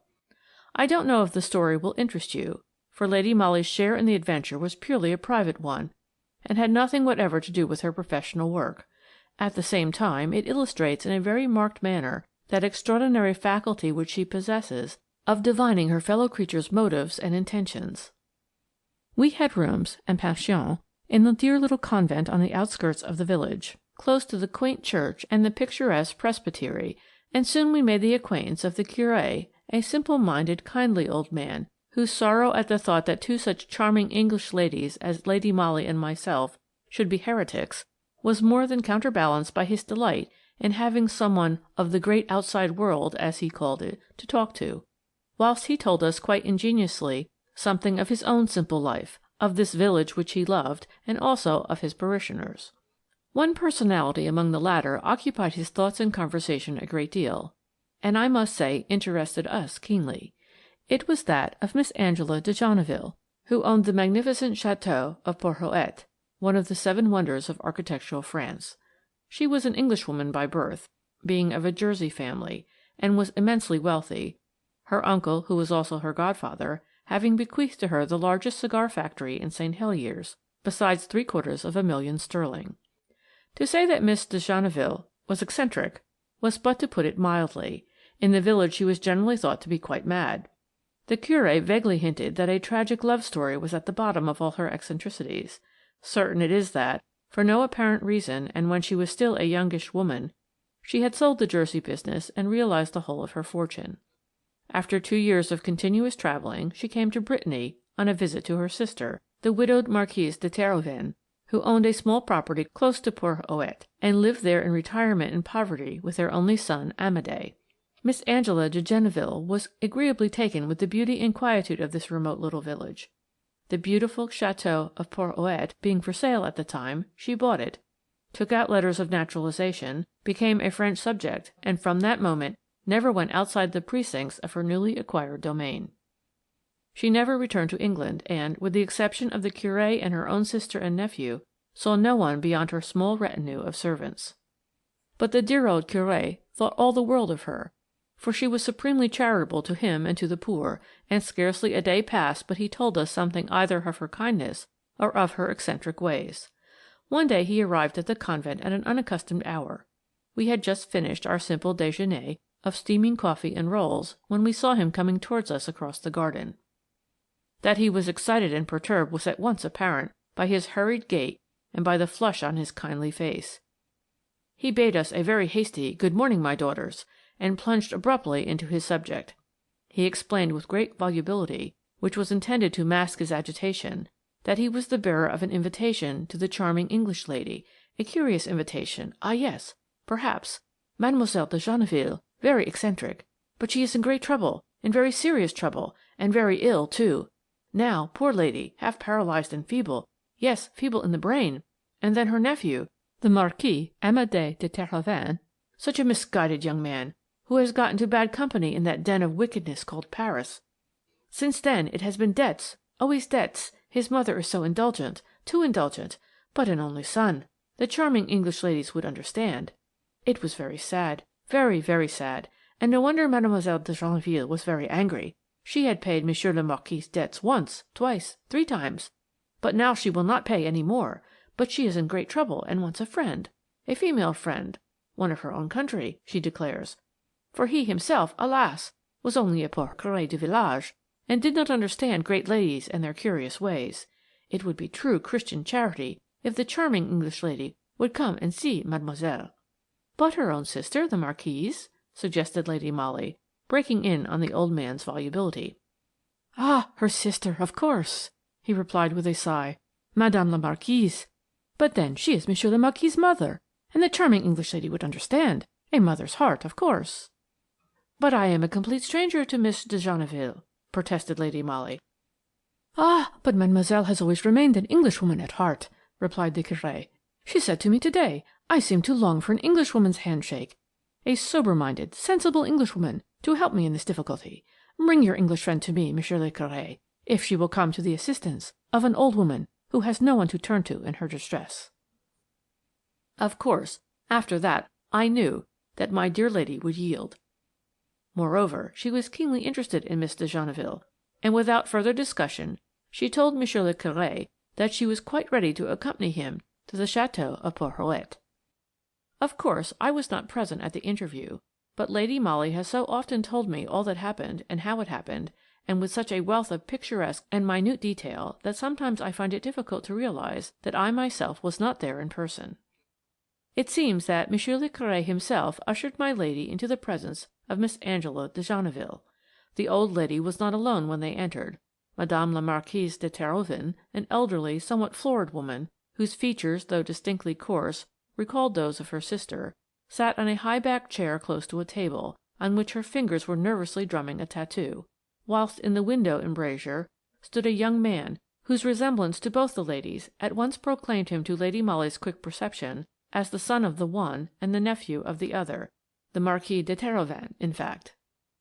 Miss de Genneville sat erect in a huge armchair. Her face was the hue of yellow wax, the flesh literally shriveled on the bones, the eyes of a curious, unnatural brilliance. One hand clutched feverishly the arm of her chair, the other, totally paralyzed, lay limp and inert in her lap. "Ah, the Englishwoman at last, thank God!" she said in a high-pitched, strident voice as soon as Lady Molly entered the room. "Come here, my dear, for I have wanted one of your kind badly. A true-hearted Englishwoman is the finest product of God's earth, after all said and done. Pardieu, but I breathe again," she added, as my dear lady advanced somewhat diffidently to greet her, and took the trembling hand which Miss Angela extended to her. "Sit down close to me," commanded the eccentric old lady, whilst Lady Molly, confused, and not a little angered at finding herself in the very midst of what was obviously a family conclave, was vaguely wondering how soon she could slip away again. But the trembling hand of the paralytic clutched her own slender wrist so tightly, forcing her to sink into a low chair close by, and holding her there as with a grip of steel, that it would have been useless and perhaps cruel to resist. Satisfied now that her newly found friend, as well as Monsieur le Curé, were prepared to remain by her and to listen to what she had to say, the sick woman turned with a look of violent wrath towards the window embrasure. "I was just telling that fine nephew of mine that he is counting his chickens before they are hatched. I am not yet dead, as monsieur my nephew can see, and I have made a will, and placed it where his thievish fingers can never reach it." The young man, who up to now had been gazing stolidly out of the window, now suddenly turned on his heel, confronting the old woman, with a look of hate gleaming in his eyes. "We can fight the will," here interposed Madame la Marquise icily. "On what grounds?" queried the other. "That you were paralysed and imbecile when you made it," replied the Marquise dryly. Monsieur le Curé, who up to now had been fidgeting nervously with his hat, now raised his hands and eyes to the ceiling to emphasize the horror which he felt at this callous suggestion. Lady Molly no longer desired to go. The half-paralyzed grip on her wrist had relaxed, but she sat there quietly, interested with every fibre of her quick intelligence in the moving drama which was being unfolded before her. There was a pause now, a silence broken only by the monotonous ticking of a monumental, curious-looking clock which stood in the angle of the room. Miss de Genneville made no reply to her sister's cruel taunt, but a look, furtive, maniacal, almost dangerous, now crept into her eyes. Then she addressed the Curé. "I pray you, pen, ink, and paper, here on this table," she requested. Then, as he complied with alacrity, she once more turned to her nephew, and pointing to the writing materials, "Sit down and write, Amédée," she commanded. "Write what?" he queried. "A confession, my nephew," said the old woman with a shrill laugh. "A confession of those little peccadilloes of yours, which, unless I come to your rescue now, will land you for 7 years in a penal settlement, if I mistake not. Eh, my fine nephew?" "A confession!" retorted Amédée de Terhoven savagely. "Do you take me for a fool?" "No, my nephew, I take you for a wise man, who understands that his dear aunt will not buy those interesting forgeries perpetrated by Monsieur le Marquis Amédée de Terhoven, and offered to her by Rubinstein the moneylender, unless that confession is written and signed by you. Write, Amédée, write that confession, my dear nephew, if you do not wish to see yourself in the dock on a charge of forging your aunt's name to a bill of 100,000 francs." Amédée muttered a curse between his teeth. Obviously the old woman's shaft had struck home. He knew himself to be in a hopeless plight.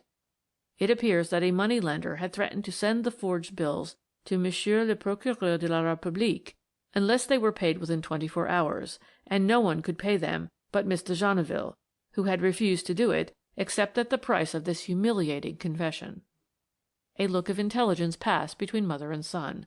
Intercepted by Lady Molly, and interpreted by her, it seemed to suggest the idea of humouring the old aunt, for the moment, until the forgeries were safely out of the money-lender's hands, then of mollifying her later on, when perhaps she would have forgotten, or sunk deeper into helplessness and imbecility. As if in answer to his mother's look, the young man now said curtly, "I must know what use you mean to make of the confession if I do write it." "That will depend on yourself," replied mademoiselle dryly. "You may be sure that I will not willingly send my own nephew to penal servitude." For another moment the young man hesitated. Then he sat down, sullen and wrathful, and said, "I'll write, you may dictate." The old woman laughed a short, dry, sarcastic laugh. Then, at her dictation, Amédée wrote, "I, Amédée, Marquis de Terhoven, hereby make confession to having forged Mademoiselle Angela de Genneville's name to the annexed bills, thereby obtaining the sum of 100,000 francs from Abraham Rubinstein of Brest." "Now, Monsieur le Curé, would you kindly witness le Marquis's signature?" said the irascible old lady, when Amédée had finished writing. "And you too, my dear?" she added, turning to Lady Molly. My lady hesitated for a moment. Naturally, she did not desire to be thus mixed up in this family feud, but a strange impulse had drawn her sympathy to this eccentric old lady, who, in the midst of her semi-regal splendour, seemed so forlorn, between her nephew, who was a criminal and a blackguard, and her sister, who was but little less contemptible. Obeying this impulse, and also a look of entreaty from the Curé, she affixed her own signature as witness to the document, and this despite the fact that both the Marquise and her son threw her a look of hate which might have made a weaker spirit tremble with foreboding. Not so Lady Molly. Those very same threatening looks served but to decide her. Then, at Mademoiselle's command, she folded up the document, slipped it into an envelope, sealed it, and finally addressed it to Monsieur le Procureur de la République, resident at Caen. Amédé watched all these proceedings with eyes that were burning with impotent wrath. "This letter," now resumed the old lady more calmly, "will be sent under cover to my lawyer, Maître Vendôme, of Paris, who drew up my will, with orders only to post it in case of certain eventualities, which I will explain later on. In the meanwhile, my dear nephew, you may apprise your friend Abraham Rubinstein that I will buy back those interesting forgeries of yours on the day on which I hear from Maître Vendôme that he has safely received my letter with this enclosure." "This is infamous!" here broke in the Marquise, rising in full wrath, unable to control herself any longer. "I'll have you put under restraint as a dangerous lunatic. Then, of course, I could not buy back the bills from Rubinstein," rejoined Mademoiselle calmly. Then, as the Marquise subsided, cowed, terrified, realizing the hopelessness of her son's position, the old lady turned placidly to my dear lady, whilst her trembling fingers once more clutched the slender hand of her newly found English friend. "I have asked you, my dear, and Monsieur le Curé, to come to me to-day," she said, "because I wish you both to be of assistance to me in carrying out my dying wishes. You must promise me most solemnly, both of you, that when I am dead you will carry out these wishes to the letter. Promise!" she added with passionate earnestness. The promise was duly given by Lady Molly and the old Curé. Then Mademoiselle resumed more calmly. "And now I want you to look at that clock," she said abruptly, with seeming irrelevance. "It is an old heirloom which belonged to the former owners of FORDWYCH, and which I bought along with the house. You will notice that it is one of the most remarkable pieces of mechanism which brain of man has ever devised, for it has this great peculiarity, that it goes for 366 days consecutively, keeping most perfect time. When the works have all but run down, the weights, which are enormous, release a certain spring, and the great doors of the case open of themselves, thus allowing the clock to be wound up. After that is done, and the doors pushed to again, no one can open them until another 366 days have gone by, that is to say, not without breaking the case to pieces." Lady Molly examined the curious old clock with great attention. Vaguely she guessed already what the drift of the old lady's curious explanations would be. "2 days ago," continued Mademoiselle, "the clock was open, and Monsieur le Curé wound it up. But before I pushed the doors to again, I slipped certain papers into the case. You remember, monsieur?" "Yes, mademoiselle, I remember," responded the old man. "Those papers were my last will and testament, bequeathing all I possessed to the parish of Porhoët," said Miss de Genneville dryly. "And now the doors of the massive case are closed. No one can get at my will for another 364 days. No one," she added with a shrill laugh, "not even my nephew, Amédé de Terhoven." A silence ensued, only broken by the rustle of Madame la Marquise's silk dress as she shrugged her shoulders and gave a short, sarcastic chuckle. "My dear," resumed Mademoiselle, looking straight into Lady Molly's eager, glowing face, "you must promise me that, 364 days hence, that is to say, on the 20th September next year, you and Monsieur le Curé, or one of you if the other be incapacitated, will be present in this room at this hour when the door of the clock will open. You will then wind up the family heirloom, take out the papers which you will find buried beneath the weights, and hand them over to Maître Vendôme for probate at the earliest opportunity. Monseigneur, the Bishop of Caen, the mayor of this commune, and the sous-préfet of this department have all been informed of the contents of my will, and also that it is practically in the keeping of the Curé de Porhoët, who, no doubt, realizes what the serious consequences to himself would be if he failed to produce the will at the necessary time." The poor Curé gasped in terror. But, he stammered meekly, I may be forcibly prevented from entering the house. I might be ill, or—" He shuddered with an unavowable fear, then added more calmly, "I might be unjustly accused, then, of stealing the will, of defrauding the poor Porhoët in favour of mademoiselle's direct heirs." "Have no fear, my good friend," said mademoiselle dryly. "Though I have one foot in the grave, I am not quite so imbecile as my dear sister and nephew here would suggest. And I have provided for every eventuality. If you are ill, or otherwise prevented by outside causes from being present here on the day and hour named, this charming English lady will be able to replace you.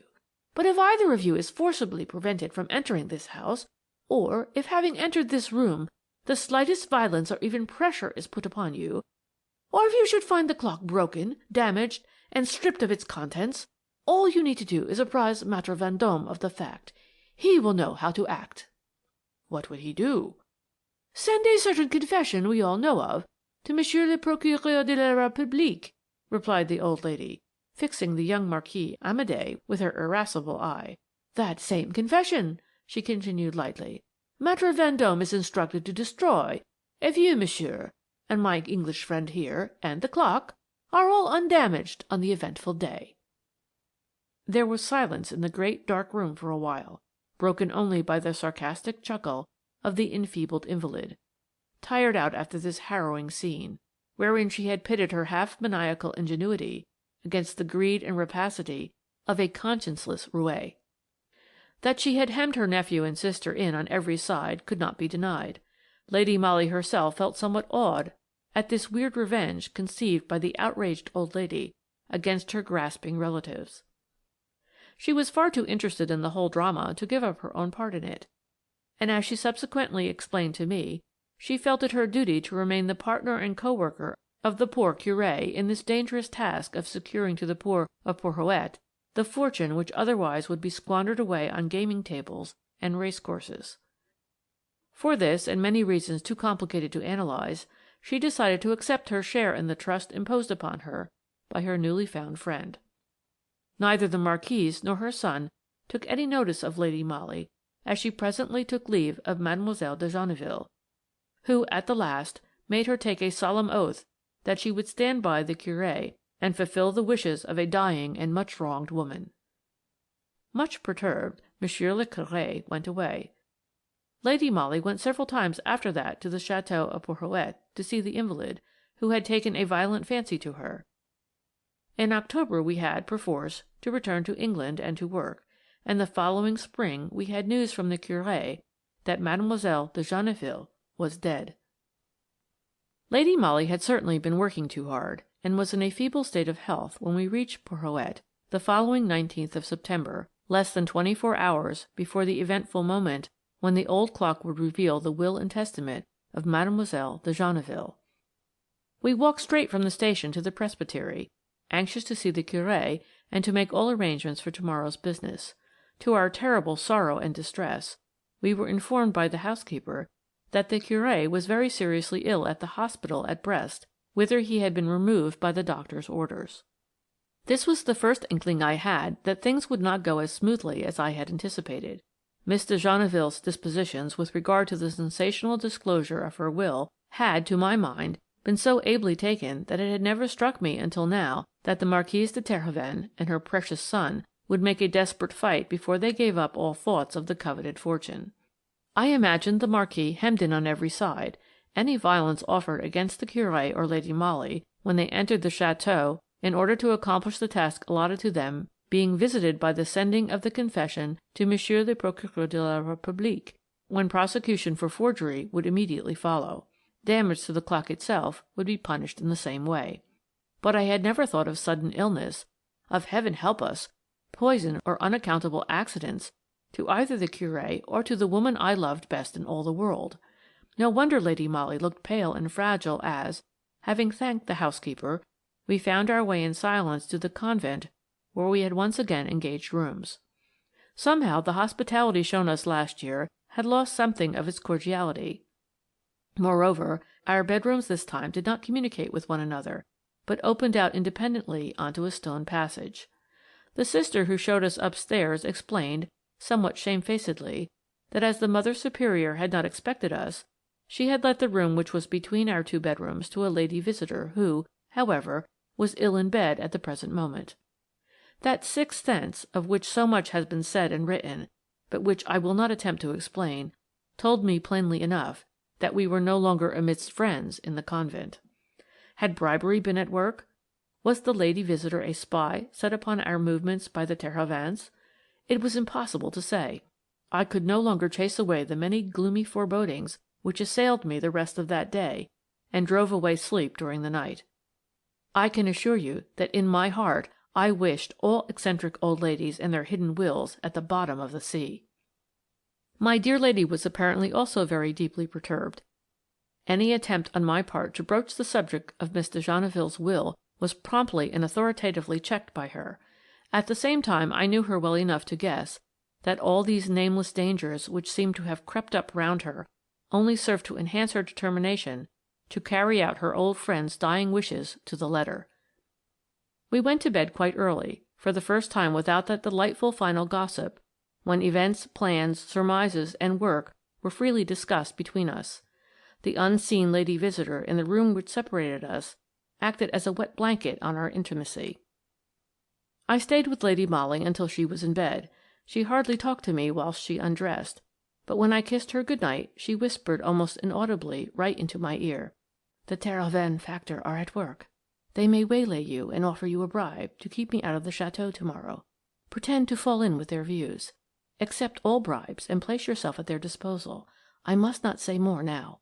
We are being spied upon." That my lady was, as usual, right in her surmises was proved within the next 5 minutes. I had slipped out of her room and was just going into mine when I heard my name spoken hardly above a whisper, whilst I felt my arm gently squeezed from behind. An elderly, somewhat florid woman stood before me attired in a dingy-coloured dressing-gown. She was pointing towards my own bedroom door, implying her desire to accompany me to my room. Remembering my dear lady's parting injunctions, I nodded in acquiescence. She followed me, after having peered cautiously up and down the passage. Then, when the door was duly closed, and she was satisfied that we were alone, she said very abruptly, "Miss Granard, tell me, you are poor, eh? A paid companion to your rich friend, what?" Still thinking of Lady Molly's commands, I replied with a pathetic sigh. "Then," said the old lady eagerly, "would you like to earn 50,000 francs?" The eagerness with which I responded "rather" apparently pleased her, for she gave a sigh of satisfaction. "You know the story of my sister's will, of the clock?" she asked eagerly. "Of your friend's role in this shameless business?" Once more I nodded. I knew that my lady had guessed rightly. This was the Marquise de Terhoven, planted here in the convent to gain my confidence, to spy on Lady Molly, and to offer me a bribe. Now for some clever tactics on my part. "Can you prevent your friend from being at the chateau tomorrow before 1 o'clock?" asked the Marquise. "Easily," I replied calmly. "How?" "She is ill, as you know. The doctor has ordered her a sleeping draught. I administer it. I can arrange that she has a strong dose in the morning instead of her other medicine.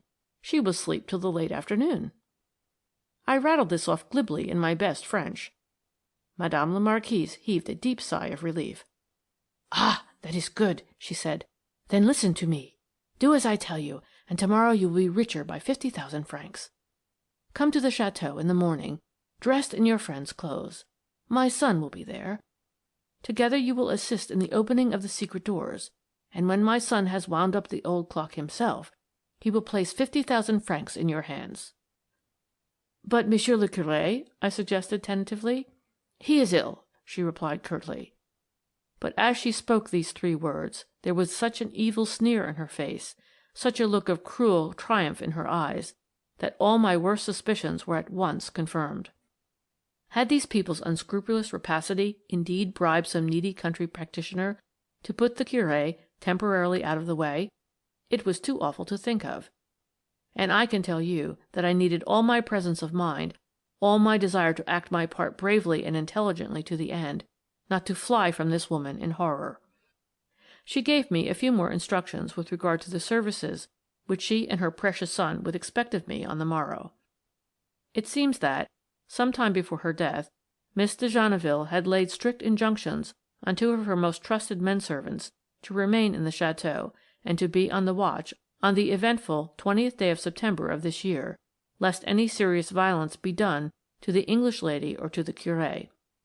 It was with a view to allay any suspicion which might arise in the minds of these two men that the Marquis desired me to impersonate Lady Molly tomorrow, and to enter with him, on seemingly friendly terms, the room where stood the monumental clock.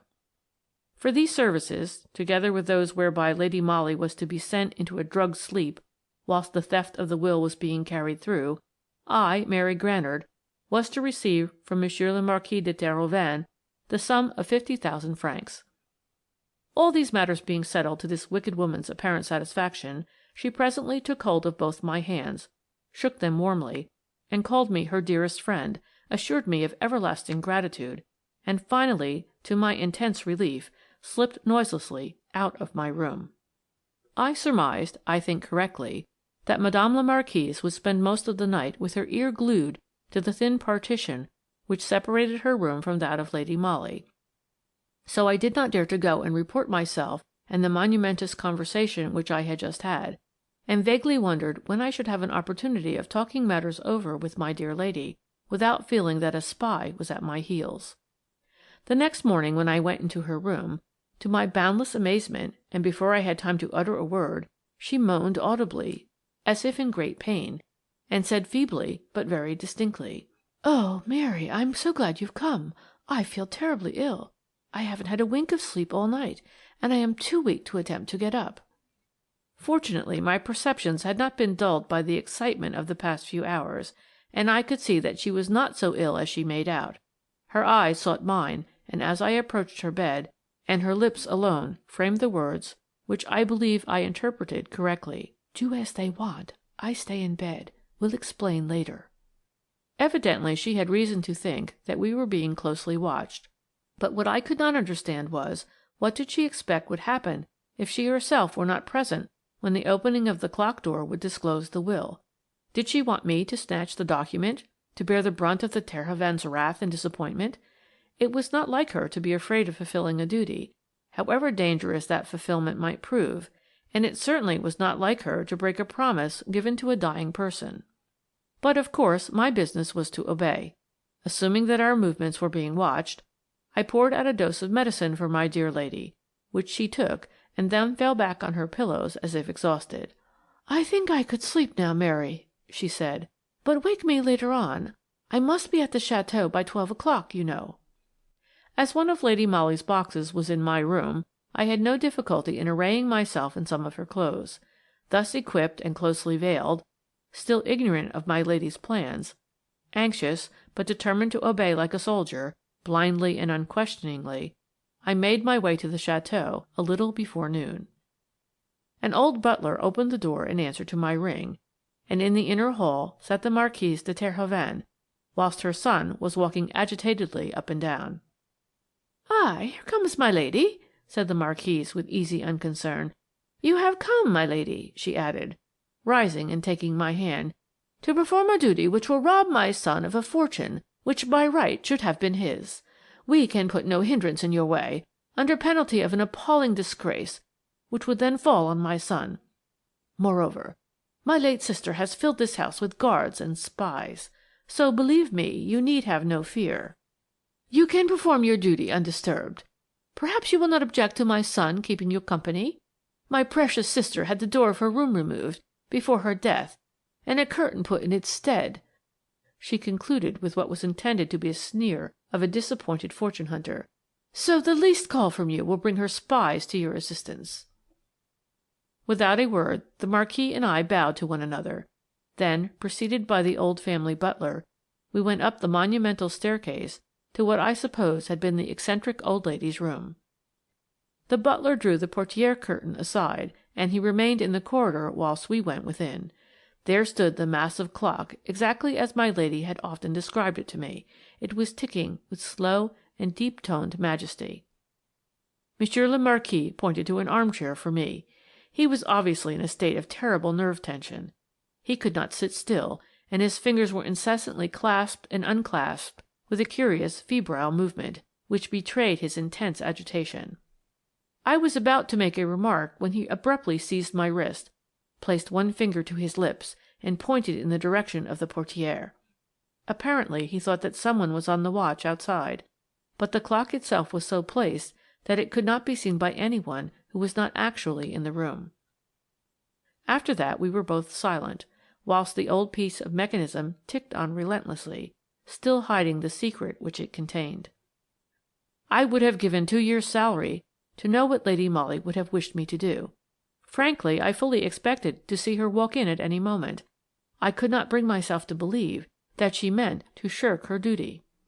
But she had said to me, "Fall in with their views," so that when, presently, the Marquis beckoned to me across the room to come and examine the clock, I obeyed readily enough. I felt by that time as if my entire body was stuffed with needles and pins, which were pricking my nerves and skin until I could have yelled with the agony of the sensation. I walked across the room as if in a dream, and looked at the curious clock which, in less than 15 minutes, would reveal its hidden secret. I suppose cleverer people than poor Mary Granard could enter into long philosophical disquisitions as to this dumb piece of mechanism which held the fate of this ruined, unscrupulous gambler safely within its doors. But I was only conscious of that incessant tick, tick, tick, whilst my eyes literally ached with staring at the door. I don't know now how it all happened, for, of course, I was taken unawares. But the next moment I found myself quite helpless, hardly able to breathe, for a woolen scarf was being wound round my mouth, whilst 2 strong arms encircled my body so that I could not move. "This is only a protection for myself, my dear Miss Granard," a trembling voice whispered in my ear. "Keep quite still. No harm will come to you. In 10 minutes you shall have your 50,000 francs in your pocket, and can walk unconcernedly out of the château. Neither your English lady nor Monsieur le Curé can say that they suffered any violence, nor will the clock be damaged. What happens after that I care not. The law cannot wrest the old fool's fortune from me once I have destroyed her accursed will." To begin to tell you what passed in my mind then were an impossibility.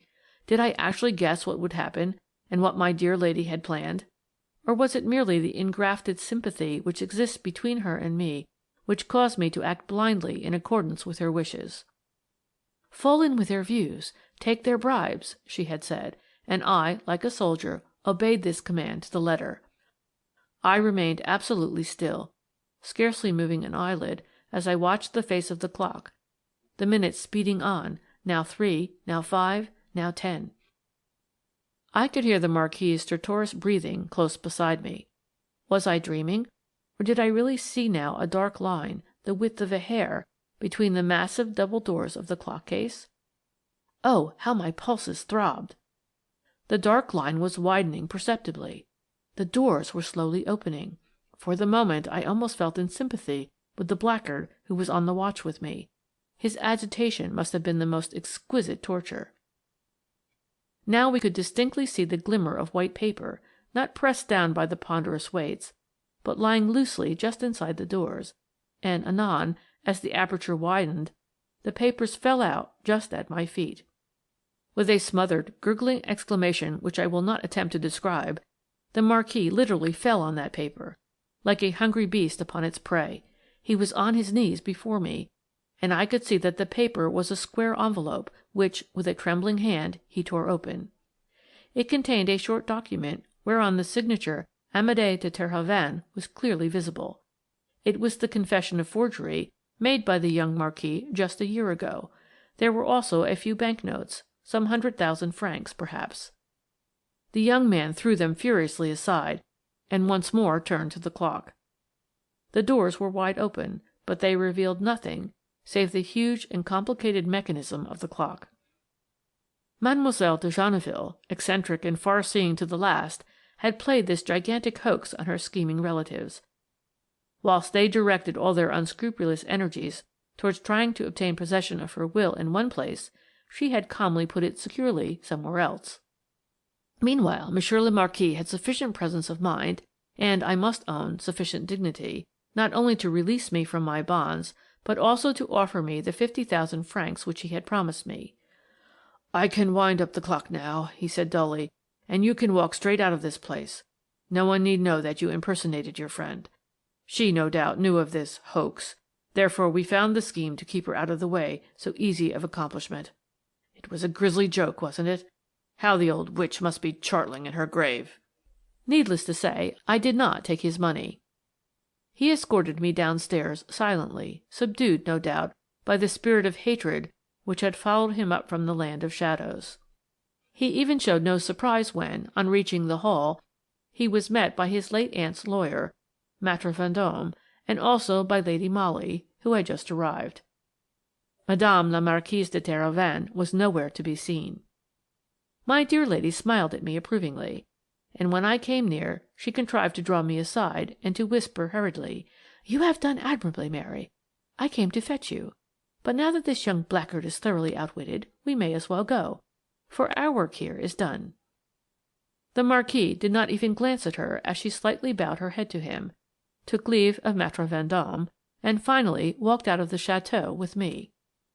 As soon as we were out in the open air, I begged for an explanation. "Maître Vendôme has mademoiselle's will," she replied. "She had enjoined him to read it in the château, to-day in the presence of 3 trustees appointed for the poor of Porhoët, who inherit all her wealth." "And the Terhovens?" I asked. "They've got his confession back," she said dryly, "and they will receive an annuity from the trustees." "And you knew this all along," I rejoined somewhat reproachfully. "Yes, so did the Curé.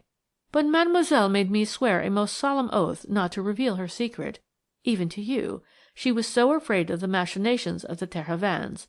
You see," continued Lady Molly, smiling at my eagerness, "Miss de Genneville possessed the ancient key wherewith she could open the clock case at any time.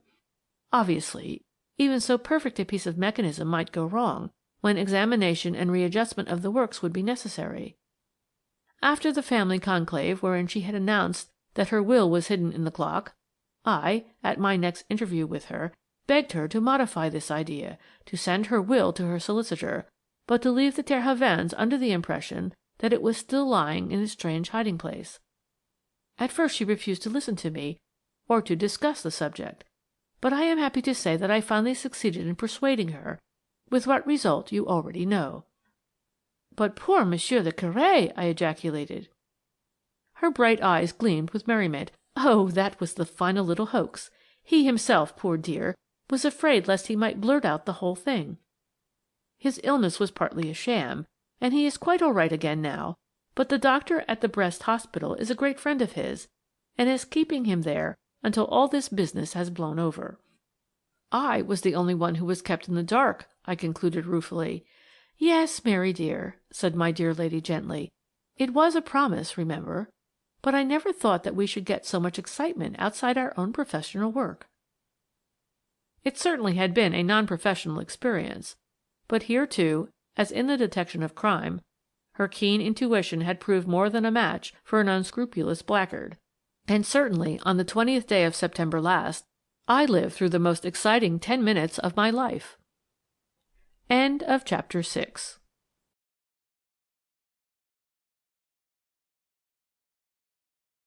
Chapter 7. A Christmas Tragedy.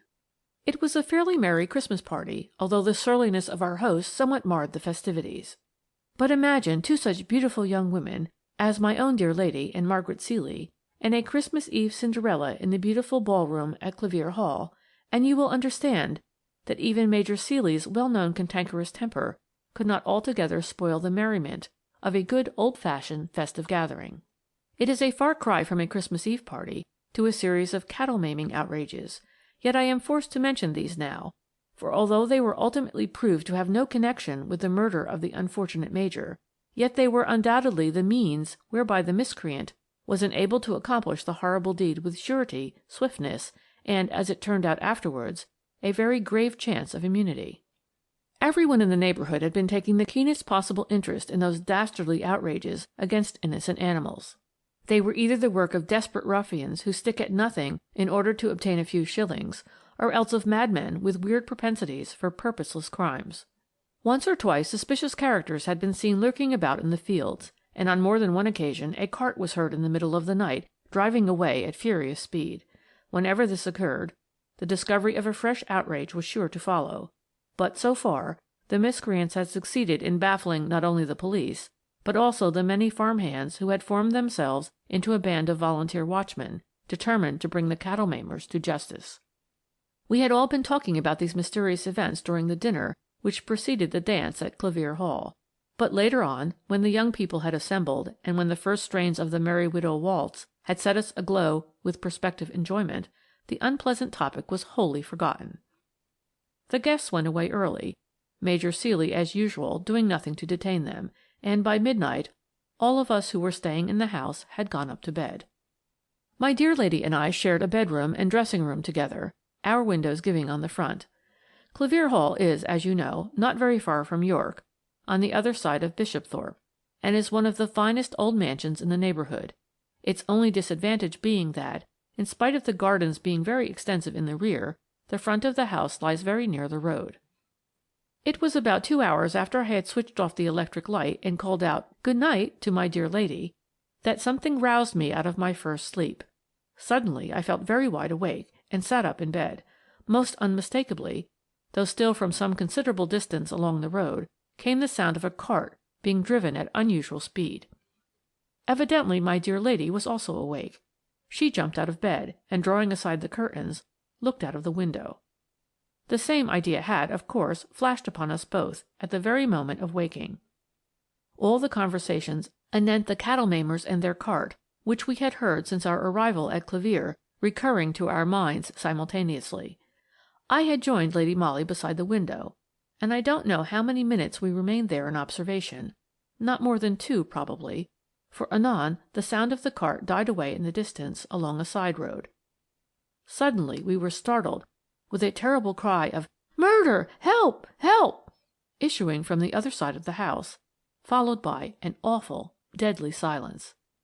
I stood there near the window shivering with terror, while my dear lady, having already turned on the light, was hastily slipping into some clothes.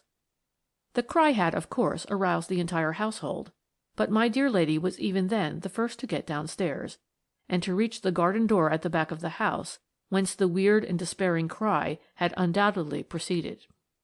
That door was wide open. 2 steps lead from it to the terraced walk which borders the house on that side, and along these steps Major Ceely was lying, face downwards, with arms outstretched, and a terrible wound between his shoulder blades. A gun was lying close by, his own. It was easy to conjecture that he, too, hearing the rumble of the wheels, had run out, gun in hand, meaning, no doubt, to effect, or at least to help, in the capture of the escaping criminals. Someone had been lying in wait for him. That was obvious. Someone who had perhaps waited and watched for this special opportunity for days or even weeks in order to catch the unfortunate man unawares. Well, it were useless to recapitulate all the various little incidents which occurred from the moment when Lady Molly and the butler first lifted the Major's lifeless body from the terrace steps, until that instant when Miss Ceely, with remarkable coolness and presence of mind, gave what details she could of the terrible event to the local police inspector and to the doctor, both hastily summoned. These little incidents, with but slight variations, occur in every instance when a crime has been committed. The broad facts alone are of weird and paramount interest. Major Ceely was dead. He had been stabbed with amazing sureness and terrible violence in the back. The weapon used must have been some sort of heavy clasp knife. The murdered man was now lying in his own bedroom upstairs, even as the Christmas bells, on that cold, crisp morning, sent cheering echoes through the stillness of the air. We had, of course, left the house, as had all the other guests. Everyone felt the deepest possible sympathy for the beautiful young girl who had been so full of the joy of living but a few hours ago, and was now the pivot round which revolved the weird shadow of tragedy, of curious suspicions, and of an ever-growing mystery. but at such times all strangers, acquaintances, and even friends in a house are only an additional burden to an already overwhelming load of sorrow and of trouble. We took up our quarters at the Black Swan in York. The local superintendent, hearing that Lady Molly had been actually a guest at Clevere on the night of the murder, had asked her to remain in the neighbourhood. There was no doubt that she could easily obtain the chief's consent to assist the local police in the elucidation of this extraordinary crime. At this time, both her reputation and her remarkable powers were at their zenith, and there was not a single member of the entire police force in the kingdom who would not have availed himself gladly of her help when confronted with a seemingly impenetrable mystery. That the murder of Major Ceely threatened to become such, no one could deny. In cases of this sort, when no robbery of any kind has accompanied the graver crime, it is the duty of the police and also of the coroner to try to find out, first and foremost, what possible motive there could be behind so cowardly an assault, and among motives, of course, deadly hatred, revenge, and animosity stand paramount. But here the police were at once confronted with the terrible difficulty, not of discovering whether Major Ceely had an enemy at all, but rather which, of all those people who owed him a grudge, hated him sufficiently to risk hanging for the sake of getting him out of the way. As a matter of fact, the unfortunate Major was one of those miserable people who seem to live in a state of perpetual enmity with everything and everybody.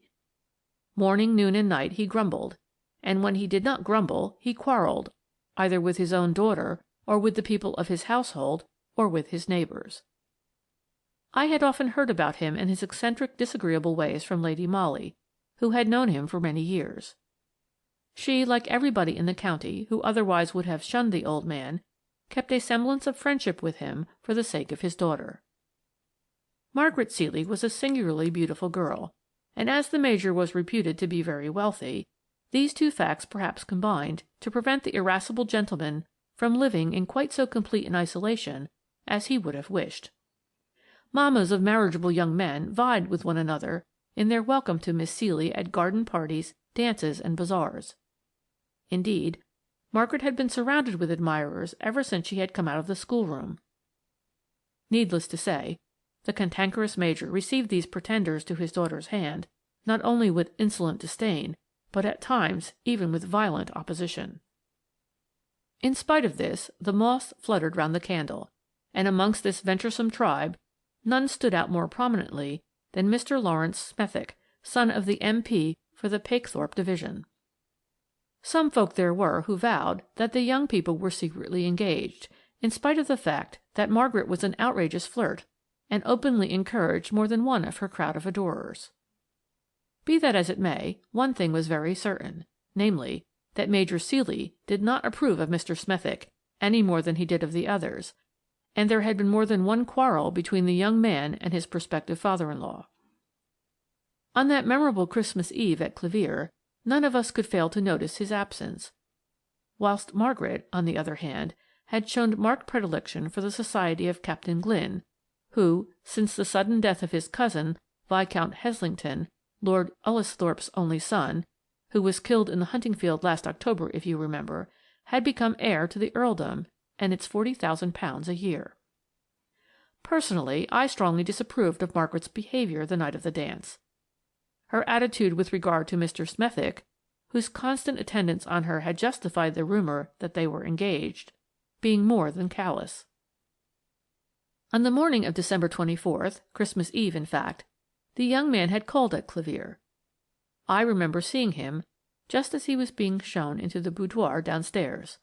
A few moments later the sound of angry voices rose with appalling distinctness from that room. We all tried not to listen, yet could not fail to hear Major Ceely's overbearing words of rudeness to the visitor, who, it seems, had merely asked to see Miss Ceely, and had been most unexpectedly confronted by the irascible and extremely disagreeable Major. Of course, the young man speedily lost his temper too, and the whole incident ended with a very unpleasant quarrel between the two men in the hall, and with the Major peremptorily forbidding Mr. Smethick ever to darken his doors again. On that night Major Ceely was murdered. Of course, at first, no one attached any importance to this weird coincidence. The very thought of connecting the idea of murder with the personality of a bright, good-looking young Yorkshireman like Mr. Smethick seemed indeed preposterous, and with one accord all of us who were practically witnesses to the quarrel between the two men tacitly agreed to say nothing at all about it at the inquest, unless we were absolutely obliged to do so on oath. In view of the Major's terrible temper, this quarrel, mind you, had not the importance which it otherwise would have had, and we all flattered ourselves that we had well succeeded in parrying the coroner's questions. The verdict at the inquest was against some person or persons unknown, and I, for one, was very glad that young Smethick's name had not been mentioned in connection with this terrible crime. 2 days later the superintendent at Bishopthorpe sent an urgent telephonic message to Lady Molly, begging her to come to the police station immediately. We had the use of a motor all the while that we stayed at the Black Swan, and in less than 10 minutes we were bowling along at express speed towards Bishopthorpe. On arrival, we were immediately shown into Superintendent Eddy's private room behind the office. He was there talking with Danvers, who had recently come down from London. In a corner of the room, sitting very straight on a high-backed chair, was a youngish woman of the servant class, who, as we entered, cast a quick and I thought suspicious glance at us both. She was dressed in a coat and skirt of shabby-looking black, and although her face might have been called good-looking, for she had fine dark eyes, her entire appearance was distinctly repellent. It suggested slatternliness in an unusual degree. There were holes in her shoes and in her stockings, the sleeve of her coat was half unsewn, and the braid on her skirt hung in loops all around the bottom. She had very red and very coarse-looking hands, and undoubtedly there was a furtive expression in her eyes, which, when she began speaking, changed to one of defiance. Eddy came forward with great alacrity when my dear lady entered. He looked perturbed, and seemed greatly relieved at the sight of her. "She is the wife of one of the outdoor men at Clevere," he explained rapidly to Lady Molly, nodding in the direction of the young woman, "and she has come here with such a queer tale that I thought you would like to hear it." "She knows something about the murder?" asked Lady Molly. "No, I didn't say that," here interposed the woman roughly. "Don't you go and tell no lies, Master Inspector. I thought as how you might wish to know what my husband saw on the night when the Major was murdered, that's all, and I've come to tell you." "Why didn't your husband come himself?" asked Lady Molly. "Oh, Haggett ain't well enough, she began explaining, with a careless shrug of the shoulders, "so to speak." "The fact of the matter is, my lady," interposed Eddy, "this woman's husband is half-witted. I believe he is only kept on in the garden because he is very strong and can help with the digging. It is because his testimony is so little to be relied on that I wish to consult you as to how we should act in the matter." "What is his testimony, then?" "Tell this lady what you have just told us, Mrs. Haggett, will you?" said Eddy curtly. Again that quick, suspicious glance shot into the woman's eyes. Lady Molly took the chair which Danvers had brought forward for her, and sat down opposite Mrs. Haggett, fixing her earnest, calm gaze upon her. "There's not much to tell," said the woman sullenly. "Haggett is certainly queer in his head sometimes, and when he is queer, he goes wandering about the place o' nights." "Yes?" said my lady, for Mrs. Haggett had paused a while and now seemed unwilling to proceed. "Well," she resumed with sudden determination, "he had got up one of his queer fits on Christmas Eve, and didn't come in till long after midnight. He told me as how he'd seen a young gentleman prowling about a garden on the terrace side. He heard the cry of murder and help soon after that, and ran home because he was frightened." "Home?" said Lady Molly quietly. "Where is home?" "The cottage where we live, just back of the kitchen garden." "Why didn't you tell all this to the superintendent before?" "Because Haggett only told me last night, when he seemed less queer-like. He is mighty silent when the fits are on him." "Did he know who the gentleman was whom he saw?" "No, ma'am. I don't suppose he did.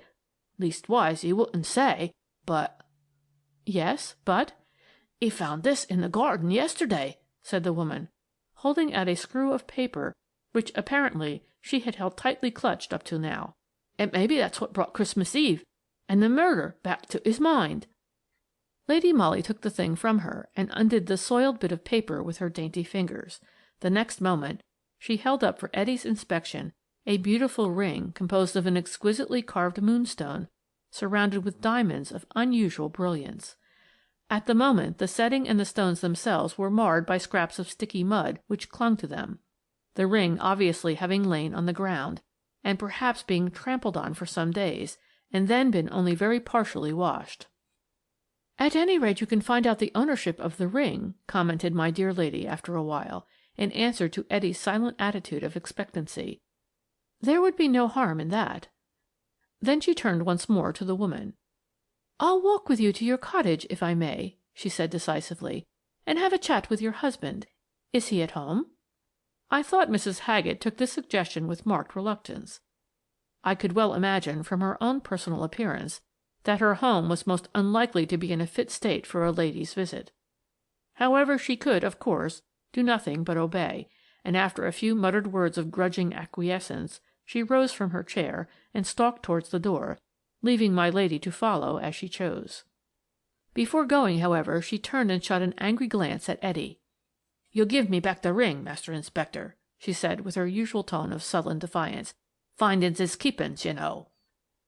"I'm afraid not," replied Etty curtly, "but there's always the reward offered by Miss Ceely for information which would lead to the apprehension of her father's murderer. You may get that, you know. It is £100. "Yes, I knew that," she remarked dryly, as, without further comment, she finally went out of the room. My dear lady came back very disappointed from her interview with Haggett. It seems that he was indeed half-witted, almost an imbecile in fact, with but a few lucid intervals, of which this present day was one. But, of course, his testimony was practically valueless. He reiterated the story already told by his wife, adding no details. He had seen a young gentleman roaming on the terraced walk on the night of the murder. He did not know who the young gentleman was. He was going homewards when he heard the cry of murder, and ran to his cottage because he was frightened. He picked up the ring yesterday in the perennial border below the terrace and gave it to his wife. Two of these brief statements made by the imbecile were easily proved to be true, and my dear lady had ascertained this before she returned to me.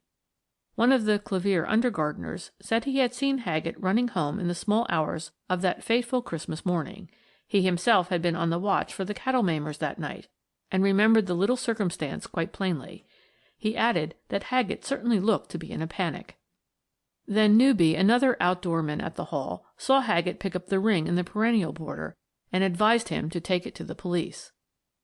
Somehow, all of us who were so interested in that terrible Christmas tragedy felt strangely perturbed at all this. No names had been mentioned as yet, but whenever my dear lady and I looked at one another, or whenever we talked to Etty or Danvers, we all felt that a certain name, one particular personality, was lurking at the back of all our minds. The two men, of course, had no sentimental scruples to worry them. Taking the Haggett story merely as a clue, they worked diligently on that, with the result that 24 hours later Etty appeared in our private room at the Black Swan and calmly informed us that he had just got a warrant out against Mr. Lawrence Smethick on a charge of murder, and was on his way even now to effect the arrest. "Mr. Smethick did not murder Major Ceely," was Lady Molly's firm and only comment when she heard the news.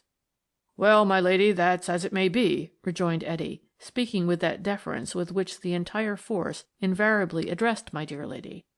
"But we have collected a sufficiency of evidence, at any rate, to justify the arrest, and in my opinion enough of it to hang any man. Mr. Smethick purchased the moonstone and diamond ring at Nicholson's in Coney Street about a week ago.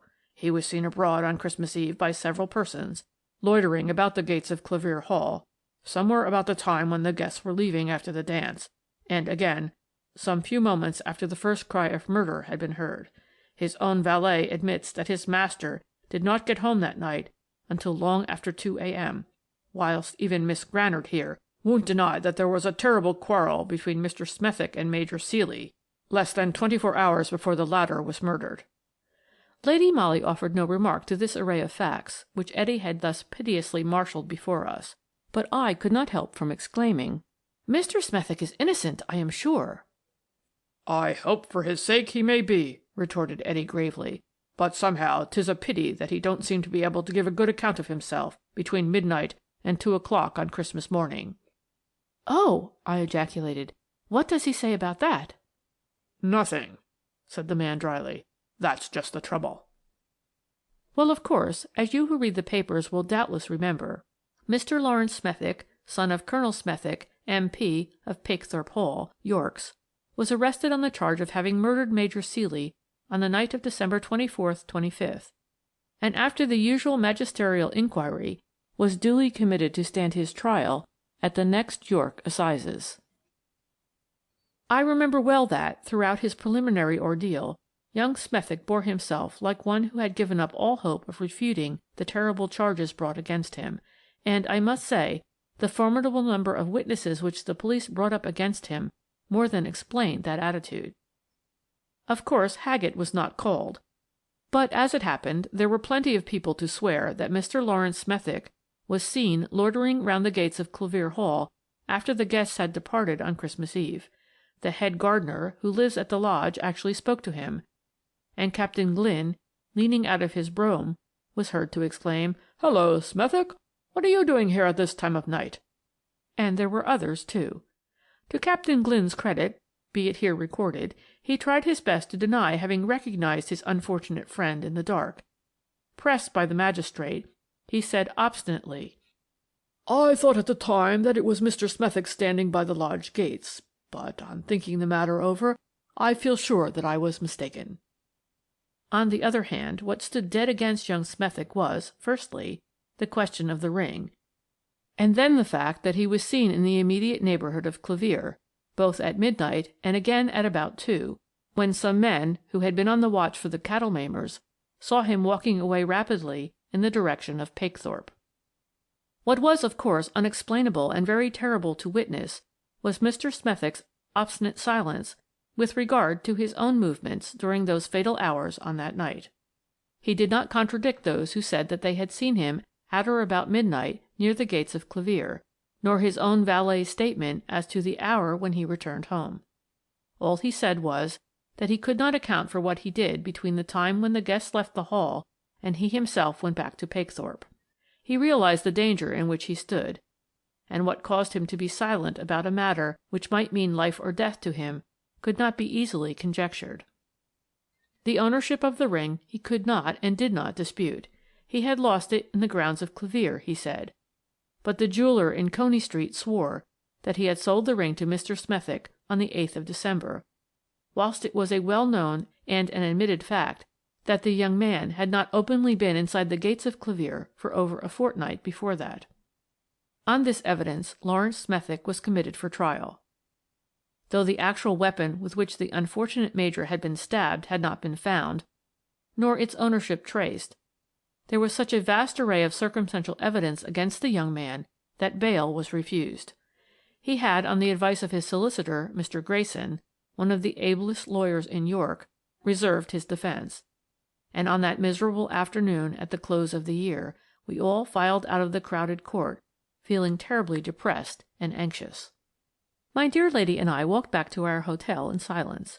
Our hearts seemed to weigh heavily within us. We felt mortally sorry for that good-looking young Yorkshireman, who, we were convinced, was innocent, yet at the same time seemed involved in a tangled web of deadly circumstances from which he seemed quite unable to extricate himself. We did not feel like discussing the matter in the open streets, neither did we make any comment when presently, in a block in the traffic in Coney Street, we saw Margaret Ceely driving her smart dog-cart, whilst sitting beside her, and talking with great earnestness close at her ear, sat Captain Glynn. She was in deep mourning, and had obviously been doing some shopping, for she was surrounded with parcels, so perhaps it was hypocritical to blame her. Yet somehow it struck me that just at the moment when there hung in the balance the life and honour of a man with whose name her own had oft been linked by popular rumour, it showed more than callous contempt for his welfare to be seen driving about with another man who, since his sudden access to fortune, had undoubtedly become a rival in her favours. When we arrived at the Black Swan, we were surprised to hear that Mr. Grayson had called to see my dear lady, and was upstairs waiting. Lady Molly ran up to our sitting-room and greeted him with marked cordiality. Mr. Grayson is an elderly, dry-looking man, but he looked visibly affected, and it was some time before he seemed able to plunge into the subject which had brought him hither. He fidgeted in his chair, and started talking about the weather.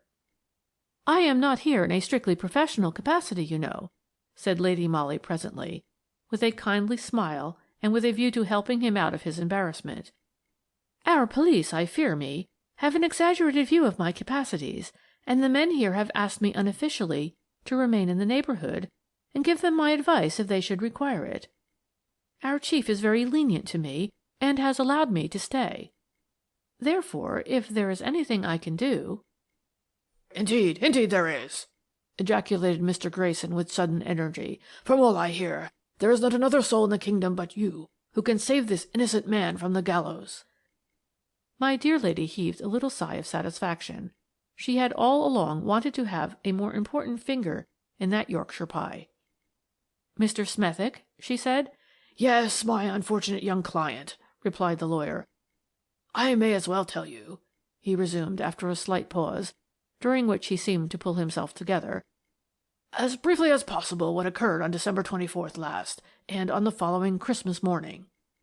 You will then understand the terrible plight in which my client finds himself, and how impossible it is for him to explain his actions on that eventful night. You will understand also why I have come to ask your help and your advice. Mr. Smethick considers himself engaged to Miss Ceely. The engagement had not been made public because of Major Ceely's anticipated opposition, but the young people had been very intimate, and many letters had passed between them. On the morning of the 24th, Mr. Smethick called at the Hall, his intention then being merely to present his fiancée with the ring you know of. You remember the unfortunate contretemps that occurred. I mean the unprovoked quarrel sought by Major Ceely with my poor client, ending with the irascible old man forbidding Mr. Smethick the house. My client walked out of Clevere feeling, as you might well imagine, very wrathful. On the doorstep, just as he was leaving, he met Miss Margaret, and told her very briefly what had occurred. She took the matter very lightly at first, but finally became more serious, and ended the brief interview with the request that, since he could not come to the dance, after what had occurred, he should come and see her afterwards, meeting her in the gardens soon after midnight. She would not take the ring from him then, but talked a good deal of sentiment about Christmas morning, asking him to bring the ring to her at night, and also the letters which she had written him. Well, you can guess the rest. Lady Molly nodded thoughtfully. Miss Ceely was playing a double game, continued Mr. Grayson earnestly. She was determined to break off all relationship with Mr. Smethick, for she had transferred her volatile affections to Captain Glynn, who had lately become heir to an earldom and £40,000 a year. Under the guise of sentimental twaddle, she got my unfortunate client to meet her at night in the grounds of Clevere, and to give up to her the letters which might have compromised her in the eyes of her new lover. At 2:00 a.m. Major Ceely was murdered by one of his numerous enemies, as to which I do not know, nor does Mr. Smethick.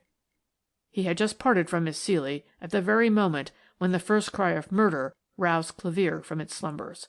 This she could confirm if she only would, for the two were still in sight of each other, she inside the gates, he just a little way down the road. Mr. Smethick saw Margaret Ceely run rapidly back towards the house. He waited about a little while, half hesitating what to do. Then he reflected that his presence might be embarrassing, or even compromising to her, whom, in spite of all, he still loved dearly, and knowing that there were plenty of men in and about the house to render what assistance was necessary, he finally turned his steps and went home, a broken-hearted man, since she had given him the go-by, taken her letters away, and flung contemptuously into the mud the ring he had bought for her. The lawyer paused, mopping his forehead and gazing with whole-souled earnestness at my lady's beautiful, thoughtful face. "Has Mr. Smethick spoken to Miss Ceely since?" asked Lady Molly after a while. "No, but I did," replied the lawyer. "What was her attitude?"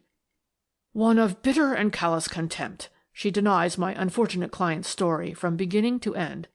Declares that she never saw him after she bade him good morning on the doorstep of Clevere Hall, when she heard of his unfortunate quarrel with her father. Nay, more, she scornfully calls the whole tale a cowardly attempt to shield a dastardly crime behind a still more dastardly libel on a defenceless girl." We were all silent now, buried in thought which none of us would have cared to translate into words. That the impasse seemed indeed hopeless, no one could deny.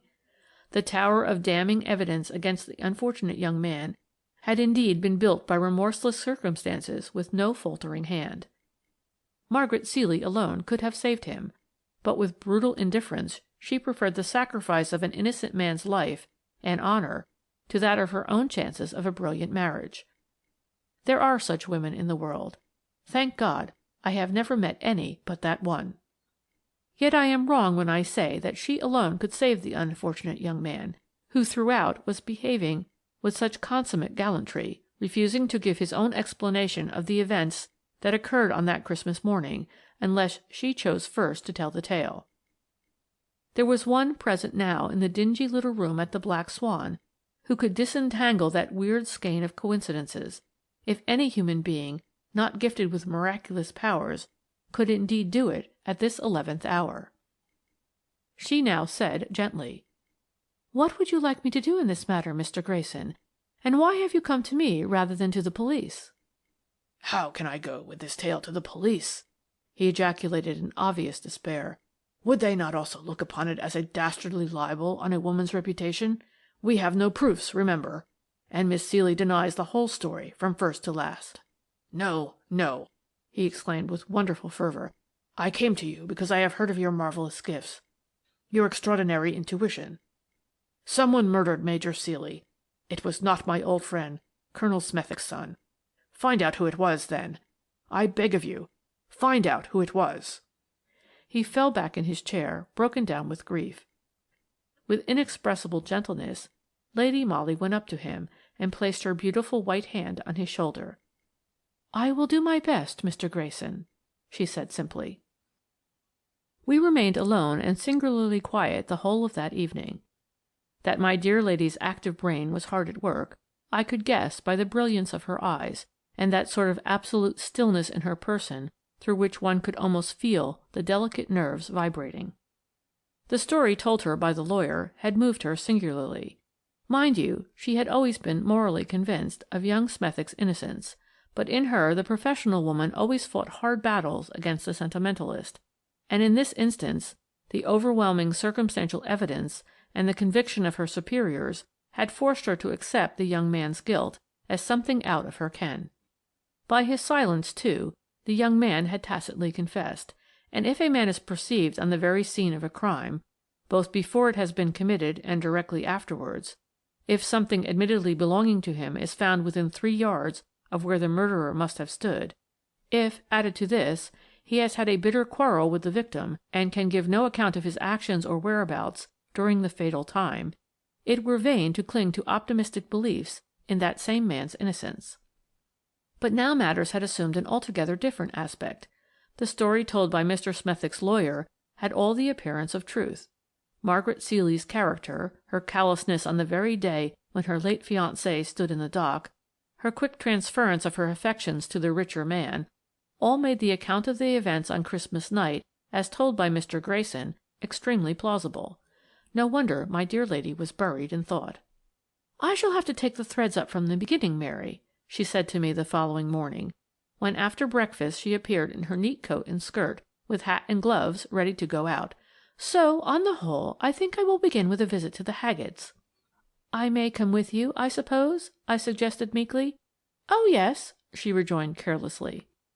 Somehow I had an inkling that the carelessness of her mood was only on the surface. It was not likely that she, my sweet, womanly, ultra-feminine, beautiful lady, should feel callously on this absorbing subject. We motored down to Bishopthorpe. It was bitterly cold, raw, damp, and foggy. The chauffeur had some difficulty in finding the cottage, the home of the imbecile gardener and his wife. There was certainly not much look of home about the place. When, after much knocking at the door, Mrs. Haggett finally opened it, we saw before us one of the most miserable, slatternly places I think I ever saw. In reply to Lady Molly's somewhat curt inquiry, the woman said that Haggett was in bed, suffering from one of his fits. "That is a great pity," said my dear lady, rather unsympathetically, I thought, "for I must speak with him at once." "What is it about?" asked the woman sullenly. "I can take a message." "I am afraid not," rejoined my lady. I was asked to see Haggett personally." "By whom, I'd like to know?" she retorted, now almost insolently. "I dare say you would. But you are wasting precious time. Hadn't you better help your husband on with his clothes? This lady and I will wait in the parlour." After some hesitation, the woman finally complied, looking very sulky the while. We went into the miserable little room wherein not only grinding poverty but also untidiness and dirt were visible all round. We sat down on two of the cleanest-looking chairs and waited whilst a colloquy in subdued voices went on in the room over our heads. The colloquy, I may say, seemed to consist of agitated whispers on the one part and wailing complaints on the other. This was followed presently by some thuds and much shuffling, and presently Haggett, looking uncared for, dirty and unkempt, entered the parlour, followed by his wife. He came forward, dragging his ill-shod feet and pulling nervously at his forelock. "Ah," said my lady kindly, "I am glad to see you down, Haggett, though I am afraid I haven't very good news for you." "Yes, miss," murmured the man, obviously not quite comprehending what was said to him. "I represent the workhouse authorities," continued Lady Molly, "and I thought we could arrange for you and your wife to come into the Union to-night, perhaps." "The Union?" here interposed the woman roughly. "What do you mean? We ain't going to the Union." "Well, but since you are not staying here," rejoined my lady blandly, "you will find it impossible to get another situation for your husband in his present mental condition." "Miss Ceely won't give us the go-by," she retorted defiantly. "She might wish to carry out her late father's intentions," said Lady Molly with seeming carelessness. "The Major was a cruel, cantankerous brute," shouted the woman, with unpremeditated violence. "Haggett had served him faithfully for 12 years and—" She checked herself abruptly and cast one of her quick, furtive glances at Lady Molly. Her silence now had become as significant as her outburst of rage, and it was Lady Molly who concluded the phrase for her. "And yet he dismissed him without warning," she said calmly. "Who told you that?" retorted the woman. "The same people, no doubt, who declare that you and Haggett had a grudge against the Major for this dismissal." "That's a lie," asserted Mrs. Haggett doggedly. "We gave information about Mr. Smethick having killed the Major because—" "Ah," interrupted Lady Molly quickly, "but then Mr. Smethick did not murder Major Ceely, and your information, therefore, was useless." "Then who killed the Major? I should like to know." Her manner was arrogant, coarse, and extremely unpleasant. I marvelled why my dear lady put up with it, and what was going on in that busy brain of hers. She looked quite urbane and smiling, whilst I wondered what in the world she meant by this story of the workhouse and the dismissal of Haggett. "Ah, that's what none of us know," she now said lightly. "Some folks say it was your husband." "They lie," she retorted quickly, whilst the imbecile, evidently not understanding the drift of the conversation, was mechanically stroking his red mop of hair and looking helplessly all round him. "He was home before the cries of murder were heard in the house," continued Mrs. Haggett. "How do you know?" asked Lady Molly quickly. "How do I know?" "Yes, you couldn't have heard the cries all the way to this cottage. Why, it's over half a mile from the Hall." "He was home, I say," she repeated with dogged obstinacy. "You sent him?" "He didn't do it." "No one will believe you, especially when the knife is found." "What knife?" "His clasp knife, with which he killed Major Ceely," said Lady Molly quietly. "See, he has it in his hand now." And with a sudden, wholly unexpected gesture she pointed to the imbecile, who in an aimless way had prowled round the room whilst this rapid colloquy was going on. The purport of it all must in some sort of way have found an echo in his enfeebled brain. He wandered up to the dresser, whereon lay the remnants of that morning's breakfast, together with some crockery and utensils. In that same half-witted and irresponsible way he had picked up one of the knives and was now holding it out towards his wife, whilst a look of fear spread over his countenance. "I can't do it, Annie. I can't. You better do it," he said. There was dead silence in the little room. The woman Haggett stood as if turned to stone. Ignorant and superstitious as she was, I suppose that the situation had laid hold of her nerves, and that she felt that the finger of a relentless fate was even now being pointed at her. The imbecile was shuffling forward, closer and closer to his wife, still holding out the knife towards her and murmuring brokenly, "I can't do it. You better, Annie. You better." He was close to her now, and all at once her rigidity and nerve strain gave way. She gave a hoarse cry, and snatching the knife from the poor wretch, she rushed at him, ready to strike. Lady Molly and I were both young, active, and strong, and there was nothing of the squeamish grande dame about my dear lady when quick action was needed.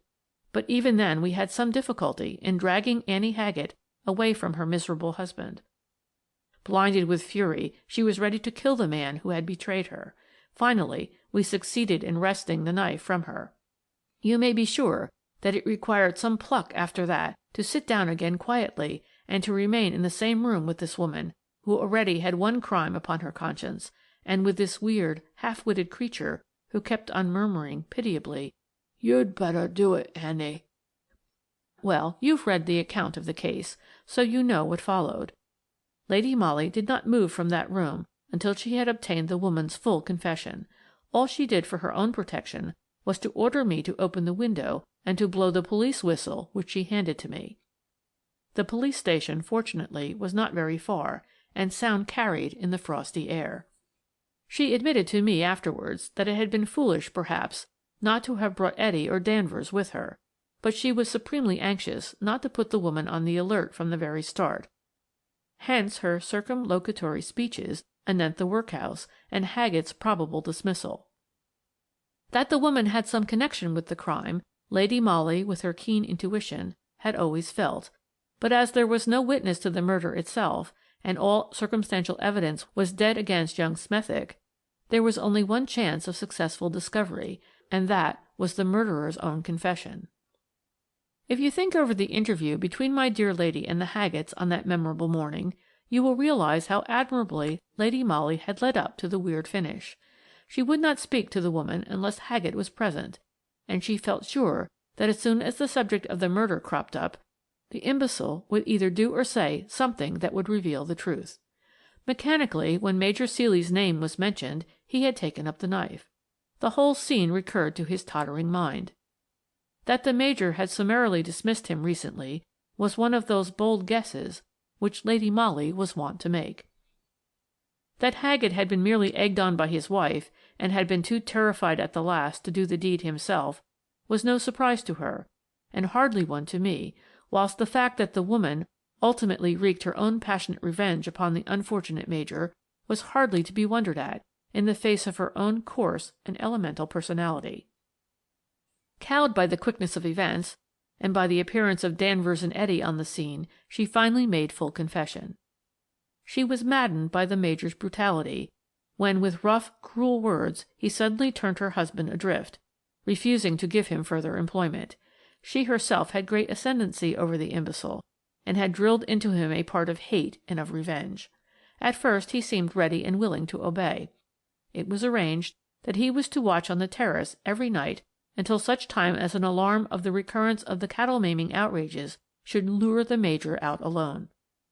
This effectively occurred on Christmas morning, but not before Haggett, frightened and pusillanimous, was ready to flee rather than to accomplish the villainous deed. But Annie Haggett, guessing perhaps that he would shrink from the crime at the last, had also kept watch every night. Picture the prospective murderer watching and being watched. When Haggett came across his wife, he deputed her to do the deed herself. I suppose that either terror of discovery or merely desire for the promised reward had caused the woman to fasten the crime on another. The finding of the ring by Haggett was the beginning of that cruel thought which, but for my dear lady's marvellous powers, would indeed have sent a brave young man to the gallows. Ah, you wish to know if Margaret Ceely is married? No! Captain Glynn cried off.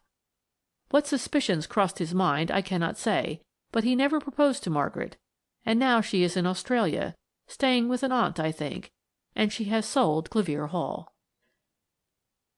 End of Chapter 7.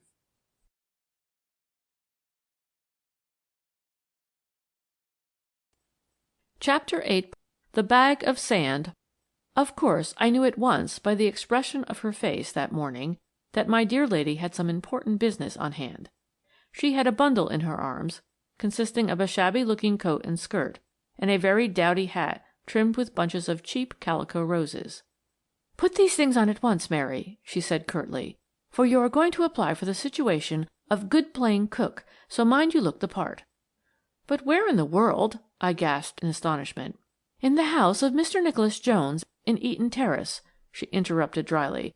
"The one occupied until recently by his sister, the late Mrs. Dunstan. Mrs. Jones is advertising for a cook, and you must get that place." As you know, I have carried obedience to the level of a fine art, nor was I altogether astonished that my dear lady had at last been asked to put one of her dainty fingers in that Dunstan pie, which was puzzling our fellows more completely than any other case I have ever known. I don't know if you remember the many circumstances, the various contradictions which were cropping up at every turn, and which baffled our ablest detectives at the very moment when they thought themselves most near the solution of that strange mystery. Mrs. Dunstan herself was a very uninteresting individual, self-righteous, self-conscious, and fat, a perfect type of the moneyed middle-class woman whose balance at the local bank is invariably heavier than that of her neighbours.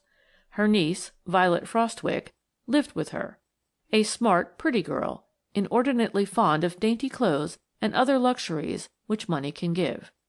Being totally impecunious herself, she bore with the older woman's constant varying caprices with almost angelic patience, a fact probably attributable to Mrs. Dunstan's testamentary intentions, which, as she often averred, were in favour of her niece.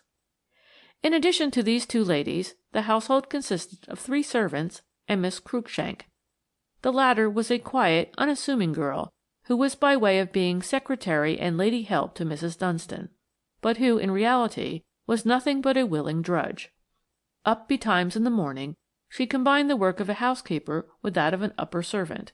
She interviewed the tradespeople, kept the servants in order, and ironed and smartened up Miss Violet's blouses. A Cinderella, in fact. Mrs. Dunstan kept a cook and 2 maids, all of whom had been with her for years. In addition to these, a charwoman came very early in the morning to light fires, clean boots, and do the front steps. On November 22, 1907, for the early history of this curious drama dates back to that year, the charwoman who had been employed at Mrs. Dunstan's house in Eaton Terrace for some considerable time sent word in the morning that in future she would be unable to come. Her husband had been obliged to move to lodgings nearer to his work, and she herself could not undertake to come the greater distance at the early hour at which Mrs. Dunstan required her. The woman had written a very nice letter explaining these facts, and sent it by hand, stating at the same time that the bearer of the note was a very respectable woman, a friend of her own, who would be very pleased to oblige Mrs. Dunstan by taking on the morning's work. I must tell you that the message and its bearer arrived at Eaton Terrace somewhere about 6 a.m., when no one was down except the Cinderella of the house, Miss Cruikshank. She saw the woman, liked her appearance, and there and then engaged her to do the work, subject to Mrs. Dunstan's approval. The woman, who had given her name as Mrs. Thomas, seemed very quiet and respectable. She said that she lived close by, in St. Peter's Mews, and therefore could come as early as Mrs. Dunstan wished.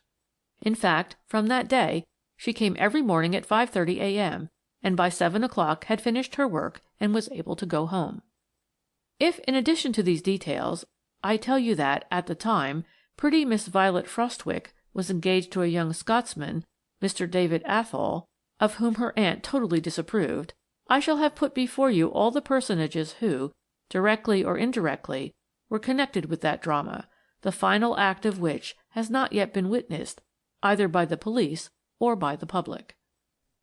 On the following New Year's Eve, Mrs. Dunstan, as was her invariable custom on that day, went to her married brother's house to dine and see the New Year in. During her absence, the usual thing occurred at Eaton Terrace.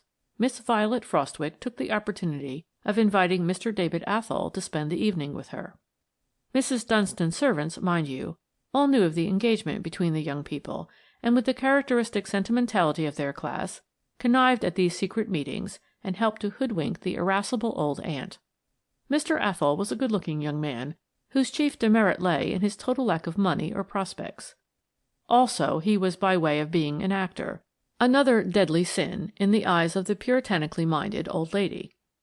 Already on more than one occasion there had been vigorous wordy wordfare twixt Mr. Athol and Mrs. Dunstan, and the latter had declared that if Violet chose to take up with this mountebank she should never see a penny of her aunt's money now or in the future. The young man did not come very often to Eaton Terrace, but on this festive New Year's Eve, when Mrs. Dunstan was not expected to be home until long after midnight, it seemed too splendid an opportunity for an ardent lover to miss. As ill luck would have it, Mrs. Dunstan had not felt very well after her copious dinner, and her brother, Mr. Nicholas Jones, escorted her home soon after 10 o'clock. Jane, the parlour-maid, who opened the front door, was, in her own graphic language, knocked all of a heap when she saw her mistress, knowing full well that Mr. Athol was still in the dining-room with Miss Violet, and that Miss Cruikshank was at that very moment busy getting him a whisky and soda. Meanwhile, the coat and hat in the hall had revealed the young man's presence in the house. For a moment Mrs. Dunstan paused, whilst Jane stood trembling with fright. Then the old lady turned to Mr. Nicholas Jones, who was still standing on the doorstep, and said quietly, "Will you telephone over to Mr. Blenkinsop, Nick, the first thing in the morning, and tell him I'll be at his office by 10 o'clock?" Mr. Blenkinsop was Mrs. Dunstan's solicitor, and as Jane explained to the cook later on, what could such an appointment mean but a determination to cut Miss Violet out of the missis's will with the proverbial shilling? After this Mrs. Dunstan took leave of her brother and went straight into the dining-room. According to the subsequent testimony of all three servants, the mistress went on dreadful. Words were not easily distinguishable from behind the closed door, but it seems that, immediately she entered, Mrs. Dunstan's voice was raised as if in terrible anger, and a few moments later Miss Violet fled crying from the dining-room, and ran quickly upstairs. Whilst the door was thus momentarily opened and shut, the voice of the old lady was heard saying, in majestic wrath, "That's what you have done! Get out of this house! As for her, she'll never see a penny of my money, and she may starve for aught I care." The quarrel seems to have continued for a short while after that, the servants being too deeply awed by those last vindictive words which they had heard to take much note of what went on subsequently. Mrs. Dunstan and Mr. Athol were closeted together for some time, but apparently the old lady's wrath did not subside, for when she marched up to bed an hour later she was heard to say, "Out of this house she shall go, and the first thing in the morning, too. I'll have no goings-on with a mountebank like you." Miss Cruikshank was terribly upset. "It is a frightful blow for Miss Violet," she said to cook, "but perhaps Mrs. Dunstan will feel more forgiving in the morning. I'll take her up a glass of champagne now. She is very fond of that, and it will help her to get to sleep." Miss Cruikshank went up with the champagne, and told cook to see Mr. Athol out of the house, but the young man, who seemed very anxious and agitated, would not go away immediately. He stayed in the dining-room, smoking, for a while, and when the two younger servants went up to bed, he asked cook to let him remain until he had seen Miss Violet once more, for he was sure she would come down again. He had asked Miss Cruikshank to beg her to do so. Mrs. Kennett, the cook, was a kind-hearted old woman. She had taken the young people under her special protection, and felt very vexed that the course of true love should not be allowed to run quite smoothly.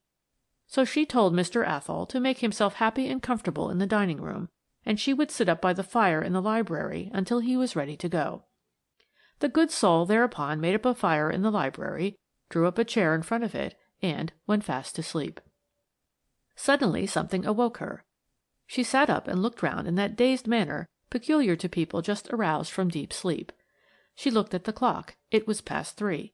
Surely, she thought, it must have been Mr. Athol calling to her which had caused her to wake.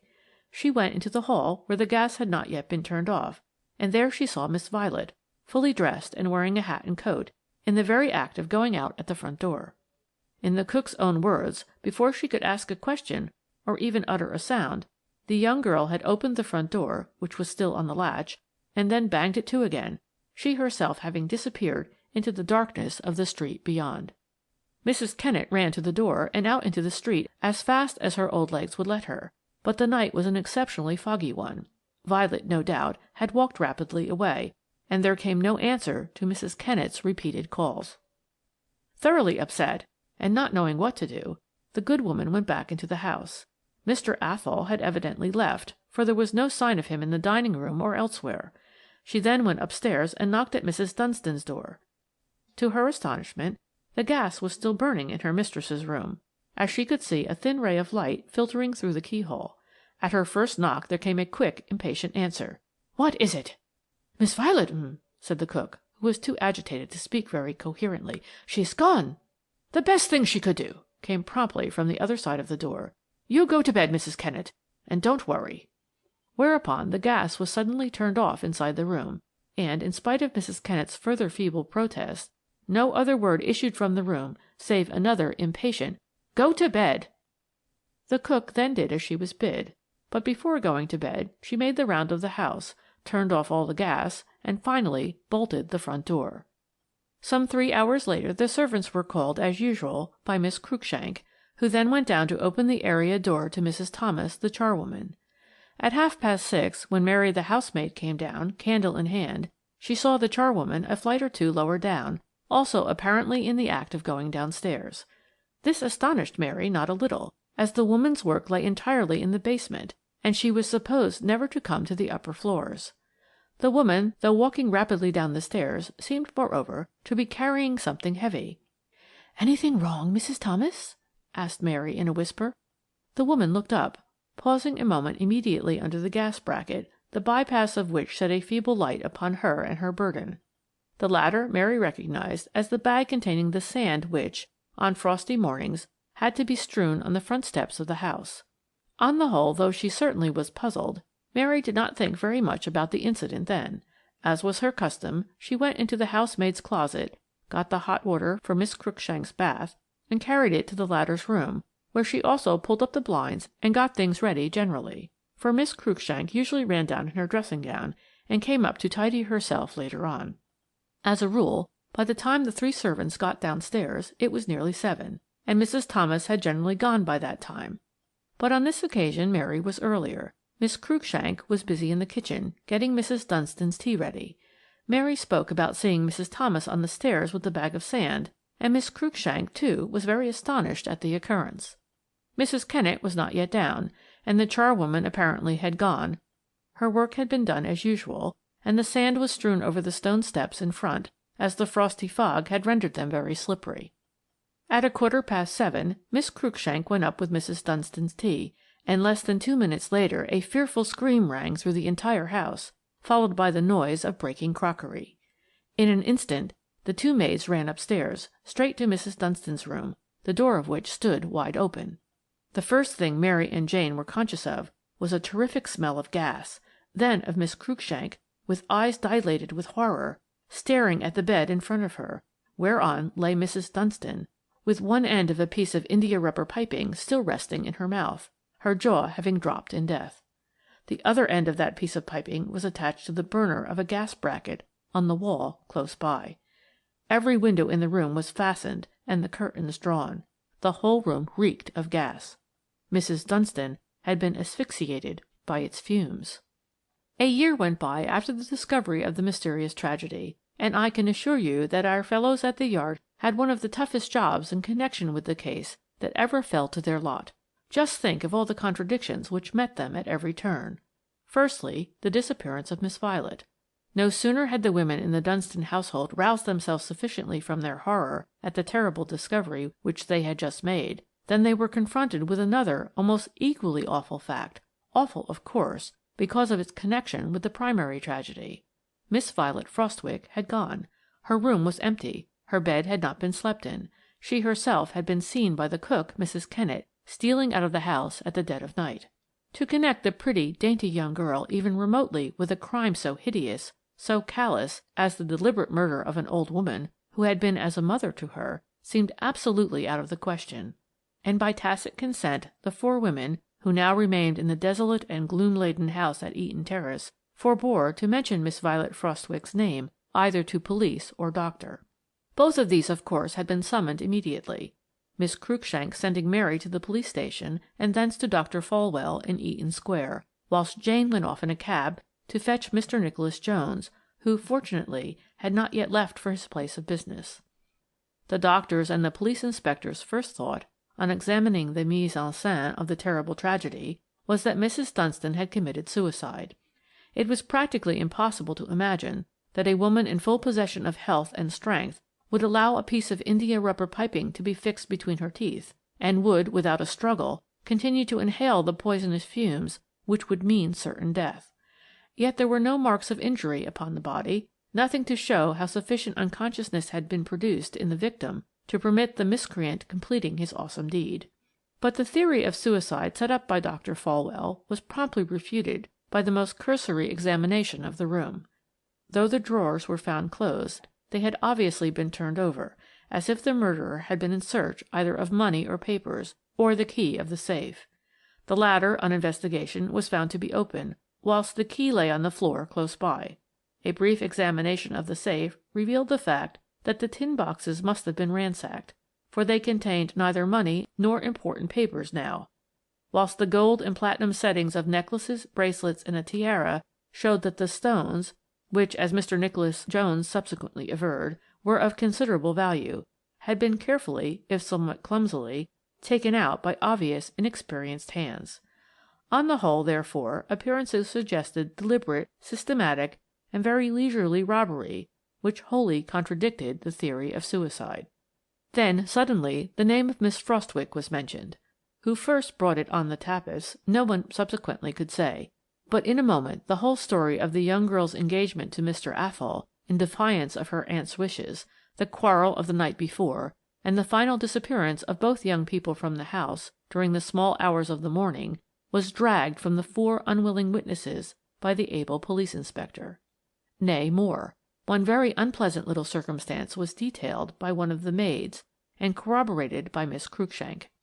It seems that when the latter took up the champagne to Mrs. Dunstan, the old lady desired Miss Violet to come to her room. Mary, the housemaid, was on the stairs when she saw the young girl, still dressed in her evening gown of white chiffon, her eyes still swollen with tears, knocking at her aunt's door. The police inspector was busy taking notes, already building up in his mind a simple, if very sensational, case against Violet Frostwicke, when Mrs. Kennett promptly upset all his calculations.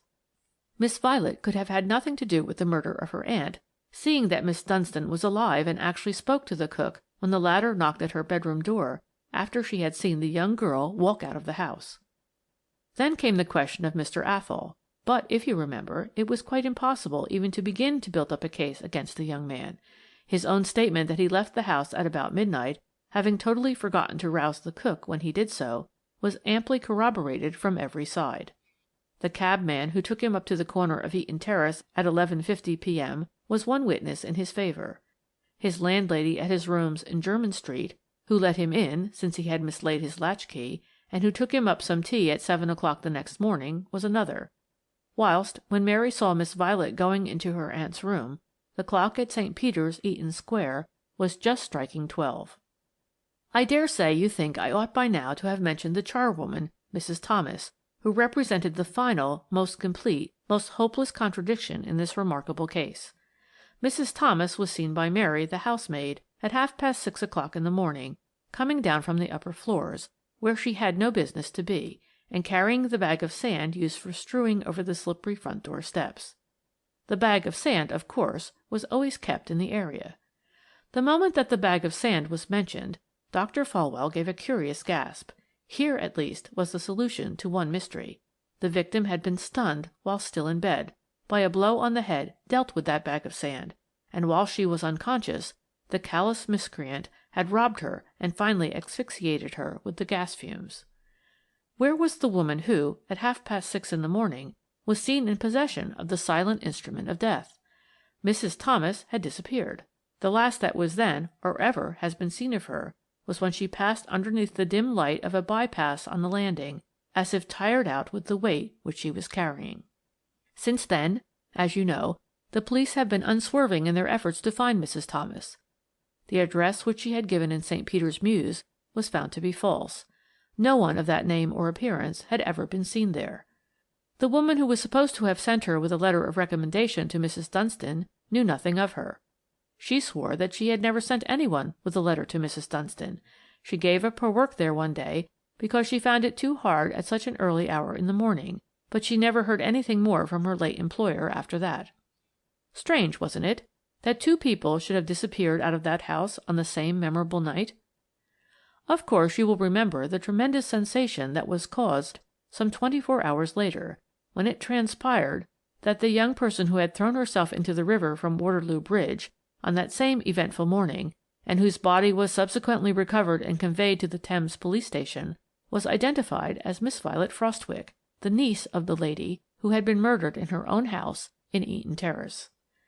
Neither money nor diamonds were found on poor Miss Violet. She had herself given the most complete proof that she, at least, had no hand in robbing or killing Mrs. Dunstan. The public wondered why she took her aunt's wrath and her probable disinheritance so fearfully to heart, and sympathized with Mr. David Athol for the terribly sad loss which he had sustained. But Mrs. Thomas, the charwoman, had not yet been found. I think I looked an extremely respectable, good plain cook when I presented myself at the house in Eaton Terrace in response to the advertisement in the Daily Telegraph.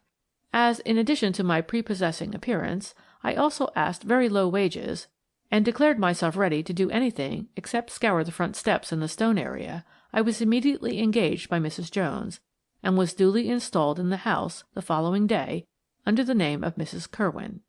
But few events had occurred here since the discovery of the dual tragedy, now more than a year ago, and none that had thrown any light upon the mystery which surrounded it. The verdict at the inquest had been one of wilful murder against a person known as Mrs. Thomas, the weight of evidence, coupled with her disappearance, having been very heavy against her, and there was a warrant out for her arrest. Mrs. Dunstan had died intestate. To the astonishment of all those in the know, she had never signed the will which Messrs. Blenkinsop and Blenkinsop had drafted for her, and wherein she bequeathed £20,000 and the lease of her house in Eaton Terrace to her beloved niece Violet Frostwicke, £1,000 to Miss Cruikshank, and other smaller legacies to friends or servants. In default of a will, Mr. Nicholas Jones, only brother of the deceased, became possessed of all her wealth. He was a very rich man himself, and many people thought that he ought to give Miss Cruikshank the £1,000 which the girl had thus lost through no fault of her own. What his ultimate intentions were with regard to this no one could know.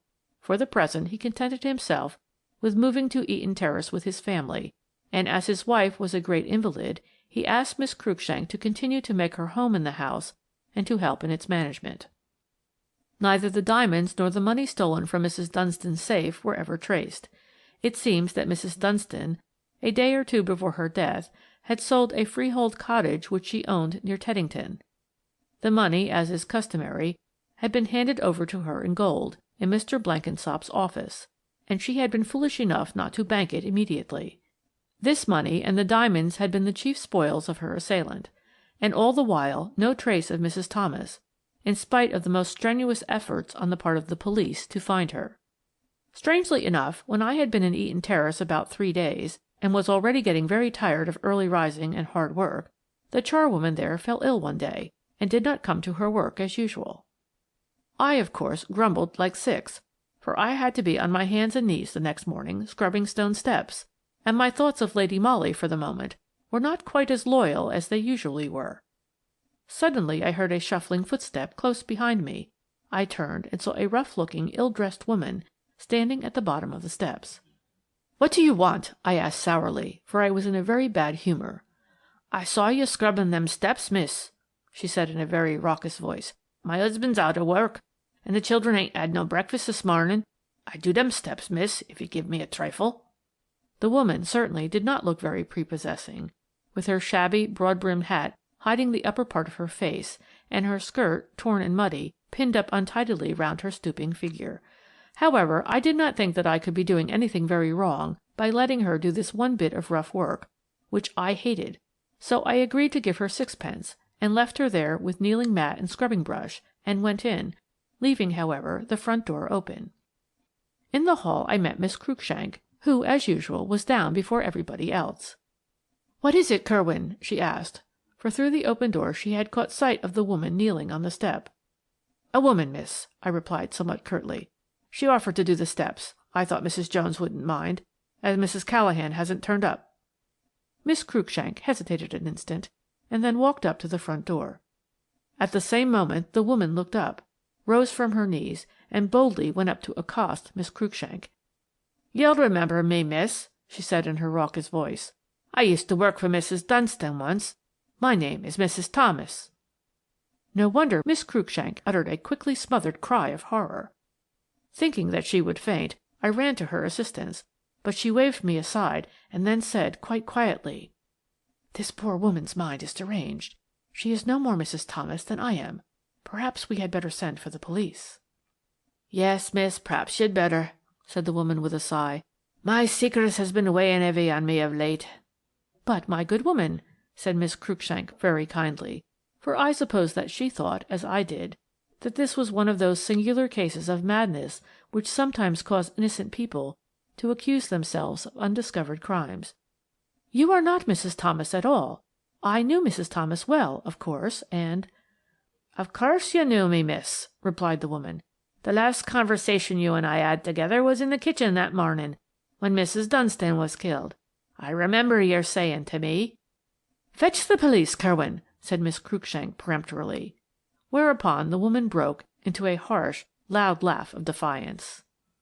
To tell you the truth, I was not a little puzzled.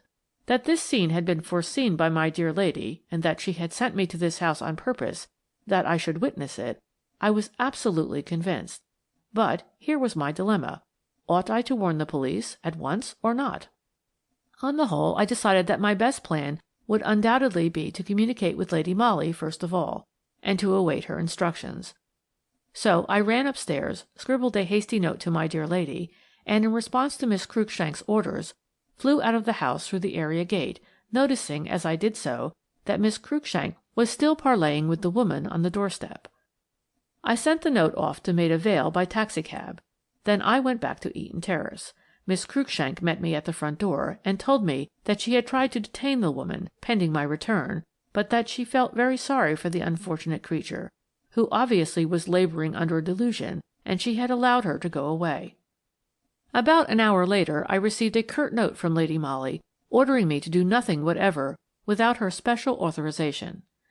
In the course of the day Miss Cruikshank told me that she had been to the police station and had consulted with the inspector, who said that there would be no harm in engaging the pseudo Mrs. Thomas to work at Eaton Terrace, especially as thus she would remain under observation. Then followed a curious era in Mr. Nicholas Jones's otherwise well-ordered household. We 3 servants, instead of being called at 6 as heretofore, were allowed to sleep on until 7. When we came down we were not scolded. On the contrary, we found our work already done. The charwoman, whoever she was, must have been a very hard-working woman.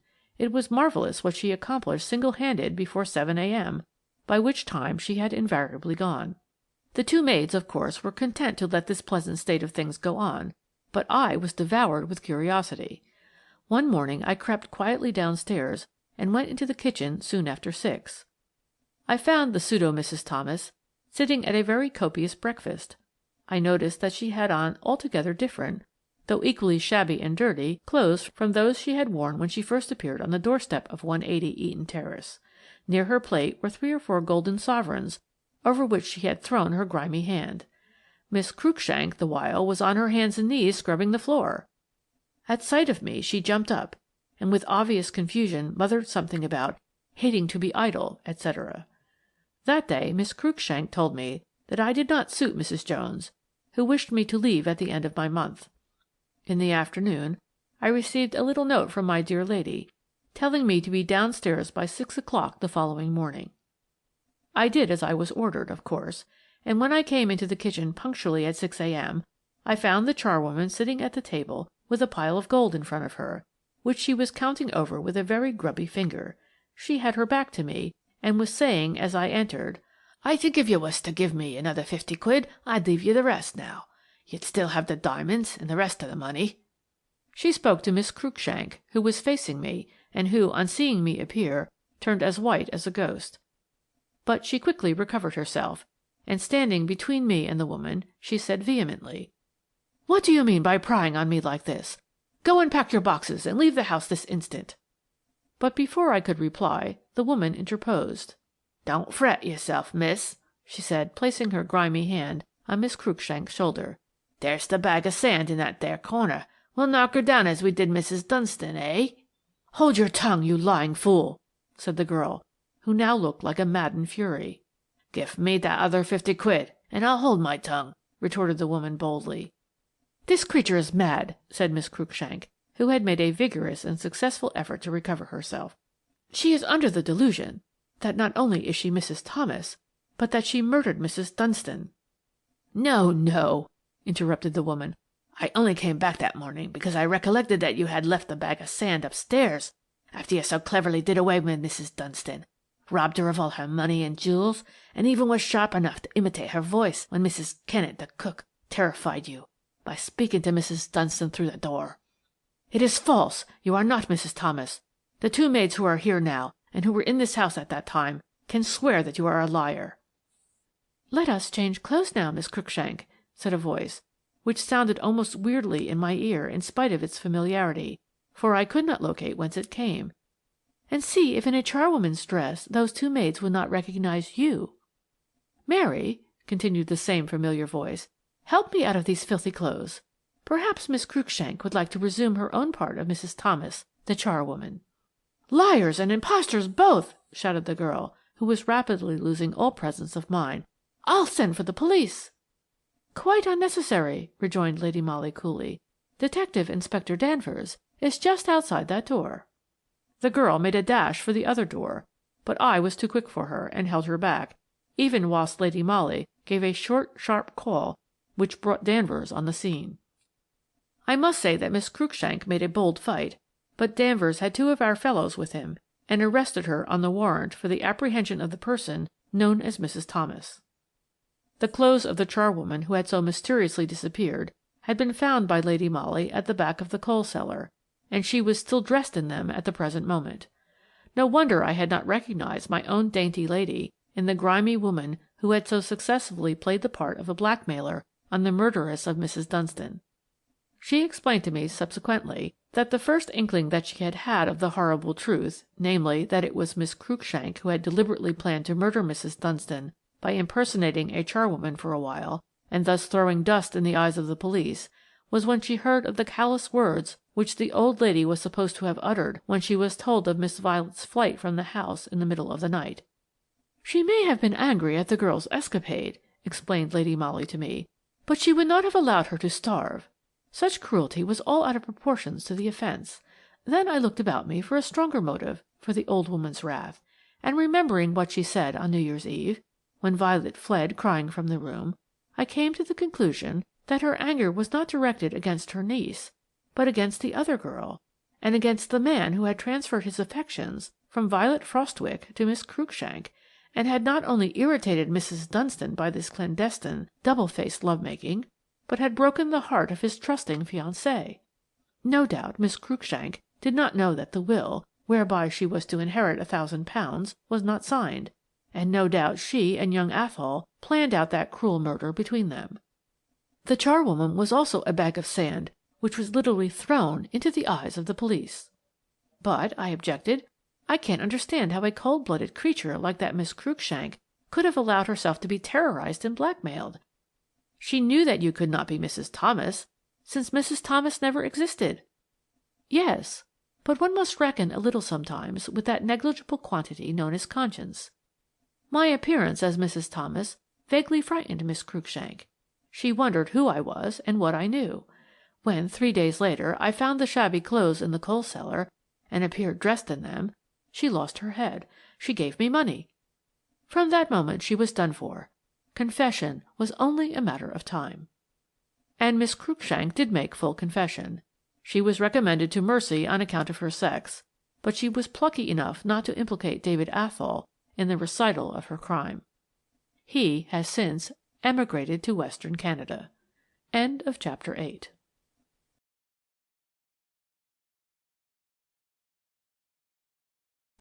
Chapter 9. The Man in the Inverness Cape. I have heard many people say, people too, mind you, who read their daily paper regularly, that it is quite impossible for anyone to disappear within the confines of the British Isles. At the same time, these wise people invariably admit one great exception to their otherwise unimpeachable theory, and that is the case of Mr. Leonard Marvell, who, as you know, walked out one afternoon from the Scotia Hotel in Cromwell Road and has never been seen or heard of since. Information had originally been given to the police by Mr. Marvell's sister Olive, a Scotchwoman of the usually accepted type, tall, bony, with sandy-coloured hair, and a somewhat melancholy expression in her blue-grey eyes. Her brother, she said, had gone out on a rather foggy afternoon. I think it was the 3rd of February, just about a year ago. His intention had been to go and consult a solicitor in the city, whose address had been given him recently by a friend, about some private business of his own. Mr. Marvell had told his sister that he would get a train at South Kensington Station to Moorgate Street, and walk thence to Finsbury Square. She was to expect him home by dinner-time. As he was, however, very irregular in his habits, being fond of spending his evenings at restaurants and music-halls, the sister did not feel the least anxious when he did not return home at the appointed time.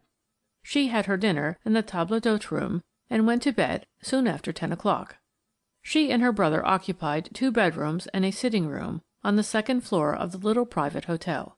Miss Marvell, moreover, had a maid always with her, as she was somewhat of an invalid. This girl, Rosie Campbell, a nice-looking Scotch lassie, slept on the top floor. It was only on the following morning, when Mr. Leonard did not put in an appearance at breakfast, that Miss Marvell began to feel anxious. According to her own account, she sent Rosie in to see if anything was the matter, and the girl, wide-eyed and not a little frightened, came back with the news that Mr. Marvell was not in his room, and that his bed had not been slept in that night. With characteristic Scottish reserve, Miss Olive said nothing about the matter at the time to anyone, nor did she give information to the police until 2 days later, when she herself had exhausted every means in her power to discover her brother's whereabouts. She had seen the lawyer to whose office Leonard Marvell had intended going that afternoon, but Mr. Statham, the solicitor in question, had seen nothing of the missing man. With great adroitness, Rosie, the maid, had made inquiries at South Kensington and Moorgate Street stations. At the former, the booking clerk, who knew Mr. Marvell by sight, distinctly remembered selling him a first-class ticket to one of the city stations in the early part of the afternoon. But at Moorgate Street, which is a very busy station, no one recollected seeing a tall, red-haired Scotchman in an Inverness cape. Such was the description given of the missing man. By that time the fog had become very thick in the city, traffic was disorganized, and everyone felt fussy, ill-tempered, and self-centered. These, in substance, were the details which Miss Marvell gave to the police on the subject of her brother's strange disappearance. At first she did not appear very anxious. She seemed to have great faith in Mr. Marvell's power to look after himself. Moreover, she declared positively that her brother had neither valuables nor money about his person when he went out that afternoon. But as day succeeded day, and no trace of the missing man had yet been found, matters became more serious, and the search instituted by our fellows at the Yard waxed more keen. A description of Mr. Leonard Marvell was published in the leading London and provincial dailies. Unfortunately, there was no good photograph of him extant, and descriptions are apt to prove vague. Very little was known about the man beyond his disappearance, which had rendered him famous. He and his sister had arrived at the Scotia Hotel about a month previously, and subsequently they were joined by the maid Campbell. Scotch people are far too reserved ever to speak of themselves or their affairs to strangers. Brother and sister spoke very little to anyone at the hotel. They had their meals in their sitting-room, waited on by the maid, who messed with the staff. But in face of the present terrible calamity, Miss Marvell's frigidity relaxed before the police inspector, to whom she gave what information she could about her brother. "He was like a son to me," she explained with scarcely restrained tears, "for we lost our parents early in life, and as we were left very, very badly off, our relations took but little notice of us. My brother was years younger than I am, and though he was a little wild and fond of pleasure, he was as good as gold to me, and has supported us both for years by journalistic work. We came to London from Glasgow about a month ago, because Leonard had got a very good appointment on the staff of the Daily Post." All of this, of course, was soon proved to be true, and although, on minute inquiries being instituted in Glasgow, but little seemed to be known about Mr. Leonard Marvell in that city, there seemed to be no doubt that he had done some reporting for the Courier, and that latterly, in response to an advertisement, he had applied for and obtained regular employment on the Daily Post. The latter enterprising halfpenny journal, with characteristic magnanimity, made an offer of £50 reward to any of its subscribers who gave information which would lead to the discovery of the whereabouts of Mr. Leonard Marvell. But time went by, and that £50 remained unclaimed. Lady Molly had not seemed as interested as she usually was in cases of this sort. With strange flippancy, wholly unlike herself, she remarked that one Scotch journalist more or less in London did not vastly matter. I was much amused, therefore, one morning about 3 weeks after the mysterious disappearance of Mr. Leonard Marvell, when Jane, our little parlour-maid, brought in a card accompanied by a letter. The card bore the name Miss Olive Marvell. The letter was the usual formula from the chief, asking Lady Molly to have a talk with the lady in question, and to come and see him on the subject after the interview. With a smothered yawn, my dear lady told Jane to show in Miss Marvell. "There are 2 of them, my lady," said Jane as she prepared to obey. "2 what?" asked Lady Molly with a laugh. "2 ladies, I mean," explained Jane. "Well, show them both into the drawing-room," said Lady Molly impatiently. Then, as Jane went off on this errand, a very funny thing happened. Funny, because during the entire course of my intimate association with my dear lady, I had never known her to act with such marked indifference in the face of an obviously interesting case. She turned to me and said, "Mary, you had better see these 2 women, whoever they may be. I feel that they would bore me to distraction. Take note of what they say and let me know. Now, don't argue," she added with a laugh, which peremptorily put a stop to my rising protest, "but go and interview Miss Marvell and Company." Needless to say, I promptly did as I was told, and the next few seconds saw me installed in our little drawing-room, saying polite preliminaries to the 2 ladies who sat opposite to me. I had no need to ask which of them was Miss Marvell. Tall, ill-dressed in deep black, with a heavy crape veil over her face, and black cotton gloves, she looked the uncompromising Scotchwoman to the life. In strange contrast to her depressing appearance, there sat beside her an overdressed, much behatted, peroxided young woman, who bore the stamp of the profession all over her pretty painted face. Miss Marvell, I was glad to note, was not long in plunging into the subject which had brought her there. "I saw a gentleman at Scotland Yard," she explained after a short preamble, "because Miss Lulu Fay came to me at the hotel this very morning with a story which, in my opinion, should have been told to the police directly my brother's disappearance became known, and not 3 weeks later."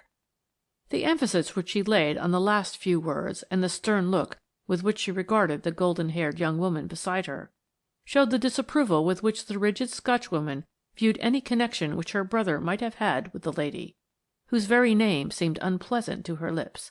Miss Lulu Fay blushed even through her rouge, and turned a pair of large liquid eyes imploringly upon me.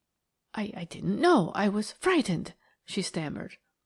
"There's no occasion to be frightened now," retorted Miss Marvell, "and the sooner you try to be truthful about the whole matter, the better it will be for all of us." And the stern woman's lips closed with a snap as she deliberately turned her back on Miss Fay and began turning over the leaves of a magazine which happened to be on a table close to her hand. I muttered a few words of encouragement, for the little actress looked ready to cry. I spoke as kindly as I could, telling her that if indeed she could throw some light on Mr. Marvell's present whereabouts, it was her duty to be quite frank on the subject. She hemmed and hawed for a while, and her simpering ways were just beginning to tell on my nerves, when she suddenly started talking very fast. "I am principal boy at the Grand," she explained with great volubility, "and I know Mr. Leonard Marvell well. In fact, he paid me a good deal of attention, and—" "Yes, and?" I queried, for the girl was obviously nervous. There was a pause. Miss Fay began to cry. "And it seems that my brother took this young lady to supper on the night of February 3rd, after which no one has ever seen or heard of him again," here interposed Miss Marvell quietly. "Is that so?" I asked. Lulu Fay nodded, whilst heavy tears fell upon her clasped hands. "But why did you not tell this to the police 3 weeks ago?" I ejaculated, with all the sternness at my command. I was frightened," she stammered. "Frightened? Of what?" "I am engaged to Lord Montacute, and—" "And you did not wish him to know that you were accepting the attentions of Mr. Leonard Marvell? Was that it? Well," I added, with involuntary impatience, "what happened after you had supper with Mr. Marvell?" "Oh, I hope that nothing happened," she said through more tears. "We had supper at the Trocadero, and he saw me into my brougham. Suddenly, just as I was driving away, I saw Lord Mountnewte standing quite close to us in the crowd." "Did the two men know one another?" I asked. "No," replied Miss Fay. "At least, I don't think so. But when I looked back through the window of my carriage, I saw them standing on the curb, talking to each other for a moment, and then walk off together towards Piccadilly Circus. That is the last I have seen of either of them," continued the little actress with a fresh flood of tears. "Lord Mountnewte hasn't spoken to me since, and Mr. Marvell has disappeared with my money and my diamonds." "Your money and your diamonds?" I gasped in amazement. "Yes. He told me he was a jeweller, and that my diamonds wanted resetting. He took them with him that evening, for he said that London jewellers were clumsy thieves, and that he would love to do the work for me himself. I also gave him £200, which he said he would want for buying the gold and platinum required for the settings. And now he has disappeared, and my diamonds, and my money. Oh, I have been very, very foolish, and—" Her voice broke down completely. Of course, one often hears of the idiocy of girls giving money and jewels unquestioningly to clever adventurers who know how to trade upon their inordinate vanity. There was, therefore, nothing very out of the way in the story just told me by Lulu Fay, until the moment when Miss Marvell's quiet voice, with its marked Scotch burr, broke in upon the short silence which had followed the actress's narrative. "As I explained to the Chief Detective Inspector at Scotland Yard," she said calmly, "the story which this young lady tells is only partly true. She may have had supper with Mr. Leonard Marvell on the night of February 3rd, and he may have paid her certain attentions, but he never deceived her by telling her he was a jeweller, nor did he obtain possession of her diamonds and her money through false statements. My brother was the soul of honour and loyalty.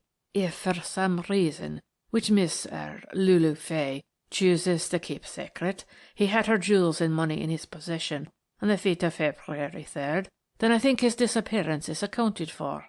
He has been robbed and perhaps murdered."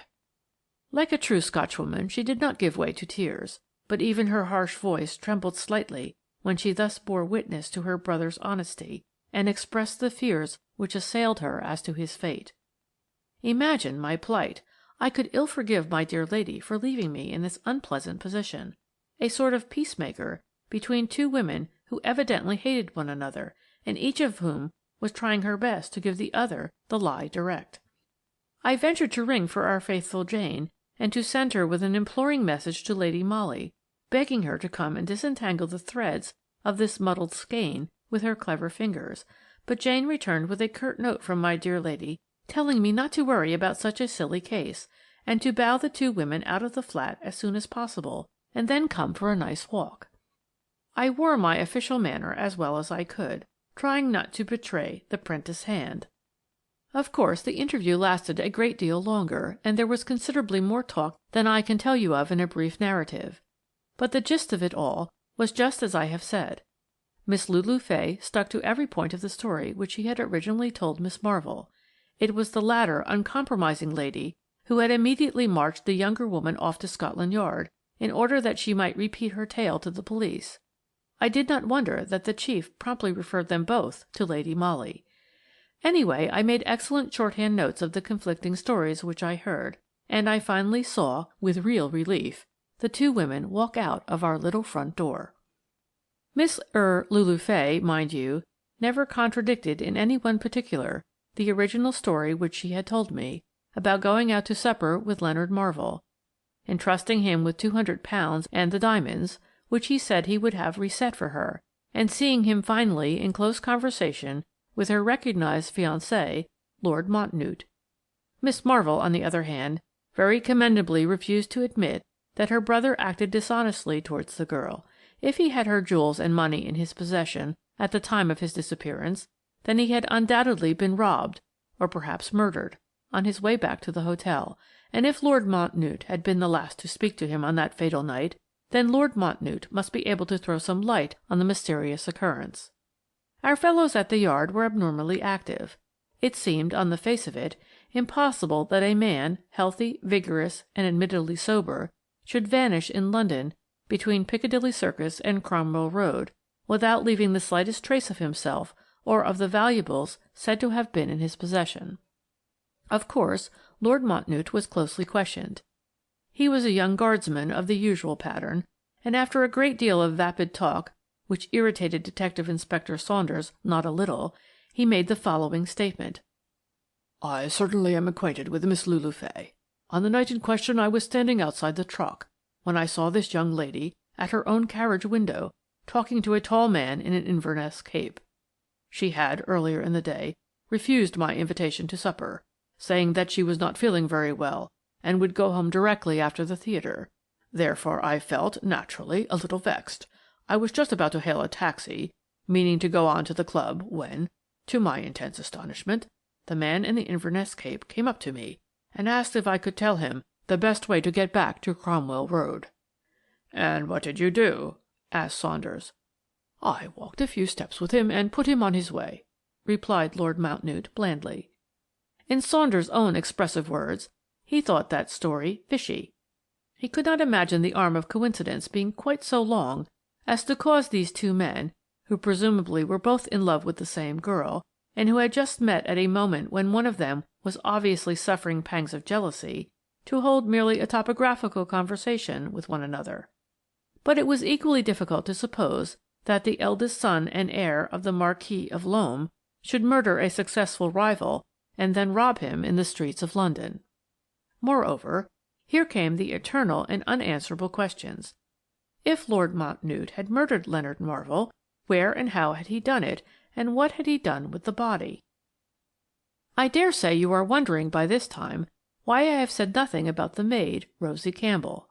Well, plenty of very clever people, I mean those who write letters to the papers and give suggestions to every official department in the kingdom, thought that the police ought to keep a very strict eye upon that pretty Scotch lassie, for she was very pretty, and had quaint demure ways which rendered her singularly attractive, in spite of the fact that, for most masculine tastes, she would have been considered too tall. Of course, Saunders and Danvers kept an eye on her, you may be sure of that, and got a good deal of information about her from the people at the hotel. Most of it, unfortunately, was irrelevant to the case. She was maid attendant to Miss Marvell, who was feeble in health, and who went out but little. Rosie waited on her master and mistress upstairs, carrying their meals to their private room and doing their bedrooms. The rest of the day she was fairly free, and was quite sociable downstairs with the hotel staff. With regard to her movements and actions on that memorable 3rd of February, Saunders, though he worked very hard, could glean but little useful information. You see, in a hotel of that kind, with an average of 30 to 40 guests at one time, it is extremely difficult to state positively what any one person did or did not do on that particular day. Most people at the Scotia remembered that Miss Marvell dined in the table d'hôte room on that 3rd of February. This she did about once a fortnight, when her maid had an evening out. The hotel staff also recollected fairly distinctly that Miss Rosie Campbell was not in the steward's room at supper time that evening, but no one could remember definitely when she came in. One of the chambermaids who occupied the bedroom adjoining hers said she heard her moving about soon after midnight. The hall porter declared that he saw her come in just before 12:30, when he closed the doors for the night. But one of the ground-floor valets said that, on the morning of the 4th, he saw Miss Marvell's maid, in hat and coat, slip into the house and upstairs, very quickly and quietly, soon after the front doors were opened, namely, about 7 a.m. Here, of course, was a direct contradiction between the chambermaid and hall porter on the one side, and the valet on the other, whilst Miss Marvell said that Campbell came into her room and made her some tea long before 7 o'clock every morning, including that of the 4th. I assure you our fellows at the Yard were all ready to tear their hair out by the roots, from sheer aggravation at this maze of contradictions which met them at every turn. The whole thing seemed so simple. There was nothing to it, as it were, but very little real suggestion of foul play, and yet Mr. Leonard Marvell had disappeared, and no trace of him could be found. Everyone now talked freely of murder. London is a big town, and this would not have been the first instance of a stranger, for Mr. Leonard Marvell was practically a stranger in London, being enticed to a lonely part of the city on a foggy night, and there done away with and robbed, and the body hidden in an out-of-the-way cellar where it might not be discovered for months to come. But the newspaper-reading public is notably fickle, and Mr. Leonard Marvell was soon forgotten by everyone save the chief and the batch of our fellows who had charge of the case. Thus I heard through Danvers one day that Rosie Campbell had left Miss Marvell's employ and was living in rooms in Findlater Terrace near Walham Green.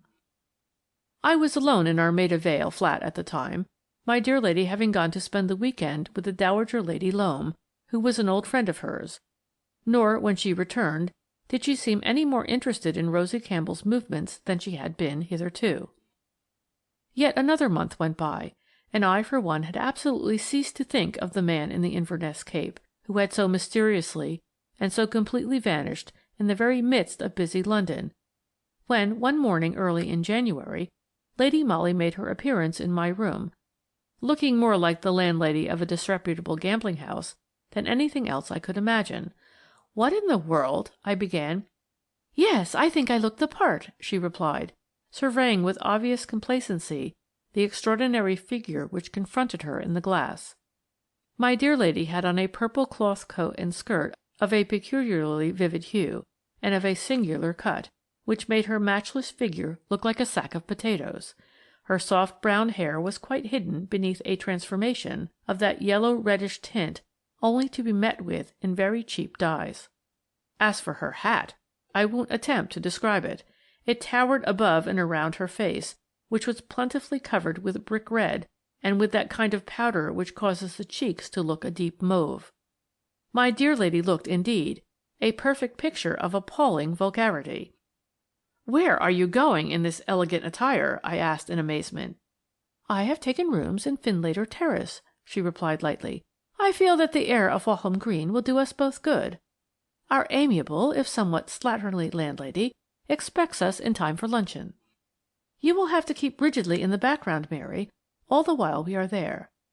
I said that I was bringing an invalid niece with me, and as a preliminary you may as well tie 2 or 3 thick veils over your face. I think I may safely promise that you won't be dull." And we certainly were not dull during our brief stay at 34 Findlater Terrace, Walham Green. Fully equipped and arrayed in our extraordinary garments, we duly arrived there in a rickety 4-wheeler, on the top of which were perched 2 seedy-looking boxes. The landlady was a toothless old creature, who apparently thought washing a quite unnecessary proceeding. In this she was evidently at one with every one of her neighbours. Findlater Terrace looked unspeakably squalid. Groups of dirty children congregated in the gutters and gave forth discordant shrieks as our cab drove up. Through my thick veils I thought that, some distance down the road, I spied a horsey-looking man in ill-fitting riding breeches and gaiters, who vaguely reminded me of Danvers. Within half an hour of our installation, and whilst we were eating a tough steak over a doubtful tablecloth, my dear lady told me that she had been waiting a full month until rooms in this particular house happened to be vacant. Fortunately, the population in Findlater Terrace is always a shifting one, and Lady Molly had kept a sharp eye on number 34, where, on the floor above, lived Miss Rosie Campbell. Directly the last set of lodgers walked out of the ground-floor rooms, we were ready to walk in. My dear lady's manners and customs, whilst living at the above aristocratic address, were fully in keeping with her appearance. The shrill, rasping voice which she assumed echoed from attic to cellar. One day I heard her giving vague hints to the landlady that her husband, Mr. Marcus Stein, had had a little trouble with the police about a small hotel which he had kept somewhere near Fitzroy Square, and where young gentlemen used to come and play cards of a night. The landlady was also made to understand that the worthy Mr. Stein was now living temporarily at His Majesty's expense, while Mrs. Stein had to live a somewhat secluded life, away from her fashionable friends. The misfortunes of the pseudo Mrs. Stein in no way marred the amiability of Mrs. Tredwen, our landlady. The inhabitants of Findlater Terrace care very little about the antecedents of their lodgers, so long as they pay their week's rent in advance, and settle their extras without much murmur. This Lady Molly did, with a generosity characteristic of an ex-lady of means. She never grumbled at the quantity of jam and marmalade which we were supposed to have consumed every week, and which anon reached titanic proportions. She tolerated Mrs. Tredwin's cat, tipped Ermyntrude, the tousled lodging-house slavey, lavishly, and lent the upstairs lodger her spirit lamp and curling tongs when Miss Rosie Campbell's got out of order. A certain degree of intimacy followed the loan of those curling tongs. Miss Campbell, reserved and demure, greatly sympathized with the lady who was not on the best of terms with the police. I kept steadily in the background. The two ladies did not visit each other's rooms, but they held long and confidential conversations on the landings, and I gathered, presently, that the pseudo Mrs. Stein had succeeded in persuading Rosie Campbell that, if the police were watching No. 34 Findlater Terrace at all, it was undoubtedly on account of the unfortunate Mr. Stein's faithful wife. I found it a little difficult to fathom Lady Molly's intentions. We had been in the house over 3 weeks, and nothing whatever had happened.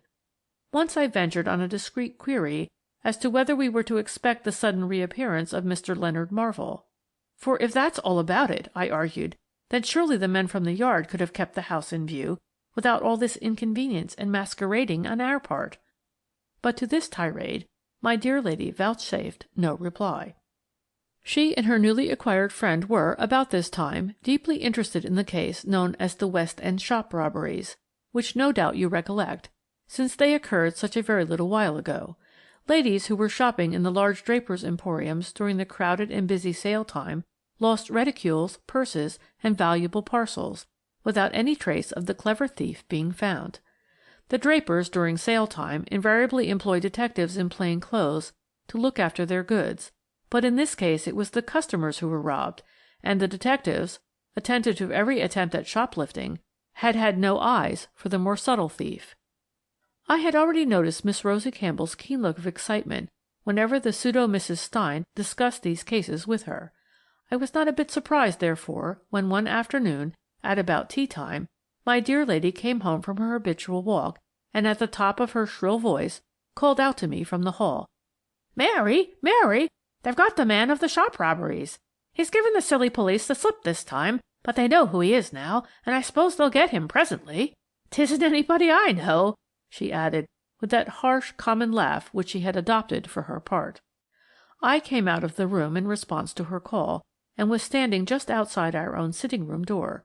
Mrs. Tredwin, too, bedraggled and unkempt as usual, had sneaked up the area steps, closely followed by Ermyntrude.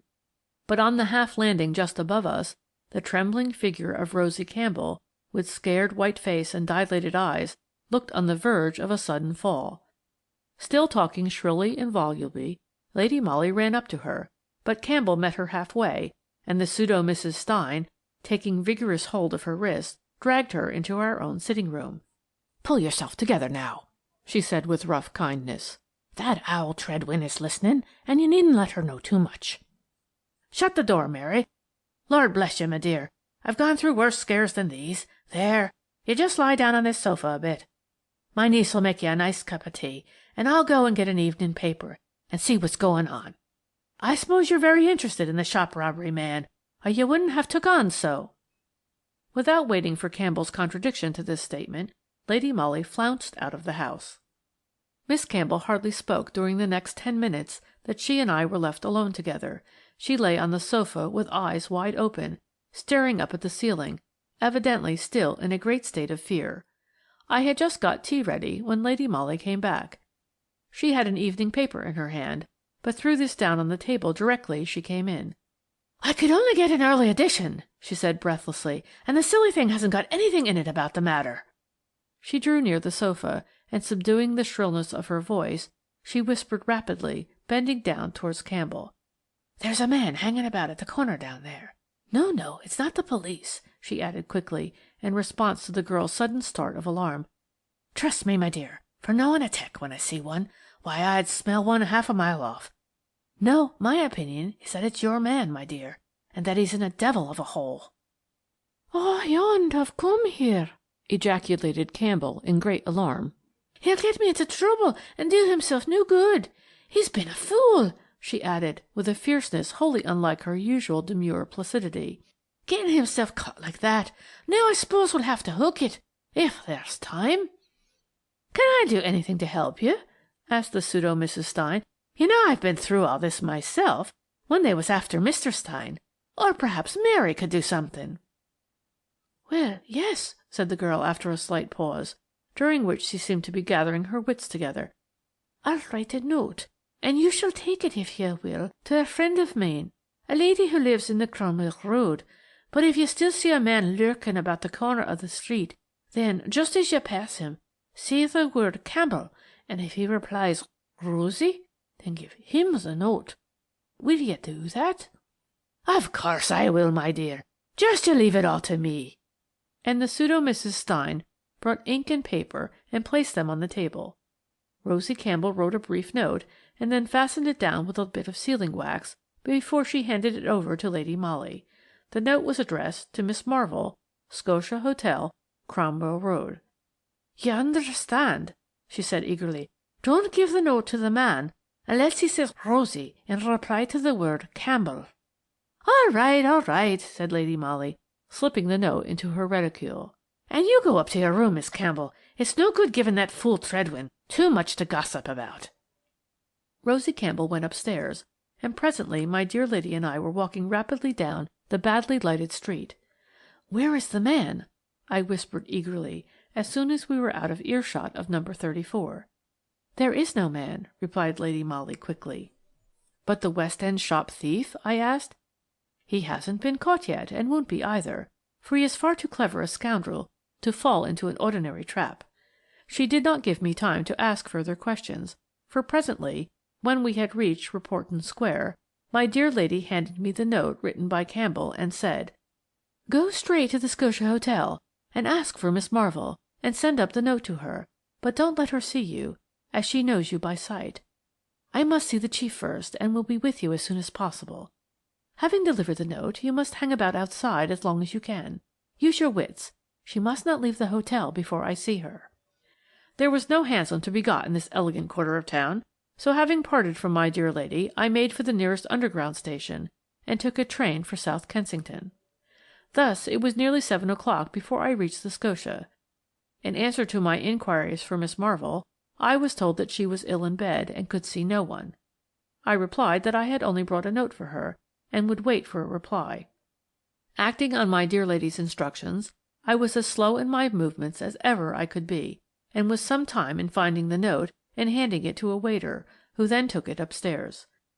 Presently he returned with the message, "Miss Marvell says there is no answer," whereupon I asked for pen and paper at the office, and wrote the following brief note on my own responsibility, using my wits as my dear lady had bidden me to do. "Please, madam," I wrote, "will you send just a line to Miss Rosie Campbell? She seems very upset and frightened at some news she has had." Once more the waiter ran upstairs, and returned with a sealed envelope, which I slipped into my reticule. Time was slipping by very slowly. I did not know how long I should have to wait outside in the cold, when, to my horror, I heard a hard voice with a marked Scotch accent saying, "I am going out, waiter, and shan't be back to dinner. Tell them to lay a little cold supper upstairs in my room." The next moment Miss Marvell, with coat, hat, and veil, was descending the stairs. My plight was awkward. I certainly did not think it safe to present myself before the lady. She would undoubtedly recollect my face. Yet I had orders to detain her until the appearance of Lady Molly. Miss Marvell seemed in no hurry. She was putting on her gloves as she came downstairs. In the hall she gave a few more instructions to the porter, whilst I, in a dark corner in the background, was vaguely planning an assault or an alarm of fire. Suddenly, at the hotel entrance, where the porter was obsequiously holding open the door for Miss Marvell to pass through, I saw the latter's figure stiffen. She took one step back, as if involuntarily, then equally quickly attempted to dart across the threshold, on which a group, composed of my dear lady, of Saunders, and of 2 or 3 people scarcely distinguishable in the gloom beyond, had suddenly made its appearance. Miss Marvell was forced to retreat into the hall. Already I had heard Saunders' hurriedly whispered words, "Try not to make a fuss in this place now. Everything can go off quietly, you know." Danvers and Cotton, whom I knew well, were already standing one each side of Miss Marvell, while suddenly amongst this group I recognized Fanny, the wife of Danvers, who is one of our female searchers at the Yard. "Shall we go up to your own room?" suggested Saunders. "I think that is quite unnecessary," interposed Lady Molly. "I feel convinced that Mr. Leonard Marvell will yield to the inevitable quietly, and follow you without giving any trouble." Marvell, however, did make a bold dash for liberty. As Lady Molly had said previously, he was far too clever to allow himself to be captured easily. But my dear lady had been cleverer. As she told me subsequently, she had from the first suspected that the trio who lodged at the Scotia Hotel were really only a duo, namely, Leonard Marvell and his wife. The latter impersonated a maid most of the time, but among these two clever people the three characters were interchangeable. Of course, there was no Miss Marvell at all. Leonard was alternately dressed up as man or woman, according to the requirements of his villainies. "As soon as I heard that Miss Marvell was very tall and bony," said Lady Molly, "I thought that there might be a possibility of her being merely a man in disguise. Then there was the fact, but little dwelt on by either the police or the public, that no one seems ever to have seen brother and sister together, nor was the entire trio ever seen at one and the same time. On that 3rd of February, Leonard Marvell went out. No doubt he changed his attire in a ladies' waiting room at one of the railway stations. Subsequently he came home, now dressed as Miss Marvell, and had dinner in the table d'hôte room so as to set up a fairly plausible alibi. But ultimately it was his wife, the pseudo Rosie Campbell, who stayed indoors that night, whilst he, Leonard Marvell, when going out after dinner, impersonated the maid until he was clear of the hotel. Then he resumed his male clothes once more, no doubt in the deserted waiting room of some railway station, and met Miss Lulu Fay at supper, subsequently returning to the hotel in the guise of the maid. You see the game of criss-cross, don't you? This interchanging of characters was bound to baffle everyone. Many clever scoundrels have assumed disguises, sometimes impersonating members of the opposite sex to their own, but never before have I known two people play the part of three. Thus endless contradictions followed as to the hour when Campbell the maid went out and when she came in, for at one time it was she herself who was seen by the valet, and at another it was Leonard Marvell dressed in her clothes. He was also clever enough to accost Lord Montnewte in the open street, thus bringing further complications into this strange case. After the successful robbery of Miss Fay's diamonds, Leonard Marvell and his wife parted for a while. They were waiting for an opportunity to get across the Channel and there turn their booty into solid cash. Whilst Mrs. Marvell, alias Rosie Campbell, led a retired life in Findlater Terrace, Leonard kept his hand in with West End shop robberies. Then Lady Molly entered the lists. As usual, her scheme was bold and daring. She trusted her own intuition and acted accordingly. When she brought home the false news that the author of the shop robberies had been spotted by the police, Rosie Campbell's obvious terror confirmed her suspicions. The note written by the latter to the so-called Miss Marvell, though it contained nothing in any way incriminating, was the crowning certitude that my dear lady was right, as usual, in all her surmises. And now Mr. Leonard Marvell will be living for a couple of years at the taxpayer's expense. He has disappeared temporarily from the public eye. Rosie Campbell, that is Mrs. Marvell, has gone to Glasgow. I feel convinced that 2 years hence we shall hear of the worthy couple again. End of Chapter 9.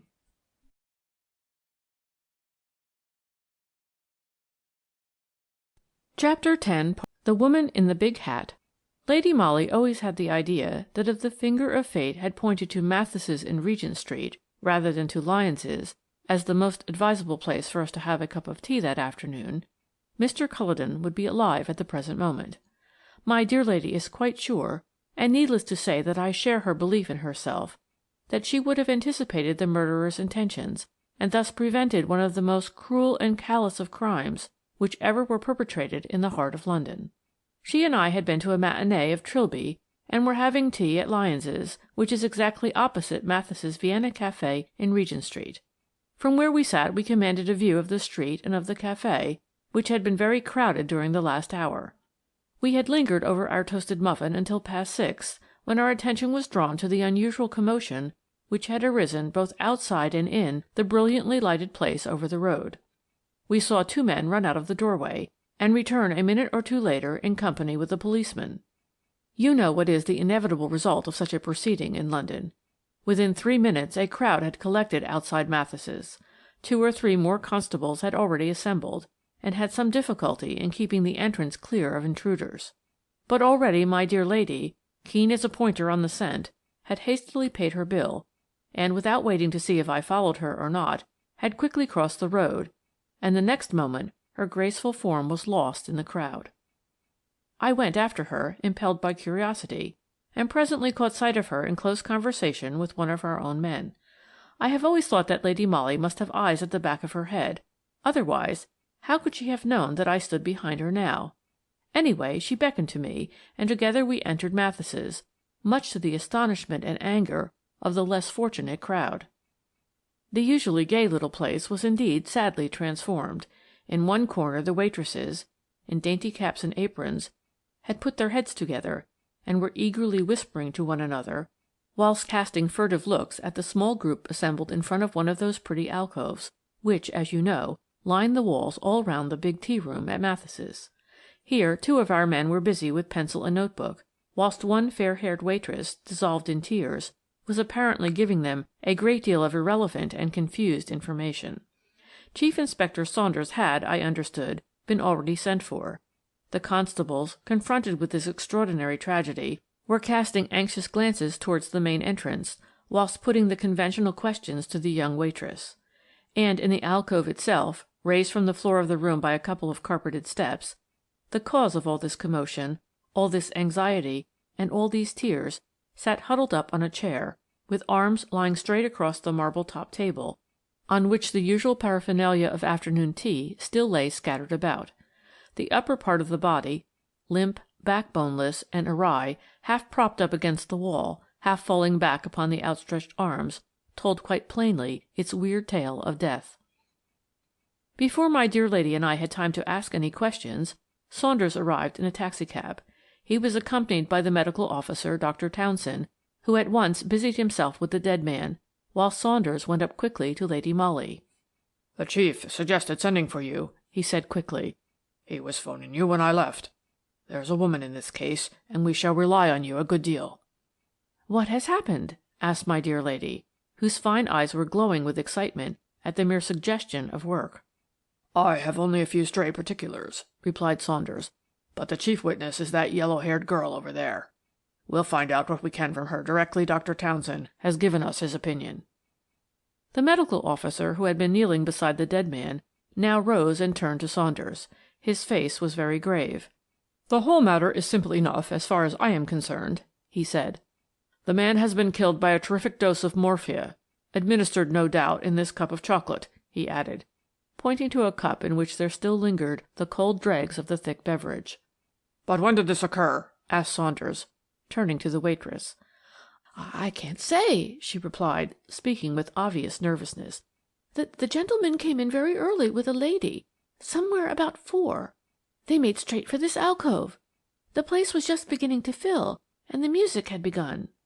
"And where is the lady now?" "She went off almost directly. She had ordered tea for herself and a cup of chocolate for the gentleman. Also muffins and cakes. About 5 minutes afterwards, as I went past their table, I heard her say to him, 'I am afraid I must go now, or Jay's will be closed, but I'll be back in less than half an hour. You'll wait for me, won't you?' "Did the gentleman seem all right then?"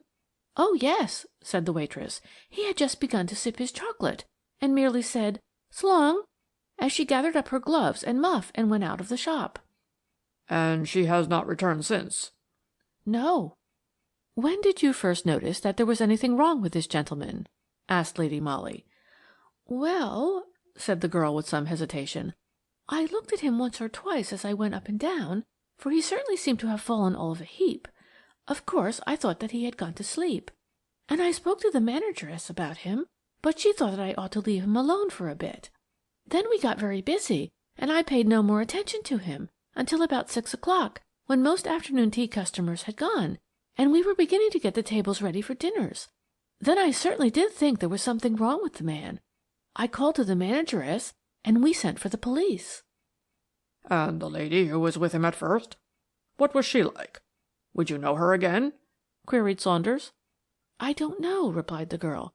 You see, I have to attend to such crowds of people of an afternoon. I can't notice each one. And she had on one of those enormous mushroom hats. No one could have seen her face, not more than her chin, unless they looked right up under the hat."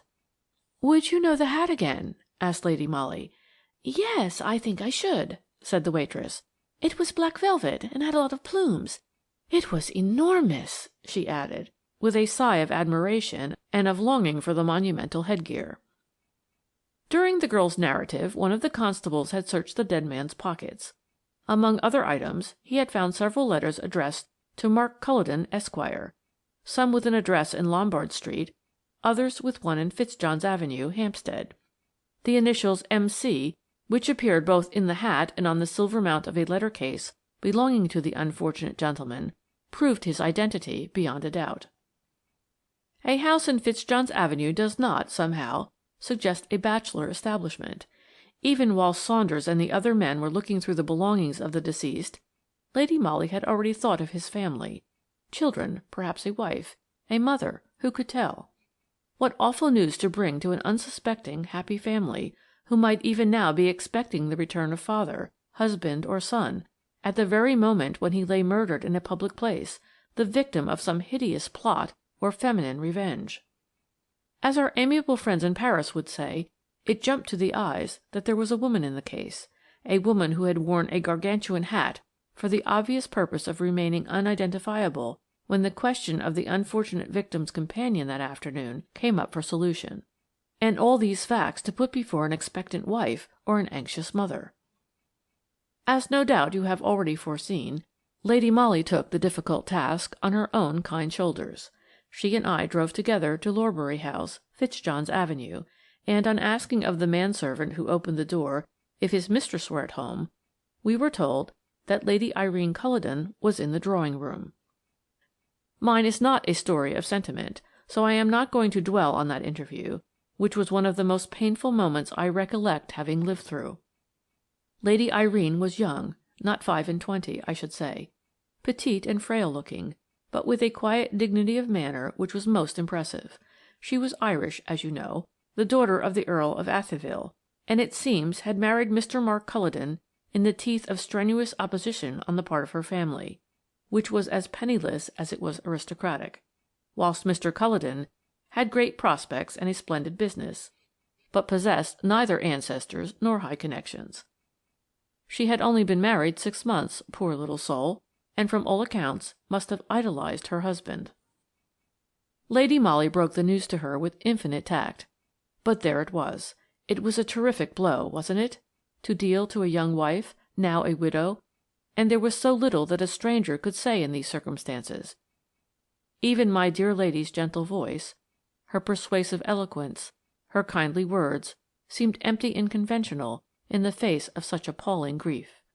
Of course, everyone expected that the inquest would reveal something of the murdered man's inner life, would, in fact, allow the over-eager public to get a peep into Mr. Mark Culledon's secret orchard, wherein walked a lady who wore abnormally large velvet hats, and who nourished in her heart one of those terrible grudges against a man which can only find satisfaction in crime. Equally, of course, the inquest revealed nothing that the public did not already know. The young widow was extremely reticent on the subject of her late husband's life, and the servants had all been fresh arrivals when the young couple, just home from their honeymoon, organized their new household at Lorbury House. There was an old aunt of the deceased, a Mrs. Steinberg, who lived with the Culledons, but who at the present moment was very ill. Someone in the house, one of the younger servants probably, very foolishly had told her every detail of the awful tragedy. With positively amazing strength, the invalid thereupon insisted on making a sworn statement, which she desired should be placed before the coroner's jury. She wished to bear solemn testimony to the integrity of her late nephew, Mark Culledon, in case the personality of the mysterious woman in the big hat suggested to evilly disposed minds any thought of scandal. "Mark Culledon was the one nephew whom I loved," she stated with solemn emphasis. "I have shown my love for him by bequeathing to him the large fortune which I inherited from the late Mr. Steinberg. Mark was the soul of honour, or I should have cut him out of my will, as I did my other nephews and nieces. I was brought up in a Scotch home, and I hate all this modern fastness and smartness, which are only other words for what I call profligacy." Needless to say, the old lady's statement, solemn though it was of no use whatever for the elucidation of the mystery which surrounded the death of Mr. Mark Culledon. But as Mrs. Steinberg had talked of other nephews, whom she had cut out of her will in favour of the murdered man, the police directed inquiries in those various quarters. Mr. Mark Culledon certainly had several brothers and sisters, also cousins, who at different times, usually for some peccadillo or other, seemed to have incurred the wrath of the straight-laced old lady. But there did not appear to have been any ill feeling in the family owing to this. Mrs. Steinberg was sole mistress of her fortune. She might just as well have bequeathed it in toto to some hospital as to one particular nephew whom she favoured, and the various relations were glad, on the whole, that the money was going to remain in the family rather than be cast abroad. The mystery surrounding the woman in the big hat deepened as the days went by. As you know, the longer the period of time which elapses between a crime and the identification of the criminal, the greater chance the latter has of remaining at large. In spite of strenuous efforts and close questionings of every one of the employees at Mathes's, no one could give a very accurate description of the lady who had tea with the deceased on that fateful afternoon. The first glimmer of light on the mysterious occurrence was thrown, about 3 weeks later, by a young woman named Catherine Harris, who had been parlour-maid at Lorbury House when first Mr. and Lady Irene Culledon returned from their honeymoon. I must tell you that Mrs. Steinberg had died a few days after the inquest. The excitement had been too much for her enfeebled heart. Just before her death she had deposited £250 with her banker, which sum was to be paid over to any person giving information which would lead to the apprehension and conviction of the murderer of Mr. Mark Culledon. This offer had stimulated everyone's zeal, and, I presume, had aroused Catherine Harris to a realization of what had all the while been her obvious duty. Lady Molly saw her in the chief's private office, and had much ado to disentangle the threads of the girl's confused narrative. But the main point of Harris's story was that a foreign lady had once called at Lorbury House, about a week after the master and mistress had returned from their honeymoon. Lady Irene was out at the time, and Mr. Culledon saw the lady in his smoking-room. "She was a very handsome lady," explained Harris, "and was beautifully dressed." "Did she wear a large hat?" asked the chief. "I don't remember if it was particularly large," replied the girl. "But you remember what the lady was like?" suggested Lady Molly. "Yes, pretty well. She was very, very tall, and very good-looking." "Would you know her again if you saw her?" rejoined my lady. "Oh, yes, I think so," was Catherine Harris's reply. Unfortunately, beyond this assurance, the girl could say nothing very definite. The foreign lady seems to have been closeted with Mr. Culledon for about an hour, at the end of which time Lady Irene came home. The butler being out that afternoon, it was Harris who let her mistress in, and as the latter asked no questions, the girl did not volunteer the information that her master had a visitor. She went back to the servants' hall, but 5 minutes later the smoking-room bell rang, and she had to run up again. The foreign lady was then in the hall alone, and obviously wanting to be shown out. This Harris did, after which Mr. Culledon came out of his room, and in the girl's own graphic words, "He went on dreadful. I didn't know I had done anything so very wrong," she explained, "but the master seemed quite furious and said I wasn't a proper parlour-maid, or I'd have known that visitors must not be shown in straight away like that. I ought to have said that I didn't know if Mr. Culledon was in, and that I would go and see. Oh, he did go on at me," continued Catherine Harris volubly. "And I suppose he complained to the mistress, for she gave me notice the next day." "And you have never seen the foreign lady since?" concluded Lady Molly. "No, she never come while I was there." "By the way, how did you know she was foreign? Did she speak like a foreigner?" "Oh, no," replied the girl. "She did not say much, only asked for Mr. Culledon, but she looked French-like." This unanswerable bit of logic concluded Catherine's statement. She was very anxious to know whether, if the foreign lady was hanged for murder, she herself would get the £250. On Lady Molly's assurance that she certainly would, she departed in apparent content. "Well, we are no nearer than we were before," said the chief, with an impatient sigh, when the door had closed behind Catherine Harris. "Don't you think so?" rejoined Lady Molly blandly. "Do you consider that what we heard just now has helped us to discover who was the woman in the big hat?" retorted the chief, somewhat testily. "Perhaps not," replied my dear lady with her sweet smile. "But it may help us to discover who murdered Mr. Culledon." With which enigmatic statement she effectually silenced the chief, and finally walked out of his office, followed by her faithful Mary. Following Katherine Harris's indications, a description of the lady who was wanted in connection with the murder of Mr. Culledon was very widely circulated, and within 2 days of the interview with the ex-parlour-maid, another very momentous one took place in the same office. Lady Molly was at work with the chief over some reports, whilst I was taking shorthand notes at a side desk, when a card was brought in by one of the men, and the next moment, without waiting either for permission to enter or to be more formally announced, a magnificent apparition literally sailed into the dust-covered little back office, filling it with an atmosphere of Parma violets and Russia leather. I don't think that I had ever seen a more beautiful woman in my life. Tall, with a splendid figure and perfect carriage, she vaguely reminded me of the portraits one sees of the late Empress of Austria. This lady was, moreover, dressed to perfection, and wore a large hat adorned with a quantity of plumes. The chief had instinctively risen to greet her, whilst Lady Molly, still and placid, was eyeing her with a quizzical smile. "You know who I am, sir," began the visitor as soon as she had sunk gracefully into a chair. "My name is on that card. My appearance, I understand, tallies exactly with that of a woman who is supposed to have murdered Mark Culledon."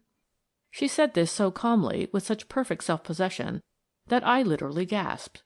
The chief, too, seemed to have been metaphorically lifted off his feet. He tried to mutter a reply. "Oh, don't trouble yourself, sir," she interrupted him with a smile. "My landlady, my servant, my friends have all read the description of the woman who murdered Mr. Culledon. For the past 24 hours I have been watched by your police. Therefore I have come to you of my own accord, before they came to arrest me in my flat.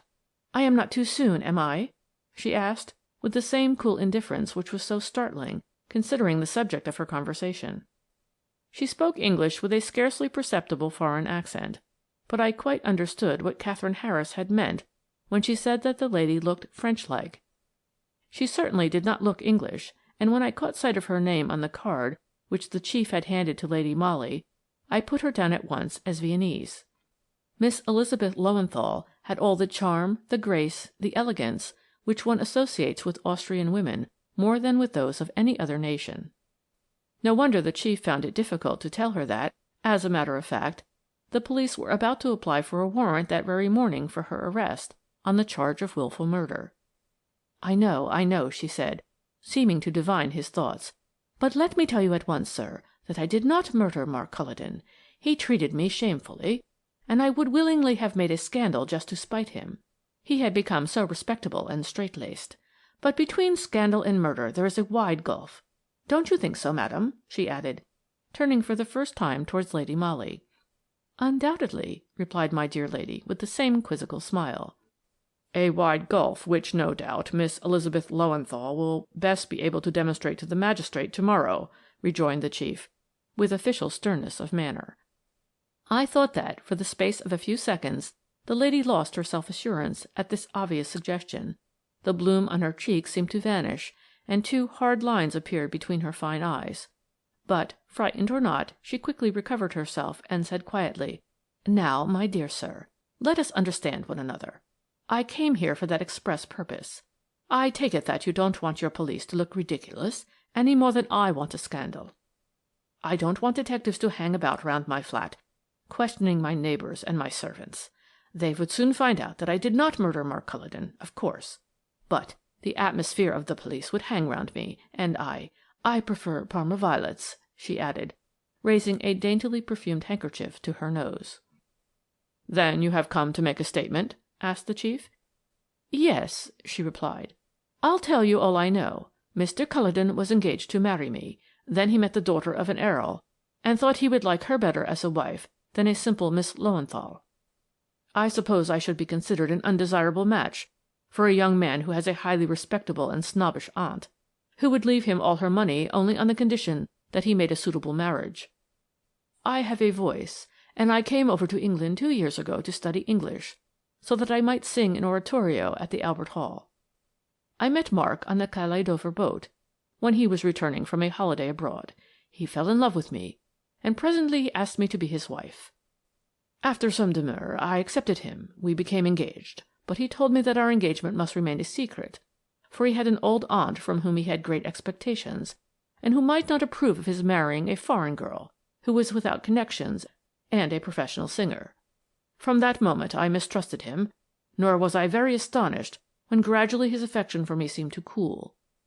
Soon after he informed me, quite callously, that he had changed his mind, and was going to marry some swell English lady. I didn't care much, but I wanted to punish him by making a scandal, you understand. I went to his house just to worry him, and finally I decided to bring an action for breach of promise against him. It would have upset him, I know. No doubt his aunt would have cut him out of her will. That is all I wanted, but I did not care enough about him to murder him." Somehow her tale carried conviction. We were all of us obviously impressed. The chief alone looked visibly disturbed, and I could read what was going on in his mind. "As you say, Miss Lowenthal," he rejoined, "the police would have found all this out within the next few hours. Once your connection with the murdered man was known to us, the record of your past and his becomes an easy one to peruse.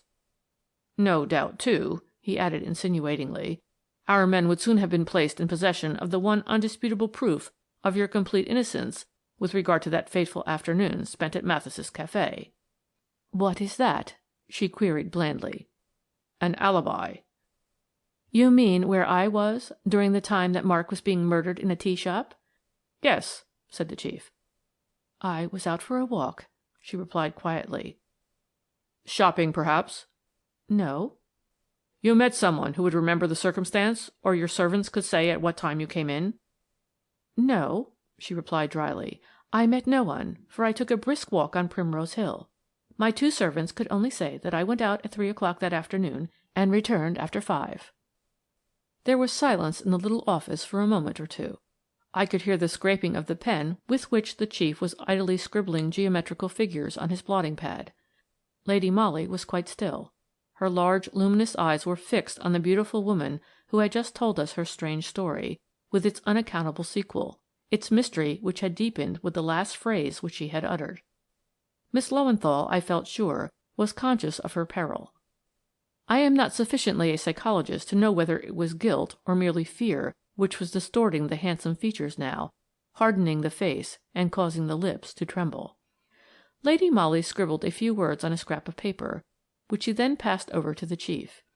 Miss Lowenthal was making visible efforts to steady her nerves. "That is all I have to tell you," she said, in a voice which sounded dry and harsh. "I think I will go home now."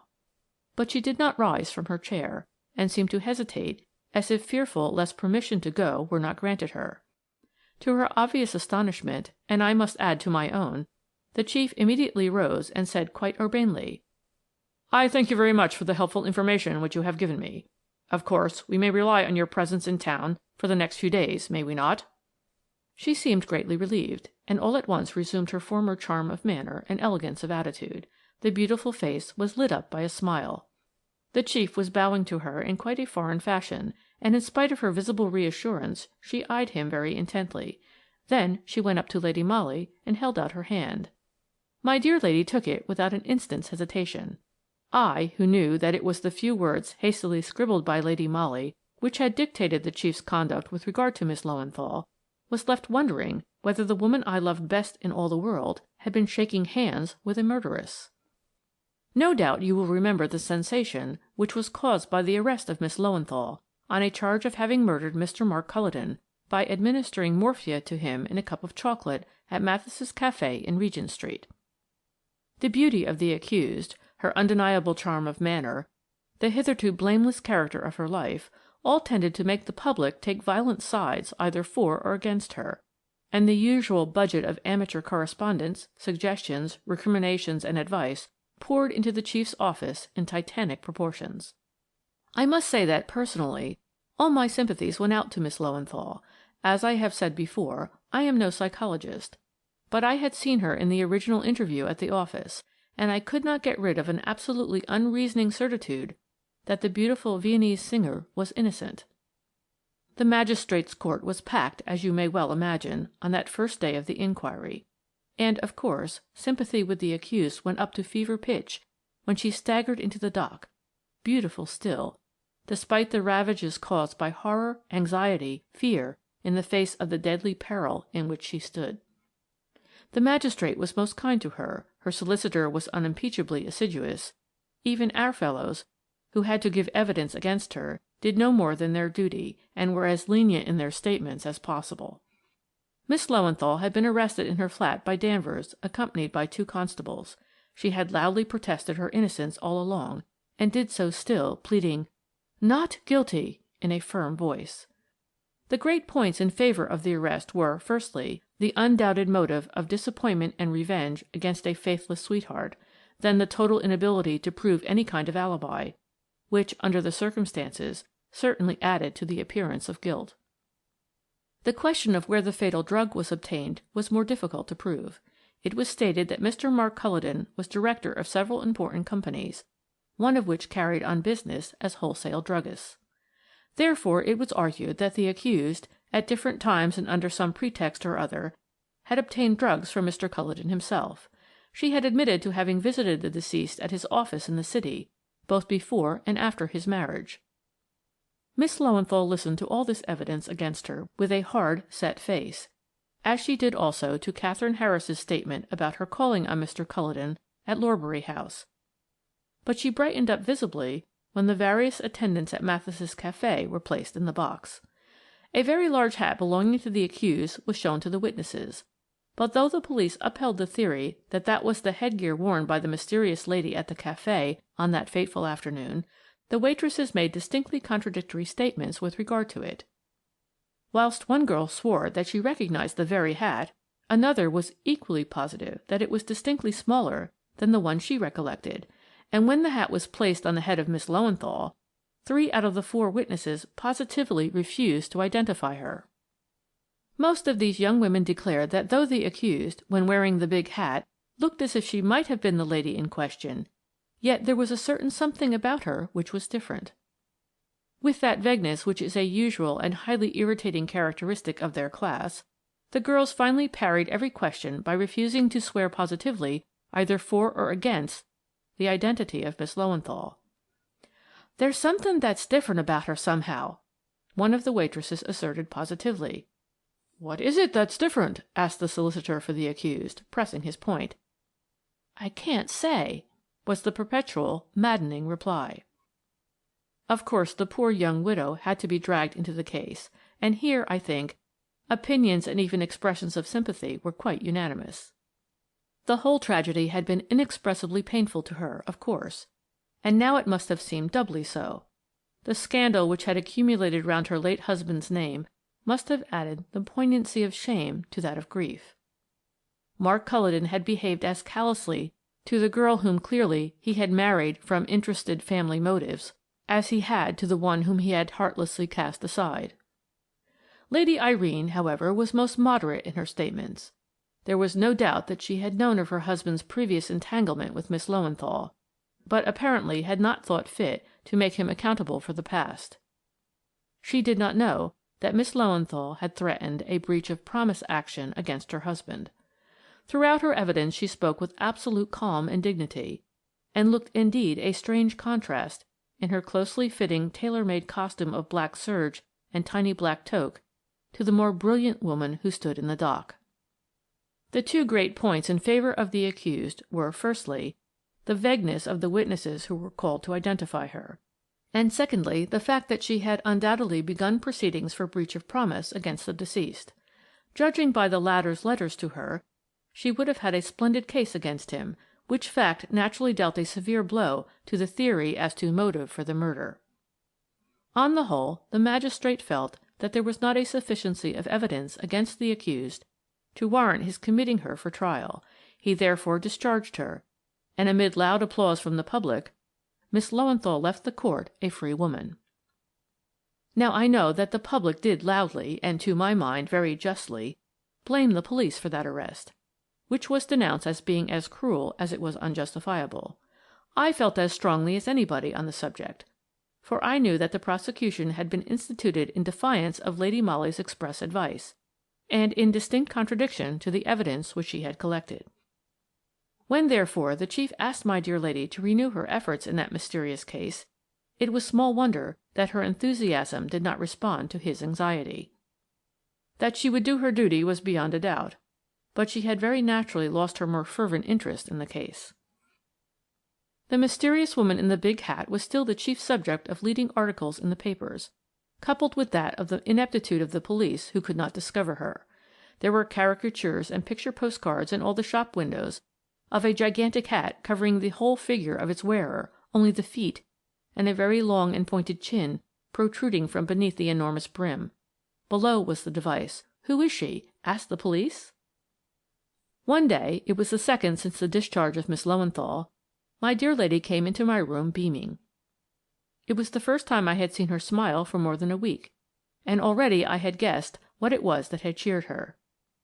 "Good news, Mary," she said gaily. "At last I've got the chief to let me have a free hand. Oh dear, what a lot of argument it takes to extricate that man from the tangled meshes of red tape." "What are you going to do?" I asked.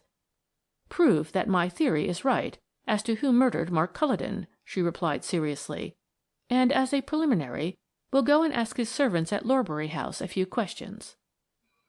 It was then 3 o'clock in the afternoon. At Lady Molly's bidding I dressed somewhat smartly, and together we went off in a taxi to Fitzjohn's Avenue. Lady Molly had written a few words on one of her cards, urgently requesting an interview with Lady Irene Culledon. This she handed over to the manservant who opened the door at Lorbury House. A few moments later we were sitting in the cosy boudoir. The young widow, high-bred and dignified in her tight-fitting black gown, sat opposite to us, her white hands folded demurely before her, her small head, with its very close coiffure, bent in closest attention towards Lady Molly. "I most sincerely hope, Lady Irene," began my dear lady in her most gentle and persuasive voice, "that you'll look with all possible indulgence on my growing desire, shared, I may say, by all of my superiors at Scotland Yard, to elucidate the mystery which still surrounds your late husband's death." Lady Molly paused, as if waiting for encouragement to proceed. The subject must have been extremely painful to the young widow. Nevertheless, she responded quite gently. "I can understand that the police wish to do their duty in the matter. As for me, I have done all, I think, that could be expected of me. I am not made of iron, and after that day in the police court—" She checked herself, as if afraid of having betrayed more emotion than was consistent with good breeding, and concluded more calmly, "I cannot do any more."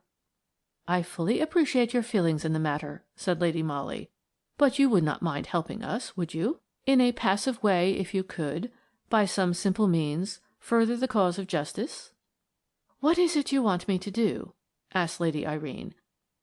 "Only to allow me to ring for 2 of your maids and ask them a few questions. I promise you that they shall not be of such a nature as to cause you the slightest pain." For a moment I thought that the young widow hesitated. Then, without a word, she rose and rang the bell. "Which of my servants did you wish to see?" she asked, turning to my dear lady as soon as the butler entered in answer to the bell. "Your own maid and parlour-maid, if I may," replied Lady Molly. Lady Irene gave the necessary orders, and we all sat expectant and silent until, a minute or two later, 2 girls entered the room. One wore a cap and apron, the other, in neat black dress and a dainty lace collar, was obviously the lady's maid. "This lady," said their mistress, addressing the 2 girls, "wishes to ask you a few questions. She is a representative of the police, so you had better do your best to satisfy her with your answers." "Oh," rejoined Lady Molly pleasantly, choosing not to notice the tone of acerbity with which the young widow had spoken, nor the unmistakable barrier of hostility and reserve which her words had immediately raised between the young servants and the representative of the police. "What I am going to ask these 2 young ladies is neither very difficult nor very unpleasant. I merely want their kind help in a little comedy which will have to be played this evening, in order to test the accuracy of certain statements made by one of the waitresses at Mathis's tea shop with regard to the terrible tragedy which has darkened this house. You will do that much, will you not?" she added, speaking directly to the maids. No one can be so winning or so persuasive as my dear lady. In a moment I saw the girl's hostility melting before the sunshine of Lady Molly's smile. "We'll do what we can, ma'am," said the maid. "There's a brave good girl," replied my lady.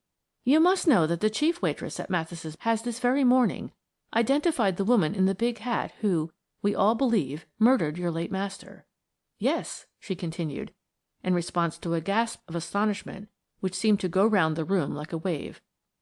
"The girl seems quite positive, both as regards the hat and the woman who wore it. But, of course, one cannot allow a human life to be sworn away without bringing every possible proof to bear on such a statement.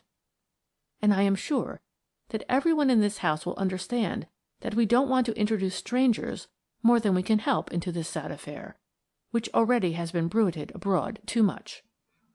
She paused a moment.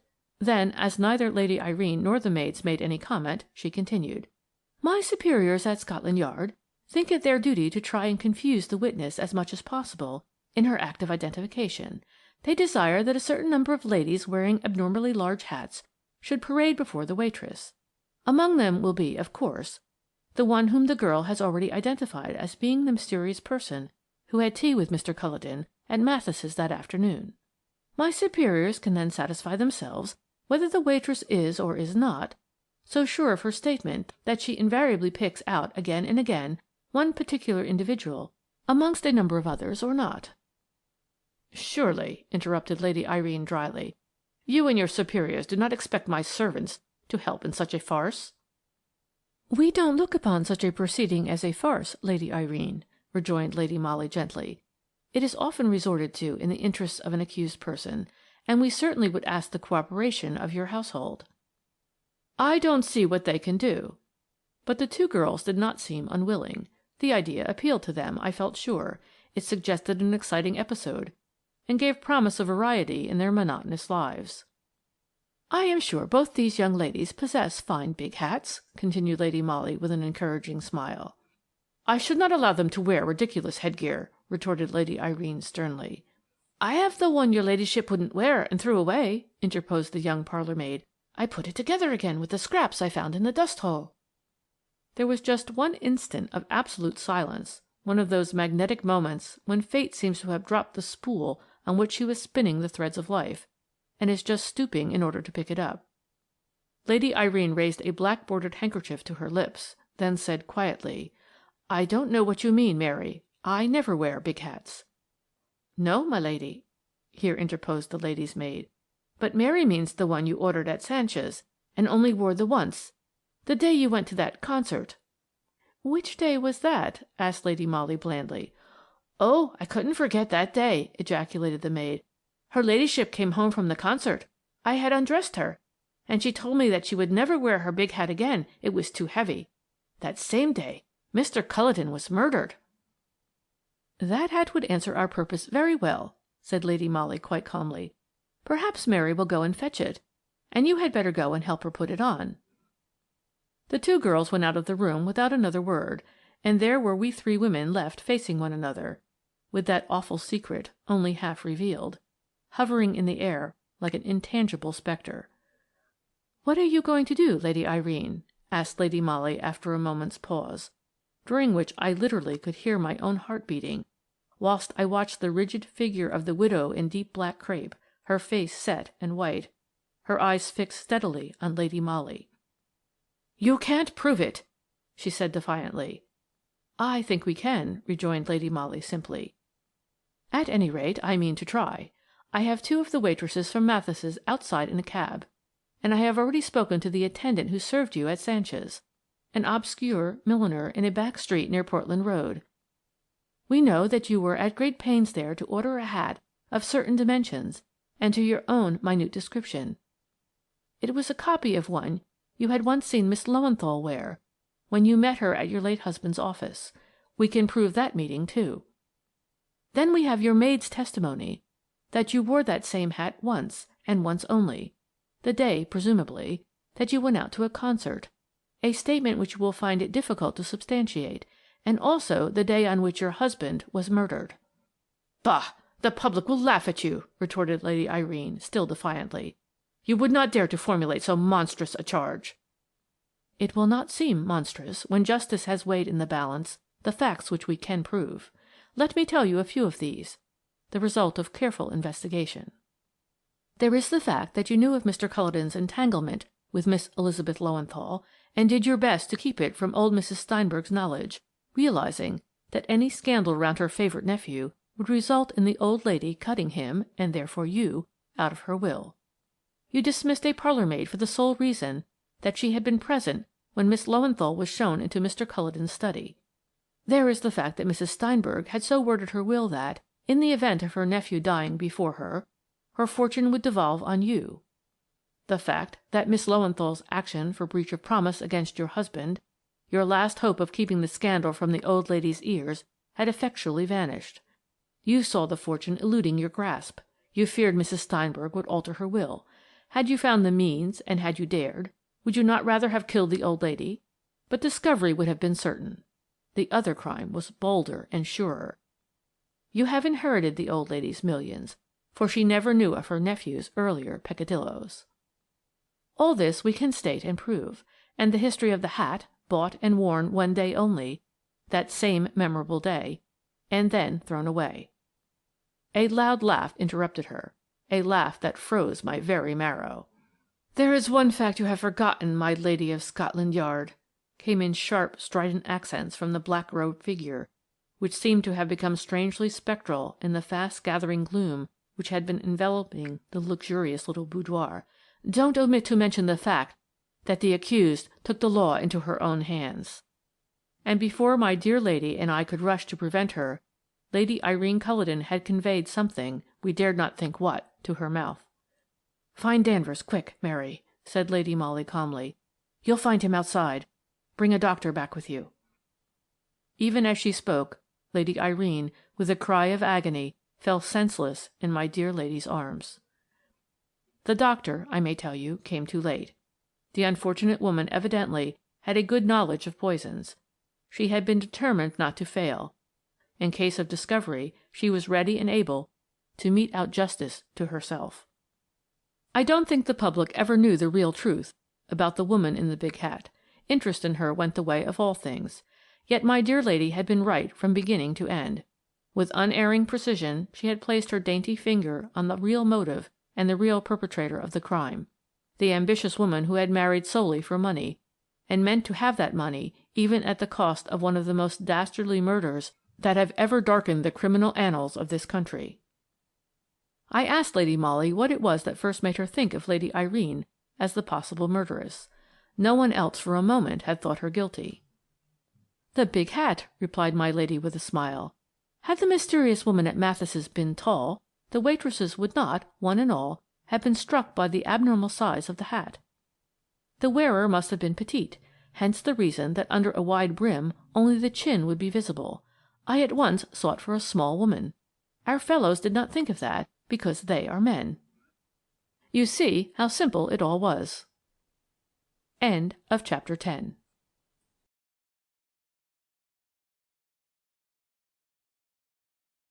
Chapter 11. Sir Jeremiah's Will.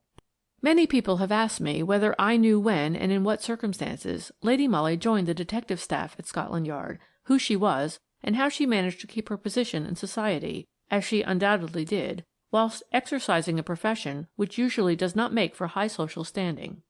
Well, of course, there is much that I have known all along about my dear lady, just as much, in fact, as her aristocratic friends and relations did, but I had promised her not to let the general public know anything of her private life until she gave me leave to do so. Now things have taken a different turn, and I can tell you all I know. But I must go back some years for that, and recall to your mind that extraordinary crime known in those days as the Baddock Will case, which sent one of the most prominent and popular young men in society to penal servitude, a life sentence, mind you, which was considered to be remarkably lenient by a number of people who thought that Captain de Mazareen ought to have been hanged. He was such a good-looking young soldier in those days. I specially remember him at the late Queen's funeral, one of the tallest men in the British Army, and with that peculiar charm of manner which, alas, one has ceased to associate with young Englishmen nowadays. If to these two undeniable advantages you add the one that Hubert de Mazareen was the dearly loved grandson of Sir Jeremiah Baddock, the multi-millionaire ship owner of Liverpool, you will realize how easy it was for that young guardsman to ingratiate himself with every woman in society, and more particularly with every mamma who had a marriageable daughter. But fate and love have a proverbial knack of making a muddle of things. Captain de Mazareen, with a bevy of pretty and eligible girls from whom to select a wife, chose to fall in love with the one woman in the whole of England who, in his grandfather's opinion, should have remained a stranger, even an enemy, to him. You remember the sad story, more than a quarter of a century old now, of Sir Jeremiah's unhappy second marriage with the pretty French actress, Mademoiselle Adèle d'Este, who was then over 30 years younger than himself.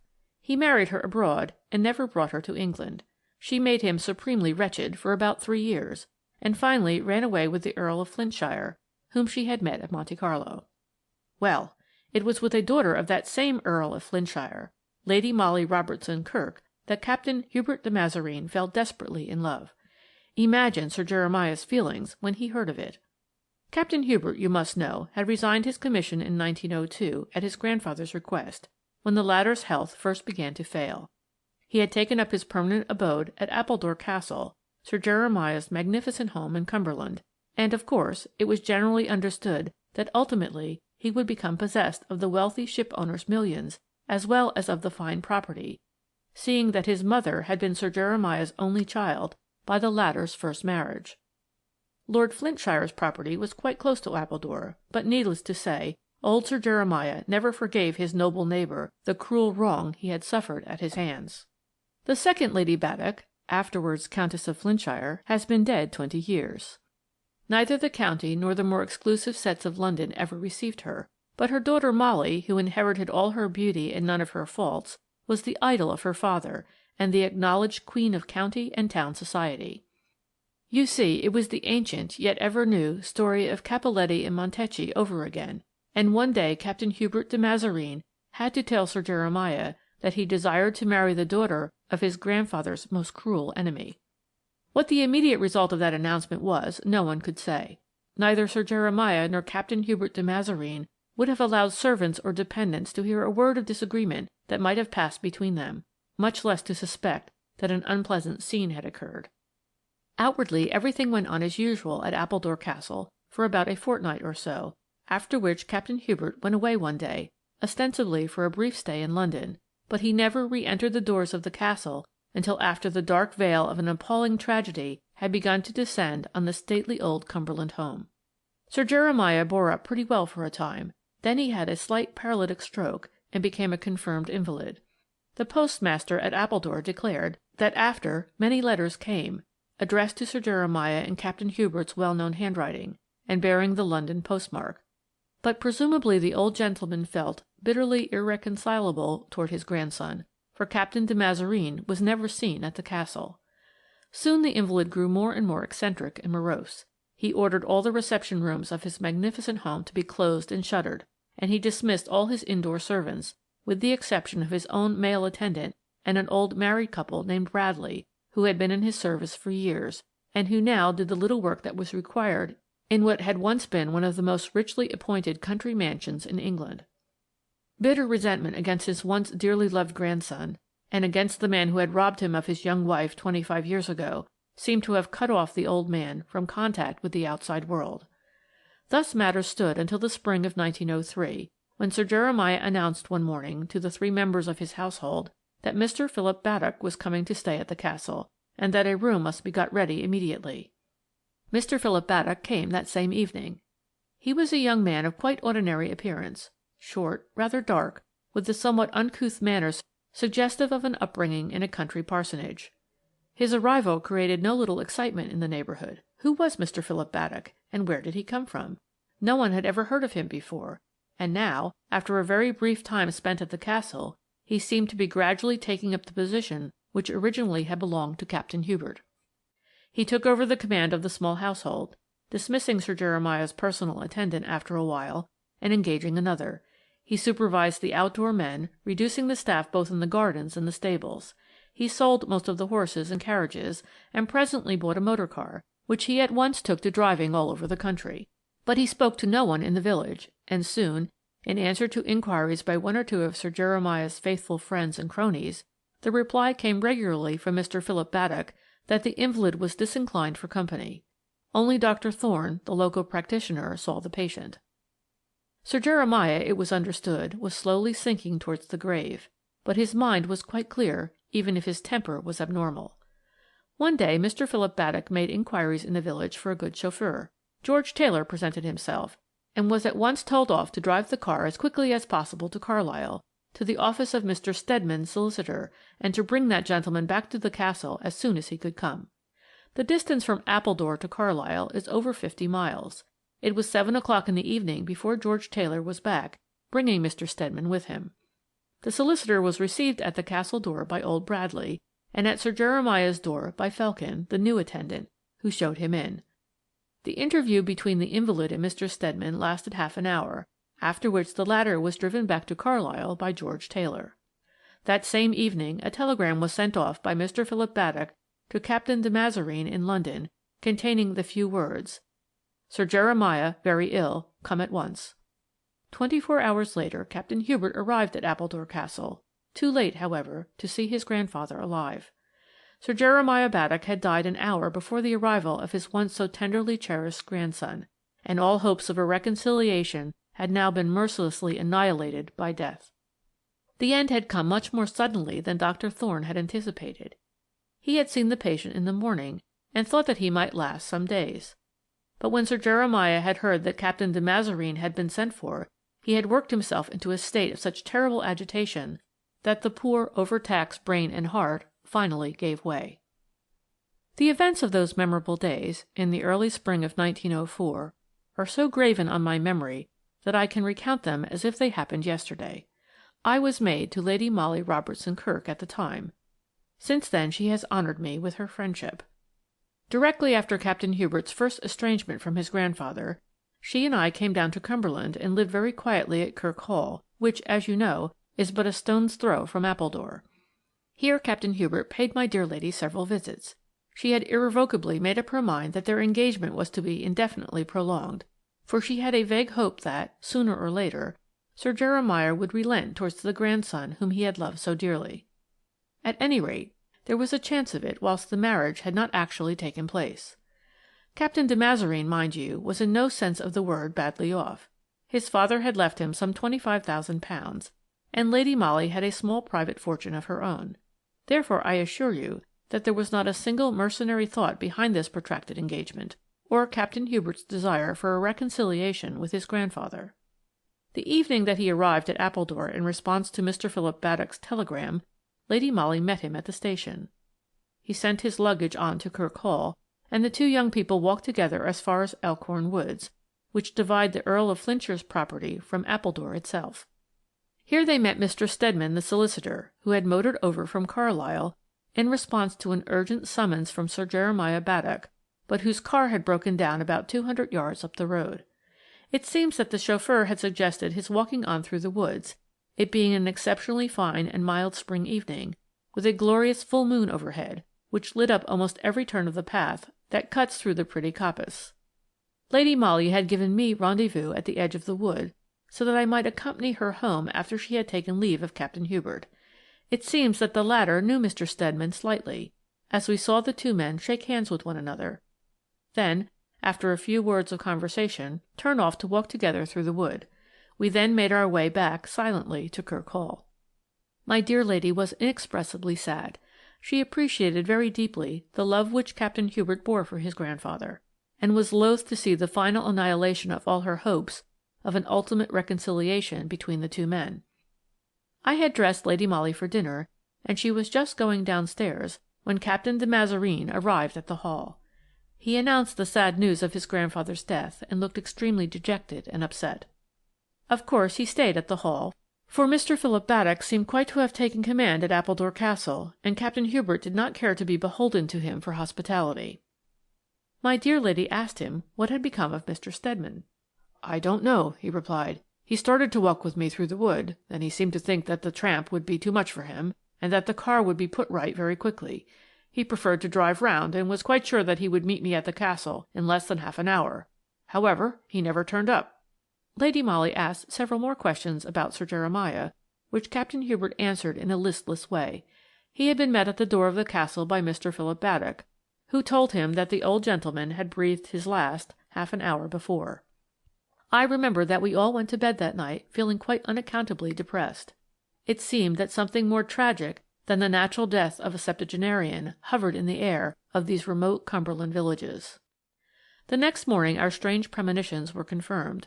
Lord Flintshire, my dear lady, and Captain Hubert were sitting at breakfast when the news was brought to the hall that Mr. Stedman, the Carlisle solicitor, had been found murdered in the Elkhorn woods earlier in the morning.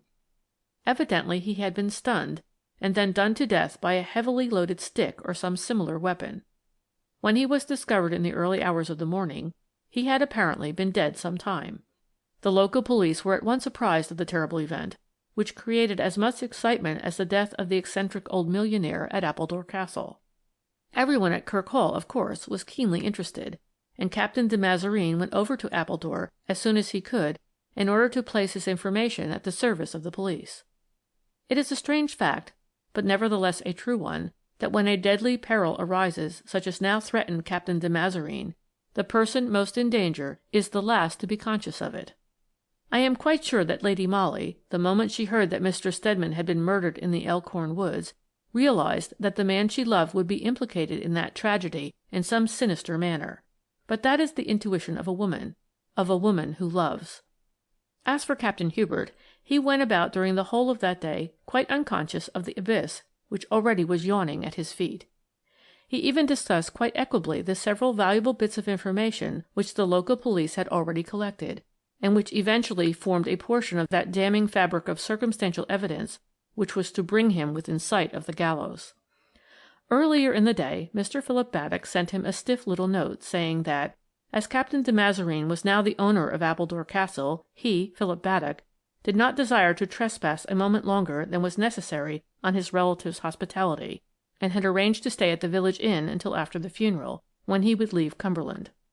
To this Captain Hubert sent an equally curt note saying that, as far as he knew, he had no say in the matter of anyone coming or going from the castle, and that Mr. Philip Baddock must, of course, please himself as to whether he stayed there or not.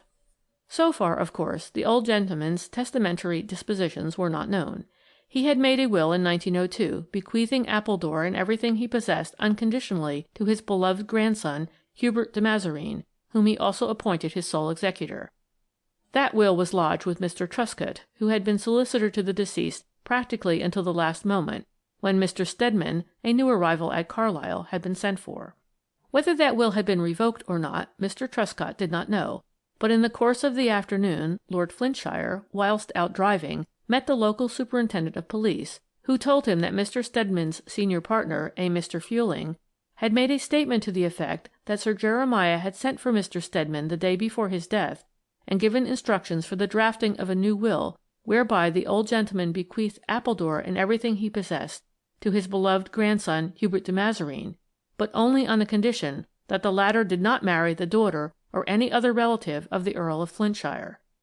In the event of Hubert de Mazareen disregarding this condition at any future time of his life, Sir Jeremiah's entire fortune was to devolve on Philip Baddock, sole issue of testator's second marriage with Adele Desty.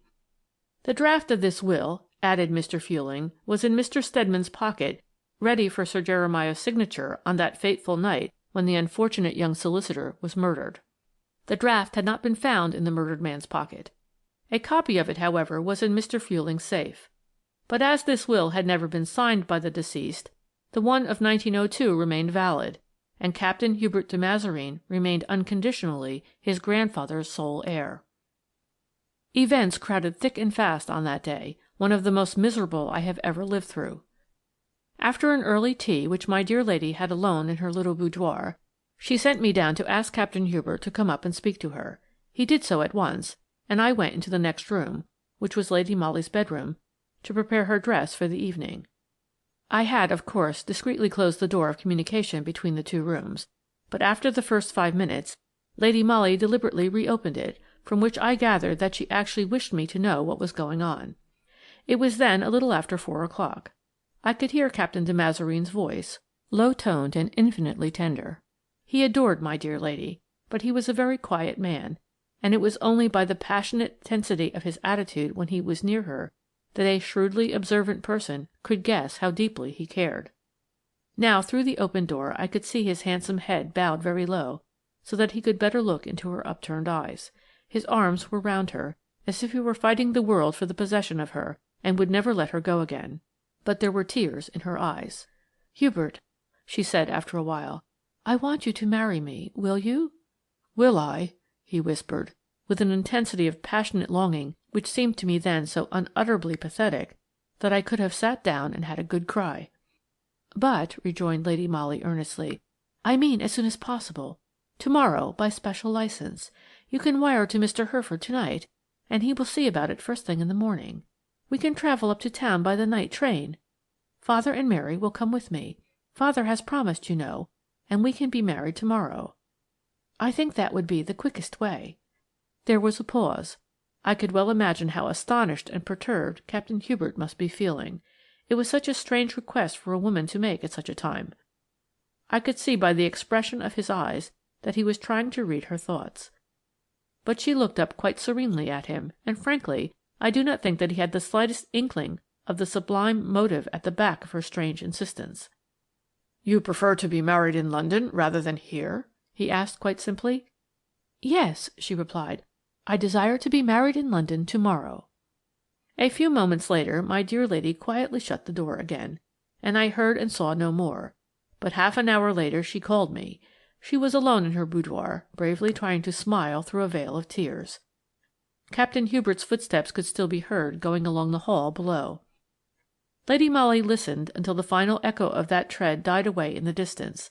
Then she buried her sweet face on my shoulder and sobbed her very heart out. "Get ready as quick as you can, Mary," she said to me when the paroxysm had somewhat subsided.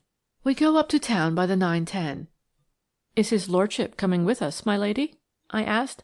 "Oh, yes," she said, whilst a bright smile lit up her face. "Father is simply grand. And yet he knows." "Knows what, my lady?" I queried instinctively, for Lady Molly had paused, and I saw a look of acute pain once more darken her soft grey eyes. "My father knows," she said slowly and almost tonelessly, "that half an hour ago the police found a weighted stick in the Elkhorn woods, not far from the spot where Mr. Stedman was murdered.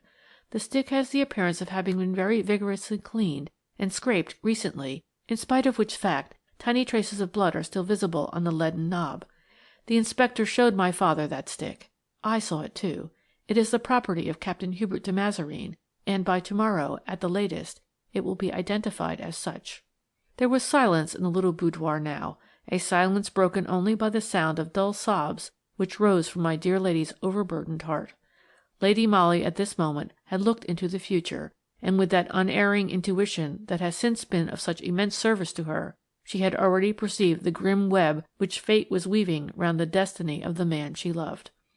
I said nothing. What could I say? I waited for her to speak again. The first words she uttered after the terrible pronouncement which she had just made were, "I'll wear my white cloth gown to-morrow, Mary. It is the most becoming frock I have, and I want to look my best on my wedding day."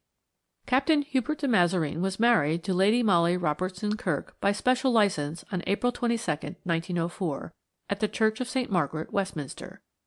No one was present to witness the ceremony except the Earl of Flintshire and myself.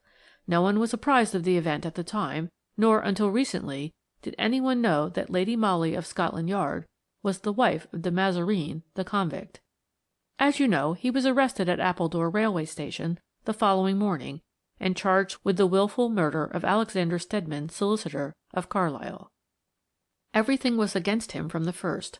The draft of the will which Mr. Stedman was taking up to Sir Jeremiah for signature supplied the motive for the alleged crime, and he was the last person seen in company with the murdered man. The chauffeur, George Taylor, who had driven to Carlisle to fetch Mr. Stedman and brought him back that evening, explained how two of his tires burst almost simultaneously after going over a bit of broken road close to the coppice. He had suggested to Mr. Stedman the idea of walking through the wood, and, as he had not two fresh tires with him, he started pushing his car along, as the village was not more than half a mile away. He never saw Mr. Stedman again. The stick with which the terrible deed had been committed was the most damning piece of evidence against the accused. It had been identified as his property by more than one witness, and was found within 20 yards of the victim, obviously cleaned and scraped, but still bearing minute traces of blood. Moreover, it had actually been seen in Captain Hubert's hand by one or two of the porters when he arrived at Appledore Station on that fatal night, was met there by Lady Molly, and subsequently walked away with her, previous to meeting Mr. Stedman on the edge of the wood. Captain de Mazarine, late of His Majesty's Household Brigade, was indicted for the wilful murder of Alexander Stedman, tried at the next assizes, found guilty, and condemned to be hanged. The jury, however, had strongly recommended him to mercy owing to his hitherto spotless reputation, and to the many services he had rendered his country during the last Boer War. A monster petition was sent up to the Home Office, and the sentence was commuted to 20 years' penal servitude. That same year, Lady Molly applied for and obtained a small post on the detective staff of the police. From that small post she has worked her way upwards, analyzing and studying, exercising her powers of intuition and of deduction, until at the present moment she is considered, by chiefs and men alike, the greatest authority among them on criminal investigation. The Earl of Flintshire died some 3 years ago. Kirk Hall devolved on a distant cousin, but Lady Molly has kept a small home at Kirk, ready for her husband when he comes back from Dartmoor. The task of her life is to apply her gifts, and the obvious advantages at her disposal as a prominent member of the detective force, to prove the innocence of Captain Hubert de Mazarine, whom she never doubted for a moment. But it was sublime, and at the same time deeply pathetic, to see the frantic efforts at self-sacrifice which these two noble-hearted young people made for one another's sake. Directly Captain Hubert realized that, so far as proving his innocence was concerned, he was a lost man, he used every effort to release Lady Molly from the bonds of matrimony. The marriage had been, and was still, kept a profound secret. He determined to plead guilty to murder at his trial, and then to make a declaration that he had entrapped Lady Molly into a marriage, knowing at the time that a warrant was out for his arrest, and hoping, by his connection with the Earl of Flintshire, to obtain a certain amount of leniency. When he was sufficiently convinced that such a course was out of the question, he begged Lady Molly to bring a nullity suit against him. He would not defend it. He only wished to set her free. But the love she bore him triumphed over all. They did keep their marriage a secret, but she remained faithful to him in every thought and feeling within her, and loyal to him with her whole soul. Only I, once her maid, now her devoted friend, knew what she suffered, even whilst she threw herself heart and mind into her work. We lived mostly in our little flat in Maida Vale, but spent some delightful days of freedom and peace in the little house at Kirk. Hither, in spite of the terrible memories the place evoked, Lady Molly loved to spend her time in wandering over the ground where that mysterious crime had been committed which had doomed an innocent man to the life of a convict. "That mystery has to be cleared up, Mary," she would repeat to me with unswerving loyalty, "and cleared up soon, before Captain de Mazarine loses all joy in life and all belief in me." I suspect you will be interested to hear something about Appledore Castle and about Mr. Philip Baddock, who had been so near getting an immense fortune, yet had it snatched from him before his very eyes. As Sir Jeremiah Baddock never signed the will of 1904, Captain de Mazarine's solicitors on his behalf sought to obtain probate of the former one, dated 1902. In view of the terrible circumstances connected with the proposed last testamentary dispositions of the deceased, Mr. Philip Baddock was advised to fight that suit. It seems that he really was the son of Sir Jeremiah by the latter's second marriage with Mademoiselle d'Este, but the old gentleman, with heartless vengefulness, had practically repudiated the boy from the first, and absolutely refused to have anything to do with him beyond paying for his maintenance and education, and afterwards making him a goodly allowance on the express condition that Philip, soon to become a young man, never set his foot on English soil. The condition was strictly complied with. Philip Baddock was born abroad, and lived abroad until 1903, when he suddenly appeared at Appledore Castle. Whether Sir Jeremiah, in a fit of tardy repentance, had sent for him, or whether he risked coming of his own accord, no one ever knew. Captain de Mazarine was not, until that same year, 1903, aware of the existence of Philip Baddock, any more than was anybody else, and he spent his last days of freedom in stating positively that he would not accept the terms of the will of 1902, but would agree to Sir Jeremiah's fortune being divided up as it would have been if the old gentleman had died intestate. Thus Philip Baddock, the son, and Hubert de Mazarine, the grandson, received an equal share of Sir Jeremiah's immense wealth, estimated at close upon £2,000,000 sterling. Appledore was put up for sale and bought in by Mr. Philip Baddock, who took up his residence there and gradually gained for himself a position in the county as one of the most wealthy magnates in the north of England. Thus he became acquainted with the present Lord Flintshire, and later on met my dear lady.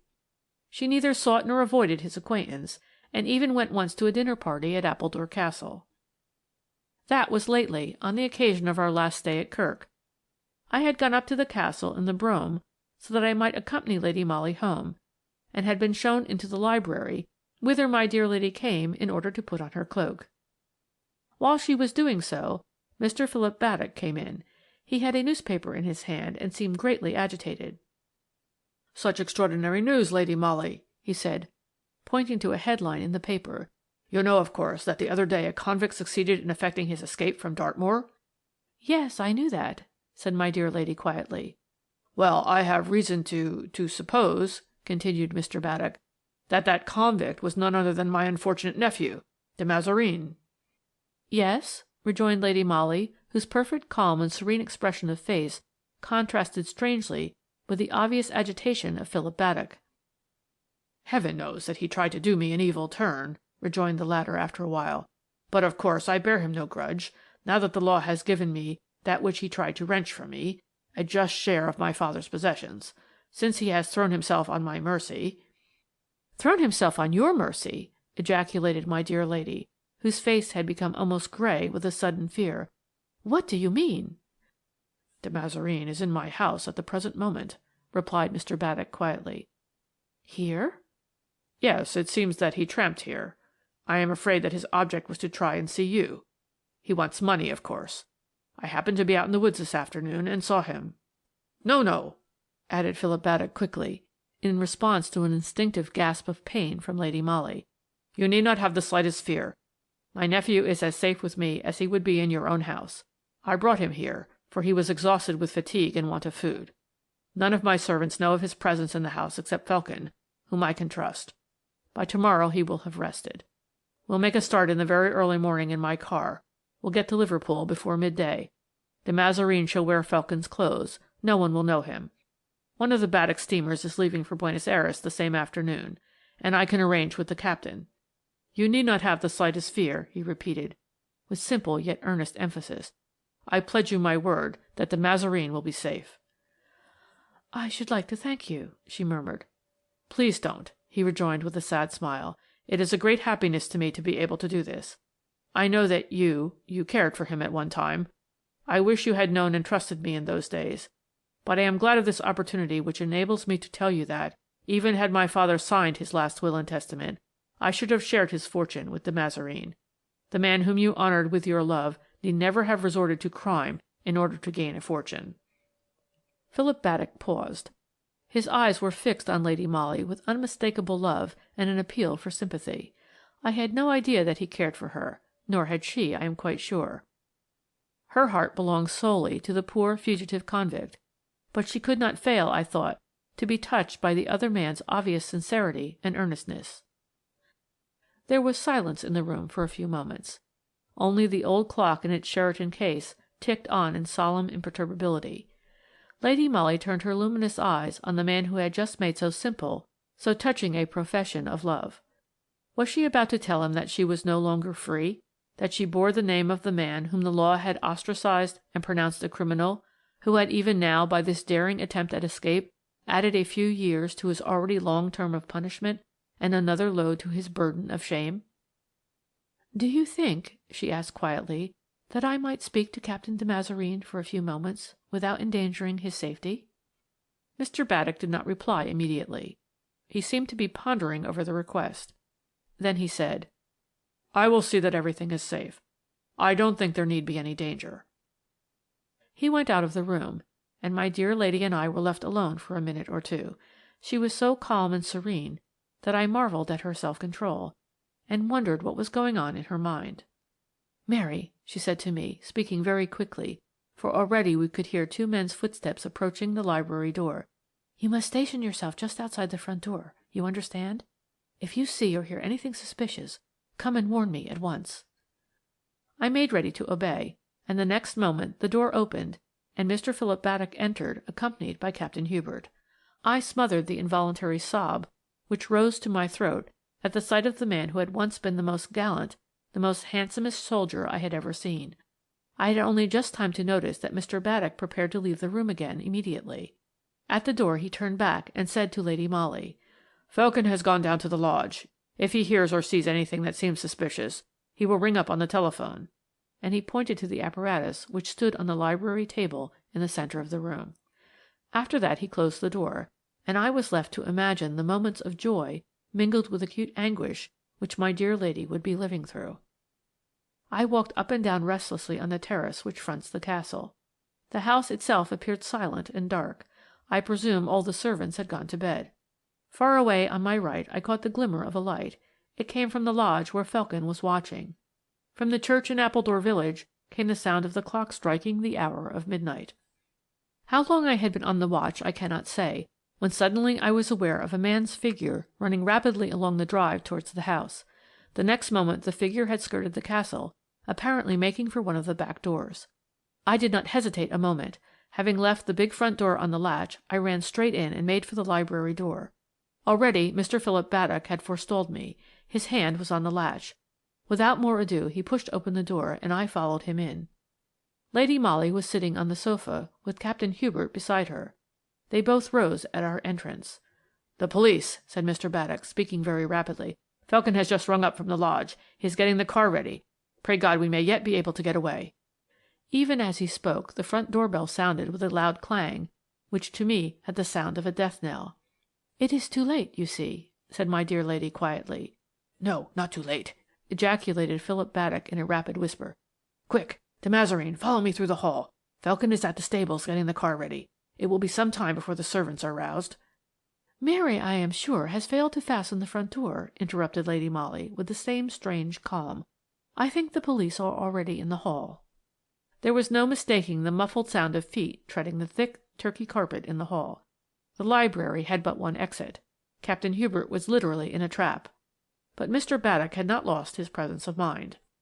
"The police would never dream of searching my house," he said. "They will take my word that the Mazarine is not here. Here," he added, pointing to a tall Jacobean wardrobe which stood in an angle of the room. "In there, man, and leave the rest to me." "I am afraid that such a proceeding would bring useless trouble upon you, Mr. Baddock," once more interposed Lady Molly. "The police, if they do not at once find Captain de Mazarine, will surely search the house." "Impossible. They would not dare." "Indeed they would. The police know that Captain de Mazarine is here." "I swear they do not," rejoined Mr. Baddock. "Felkin is no traitor, and no one else." "It was I who gave the information to the police," said Lady Molly, speaking loudly and clearly. "I called up the superintendent on the telephone just now, and told him that his men would find the escaped convict hiding at Appledore Castle." "You!" ejaculated Mr. Baddock, in a tone of surprise and horror, not unmixed with a certain note of triumph. "You?" "Yes," she replied calmly. "I am of the police, you know. I had to do my duty. Open the door, Mary," she added, turning to me. Captain Hubert had not spoken a word so far. Now, when the men, led by Detective Inspector Etty, entered the room, he walked with a firm step towards them, held out his hands for the irons, and with a final look at Lady Molly, in which love, trust, and hope were clearly expressed, he passed out of the room and was soon lost to sight. My dear lady waited until the heavy footfalls had died away. Then she turned with a pleasant smile to Mr. Philip Baddock. "I thank you for your kind thoughts of me," she said, "and for your noble efforts on behalf of your nephew. My position was a difficult one. I hope you will forgive the pain I have been obliged to bring upon you." "I will do more than forgive, Lady Molly," he said earnestly. "I will venture to hope." He took her hand and kissed it. Then she beckoned to me, and I followed her into the hall. Our brougham, a hired one, had been waiting in the stable-yard. We drove home in silence, but half an hour later, when my dear lady kissed me good night, she whispered in my ear, "And now, Mary, we'll prove him innocent." End of Sir Jeremiah's Will.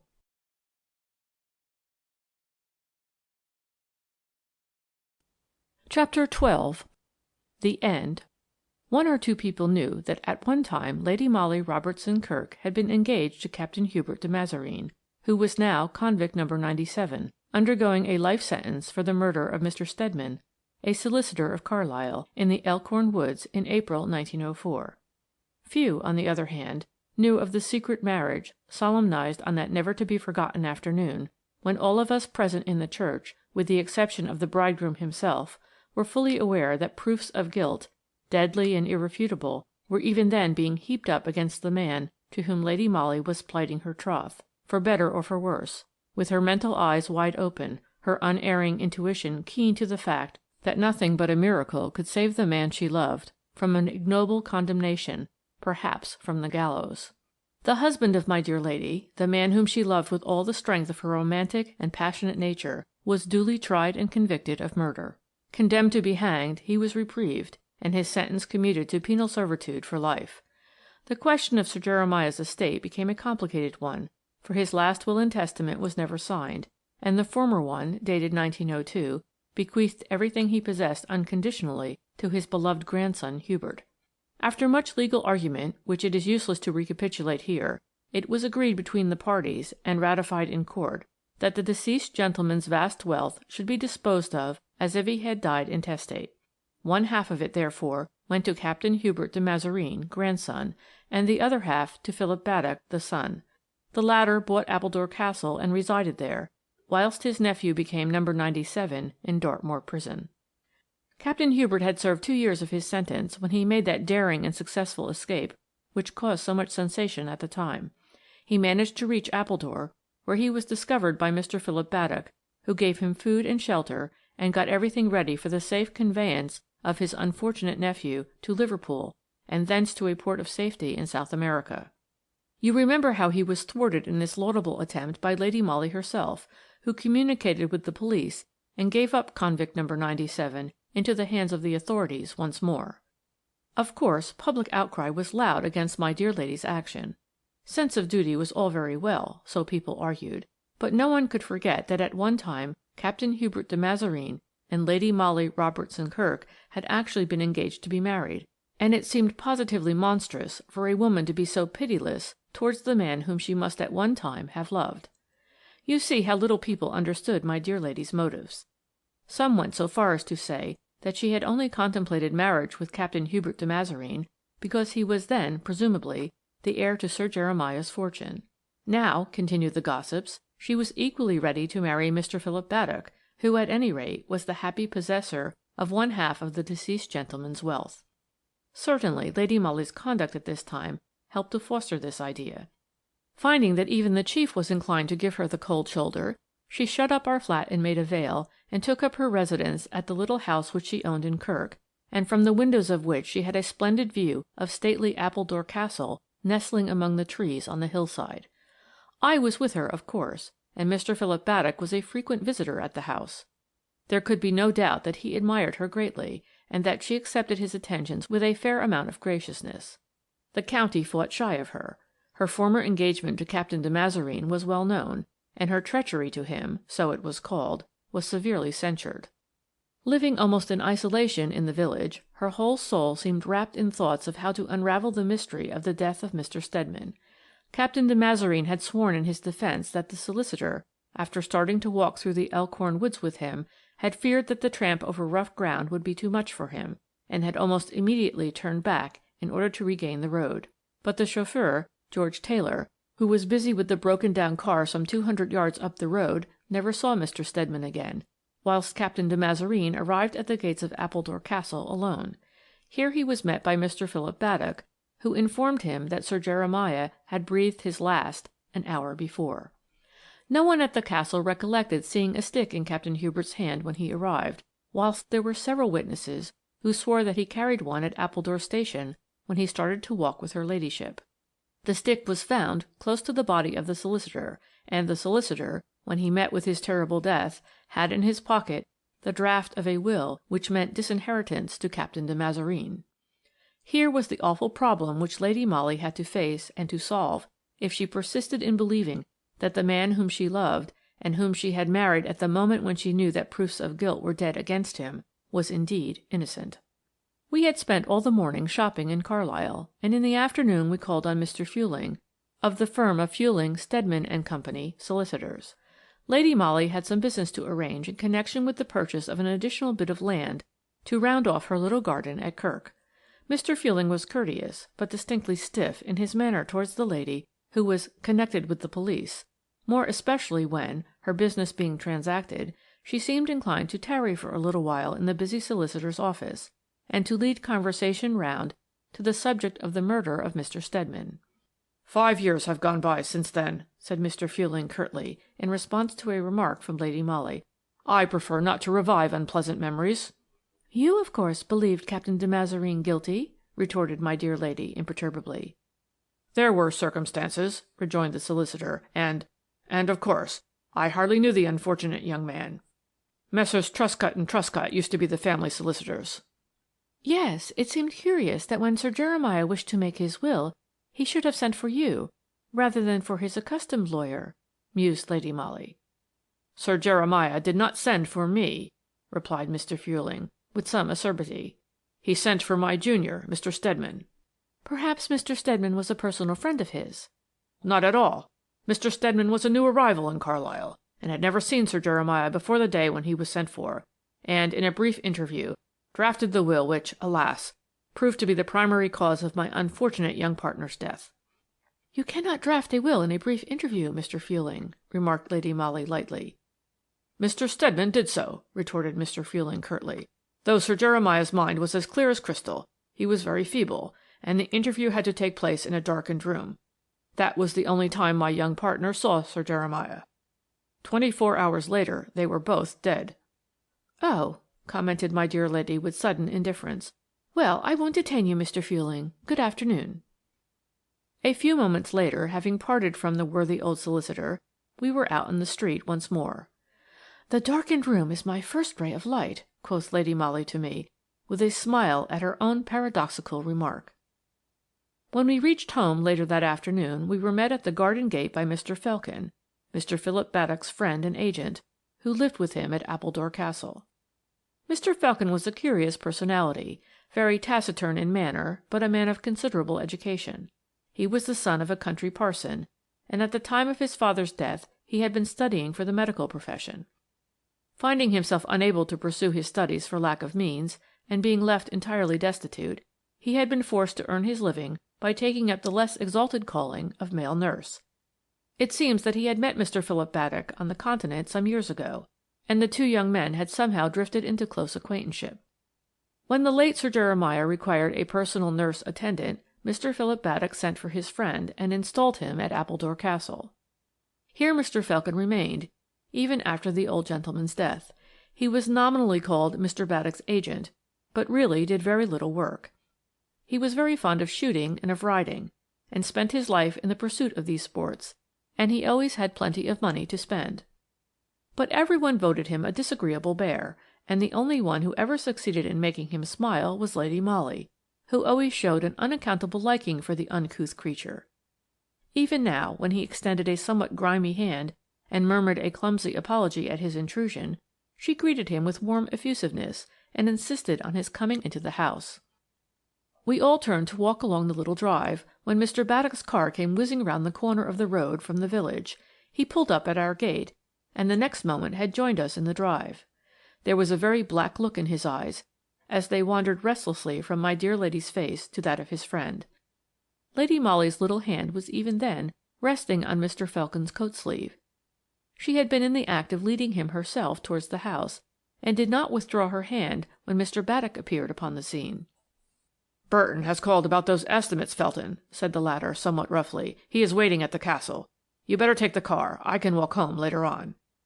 "Oh, how disappointing!" exclaimed Lady Molly, with what looked uncommonly like a pout. "I was going to have such a cosy chat with Mr. Felkin, all about horses and dogs. Couldn't you see that tiresome Burton, Mr. Baddock?" she added ingenuously. I don't think that Mr. Baddock actually swore, but I am sure he was very near doing so. "Burton can wait," said Mr. Felkin curtly. "No, he cannot," retorted Philip Baddock, whose face was a frowning mirror of uncontrolled jealousy. "Take the car, Felkin, and go at once." For a moment it seemed as if Felkin would refuse to obey. The two men stood looking at each other, measuring one another's power of will and strength of passion. Hate and jealousy were clearly written in each pair of glowering eyes. Philip Baddock looked defiant, and Felkin taciturn and sulky. Close to them stood my dear lady. Her beautiful eyes literally glowed with triumph. That these two men loved her, each in his own curious, uncontrolled way, I, her friend and confidant, knew very well. I had seen and often puzzled over the feminine attacks which she had made on the susceptibilities of that morose lout Felkin. It had taken her nearly 2 years to bring him to her feet. During that time she had alternately rendered him happy with her smiles and half mad with her coquetries, whilst Philip Baddock's love for her was perpetually fanned by his ever-growing jealousy. I remember that I often thought her game a cruel one. She was one of those women whom few men could resist. If she really desired to conquer, she invariably succeeded, and her victory over a Felkin seemed to me as purposeless as it was unkind. After all, she was the lawful wife of Captain de Mazareen, and to rouse hatred between two friends for the sake of her love, when that love was not hers to give, seemed unworthy of her. At this moment, when I could read deadly hatred in the faces of these two men, her cooing laugh grated unpleasantly on my ear. "Never mind, Mr. Felkin," she said, turning her luminous eyes on him. "Since you have so hard a taskmaster, you must do your duty now. But," she added, throwing a strange, defiant look at Mr. Baddock, "I shall be home this evening. Come and have our cosy chat after dinner." She gave him her hand, and he took it with a certain clumsy gallantry and raised it to his lips. I thought that Philip Baddock would strike his friend with his open hand. The veins on his temples were swollen like dark cords, and I don't think that I ever saw such an evil look in anyone's eyes before. Strangely enough, the moment Mr. Felkin's back was turned, my dear lady seemed to set herself the task of soothing the violent passions which she had wilfully aroused in the other man. She invited him to come into the house, and some 10 minutes later I heard her singing to him. When, later on, I went into the boudoir to join them at tea, she was sitting on the music stool, whilst he half bent over her, half knelt at her feet. Her hands were clasped in her lap, and his fingers were closed over hers. He did not attempt to leave her side when he saw me entering the room. In fact, he wore a triumphant air of possession, and paid her those little attentions which only an accepted lover would dare to offer. He left soon after tea, and she accompanied him to the door. She gave him her hand to kiss, and I, who stood at some little distance in the shadow, thought that he would take her in his arms, so yielding and gracious did she seem. But some look or gesture on her part must have checked him, for he turned and walked quickly down the drive. Lady Molly stood in the doorway, gazing out towards the sunset. I, in my humble mind, wondered once again what was the purport of this cruel game. Half an hour later she called to me, asked for her hat, told me to put on mine, and to come out for a stroll. As so often happened, she led the way towards the Elkhorn woods, which, in spite, or perhaps because of, the painful memories they evoked, was a very favourite walk of hers. As a rule, the wood, especially that portion of it where the unfortunate solicitor had been murdered, was deserted after sunset. The villagers declared that Mr. Stedman's ghost haunted the clearing, and that the cry of the murdered man, as he was being foully struck from behind, could be distinctly heard, echoing through the trees.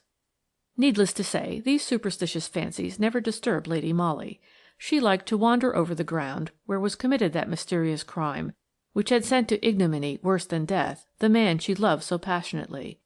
It seemed as if she meant to wrench its secret from the silent ground, from the leafy undergrowth, from the furtive inhabitants of the glades.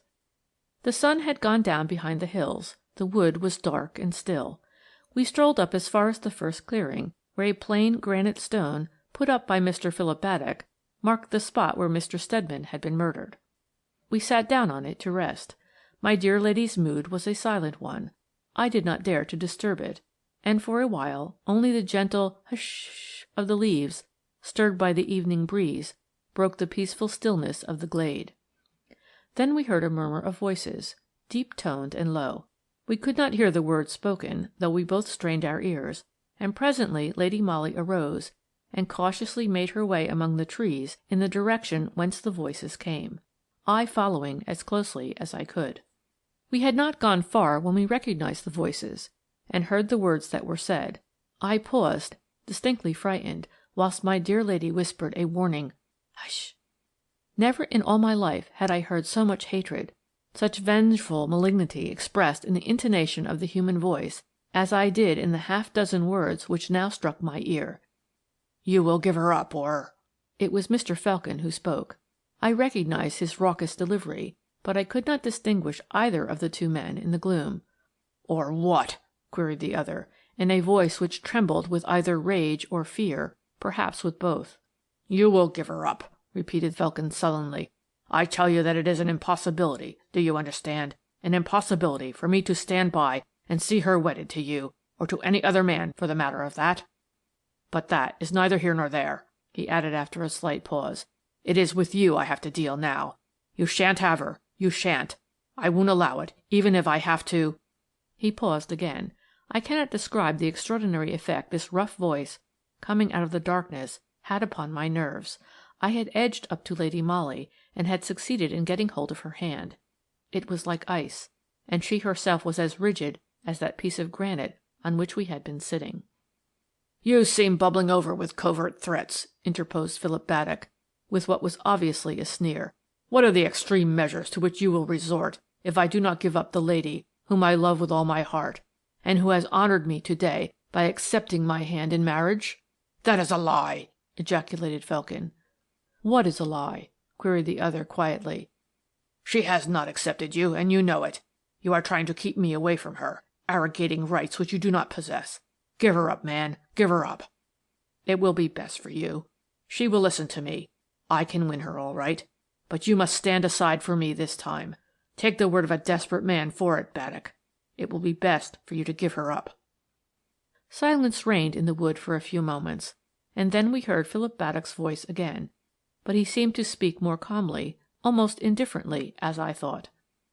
"Are you going now?" he asked. "Won't you come in to dinner?"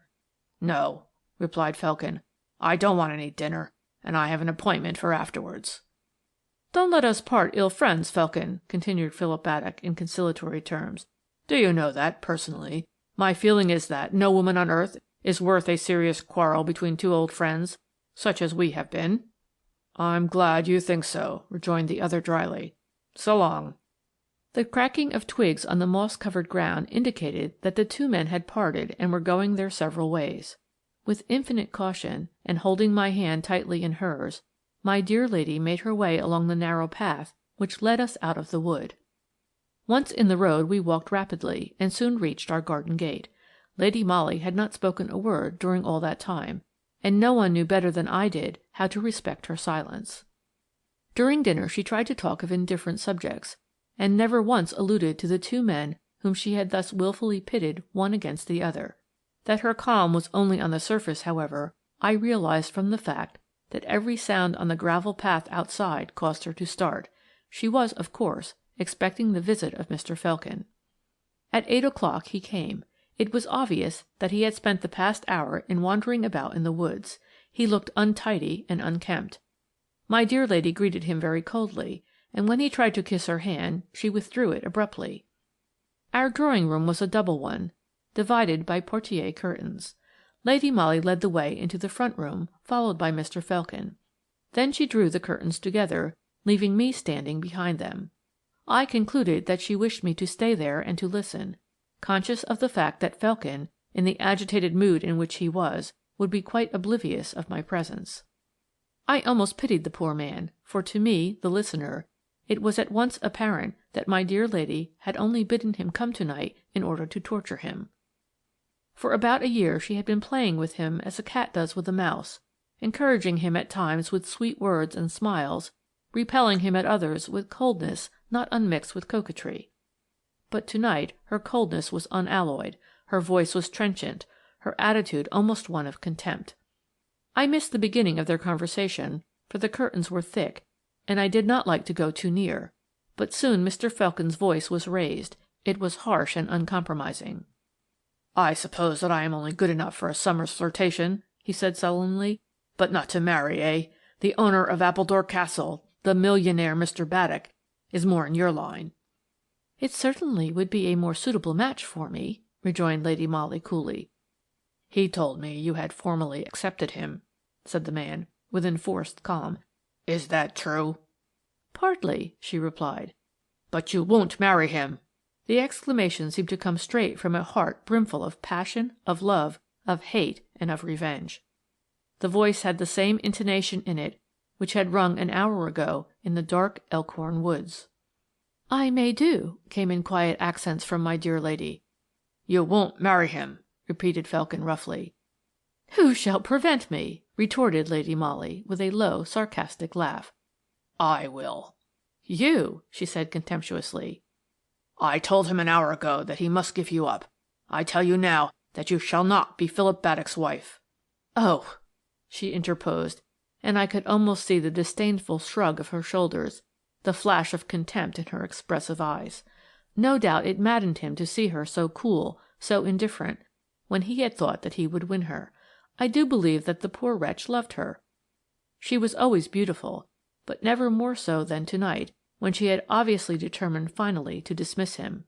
"If you marry Philip Baddock," he said now, in a voice which quivered with uncontrolled passion, "then within 6 months of your wedding day you will be a widow, for your husband will have ended his life on the gallows." "You are mad," she retorted calmly. "That is as it may be," he replied. "I warned him tonight, and he seems inclined to heed my warning, but he won't stand aside if you beckon to him. Therefore, if you love him, take my warning. I may not be able to get you, but I swear to you, Philip Baddock shan't either. I'll see him hanged first," he added, with gruesome significance. "And you think that you can force me to do your bidding by such paltry threats?" she retorted. "Paltry threats? Ask Philip Baddock if my threats are paltry. He knows full well that in my room at Appledore Castle, safe from thievish fingers, lie the proofs that he killed Alexander Steadman in the Elkhorn woods. Oh, I wouldn't help him in his nefarious deeds until he placed himself in my hands. He had to take my terms, or leave the thing alone altogether, for he could not work without me. My wants are few, and he has treated and paid me well. Now we are rivals, and I'll destroy him before I'll let him gloat over me. Do you know how we worked it? Sir Jeremiah would not disinherit his grandson. He steadily refused to make a will in Philip Baddock's favour, but when he was practically dying we sent for Alexander Steadman, a newcomer, who had never seen Sir Jeremiah before, and I impersonated the old gentleman for the occasion. Yes, I," he repeated with a coarse laugh. "I was Sir Jeremiah for the space of half an hour, and I think I played the part splendidly. I dictated the terms of a new will. Young Steadman never suspected the fraud for a single instant. We had darkened the room for the comedy, you see, and Steadman was destined by Baddock and myself never to set eyes on the real Sir Jeremiah. After the interview Baddock sent for Captain de Mazareen. This was all part of his plan and mine. We engineered it all, and we knew that Sir Jeremiah could only last a few hours. We sent for Steadman again, and I myself scattered a few dozen sharp nails along the loose stones in the road where the motor car was intended to break down, thus forcing the solicitor to walk through the woods. Captain de Mazareen's appearance on the scene at that particular moment was an unrehearsed effect, which nearly upset all our plans, for had Mr. Steadman stuck to him that night, instead of turning back, he would probably be alive now, and Baddock and I would be doing time somewhere for attempted fraud. We should have been done, at any rate. Well, you know what happened. Mr. Steadman was killed. Baddock killed him, and then ran straight back to the house, just in time to greet Captain de Mazareen, who evidently had loitered on his way. But it was I who thought of the stick, as an additional precaution to avert suspicion from ourselves. Captain de Mazareen was carrying one and left it in the hall at the castle. I cut my own hand and stained the stick with it, then polished and cleaned it up, and later, during the night, deposited it in the near neighbourhood of the murdered body. Ingenious, wasn't it? I'm a clever beggar, you see. Because I was cleverer than Baddock, he could not do without me, and because he could not do without me, I made him write and sign a request to me to help him to manufacture a bogus will, and then to murder the solicitor who had drawn it up. And I have hidden that precious document in the wing of Appledore Castle which I inhabit. The exact spot is known only to myself. Baddock has often tried to find out, but all he knows is that these things are in that particular wing of the house. I have the document, and the draft of the will taken out of Mr. Steadman's pocket, and the short bludgeon with which he was killed. It is still stained with blood, and the rags with which I cleaned the stick. I swear that I will never make use of these things against Philip Baddock unless he drives me to it. And if you make use of what I have just told you, I'll swear that I have lied. No one can find the proofs which I hold, but on the day that you marry Baddock, I'll place them in the hands of the police." There was silence in the room. I could almost hear the beating of my own heart. So horrified, so appalled was I at the horrible tale which the man had just told to my dear lady. The villainy of the whole scheme was so terrible, and at the same time so cunning, that it seemed inconceivable that human brain could have engendered it. Vaguely in my dull mind I wondered if Lady Molly would have to commit bigamy before she could wrench from this evildoer's hands the proofs which would set her own husband free from his martyrdom. What she said I did not hear, and what he meant to retort I never knew, for at that moment my attention was attracted by the sound of running footsteps on the gravel, followed by a loud knock at our front door. Instinctively I ran to open it. Our old gardener was standing there, hatless and breathless. "Appledore Castle, miss," he stammered. "It's on fire. I thought you would like to know." Before I had time to reply I heard a loud oath uttered close to me, and the next moment Felkin dashed out of the drawing-room into the hall. "Is there a bicycle here I can take?" he shouted to the gardener. "Yes, sir," replied the old man. "My son has one, just in that shed, sir, on your left." In fewer seconds than it takes to relate, Felkin had rushed to the shed, dragged out the bicycle, mounted it, and I think that within 2 minutes of hearing the awful news he was bowling along the road and was soon out of sight. One wing of the stately mansion was ablaze when, a quarter of an hour later, my dear lady and I arrived upon the scene. We had come on our bicycles not long after Mr. Felkin. At the very moment that the weird spectacle burst fully upon our gaze, a loud cry of horror had just risen from the 100 or so people who stood watching the terrible conflagration, whilst the local fire brigade, assisted by Mr. Baddock's men, were working with the hydrants. That cry found echo in our own throats as we saw a man clambering, with the rapidity of a monkey, up a long ladder which had been propped up against a second-floor window of the flaming portion of the building. The red glow illuminated the large, shaggy head of Felkin, throwing for a moment into bold relief his hooked nose and straggly beard. For the space of 3 seconds, perhaps, he stood thus, outlined against what looked like a glowing furnace behind him, and the next instant he had disappeared beyond the window embrasure. "This is madness!" came in loud accents from out the crowd in the foreground, and before one fully realized whence that voice had come, Mr. Philip Baddock was in his turn seen clambering up that awful ladder. A dozen pairs of hands reached him just in time to drag him back from the perilous ascent. He fought to free himself, but the firemen were determined and soon succeeded in bringing him back to level ground, whilst 2 of them, helmeted and well equipped, took his place upon the ladder. The foremost had hardly reached the level of the first story when Felkin's figure once more appeared in the window embrasure above. He was staggering like a man drunk or fainting. His shaggy hair and beard were blown about his head by the terrible draught caused by the flames, and he waved his arms over his head, giving the impression to those below, who gazed horrified, that he was either possessed or dying. In one hand he held what looked like a great long bundle. We could see him now put one leg forward, obviously gathering strength to climb the somewhat high window ledge. With a shout of encouragement, the 2 firemen scrambled up with squirrel-like agility, and the cry of "They're coming! They're coming! Hold on, Felkin!" rose from 100 excited throats. The unfortunate man made another effort. We could see his face clearly now in the almost blinding glow which surrounded him. It was distorted with fear and also with agony. He gave one raucous cry, which I do believe will echo in my ears as long as I live, and with a superhuman effort he hurled the bundle which he held out of the window. At that same time there was a terrific hissing, followed by a loud crash. The floor beneath the feet of the unfortunate man must have given way, for he disappeared suddenly in a sea of flames. The bundle which he hurled down had struck the foremost fireman on the head. He lost his hold, and as he fell, he dragged his unfortunate comrade down with him. The others ran to the rescue of their comrades. I don't think they were seriously hurt, but what happened directly after among the crowd, the firemen, or the burning building, I cannot tell you. I only know that at the moment when Felkin's figure was for the second time seen in the frame of the glowing window, Lady Molly seized my hand and dragged me forward through the crowd.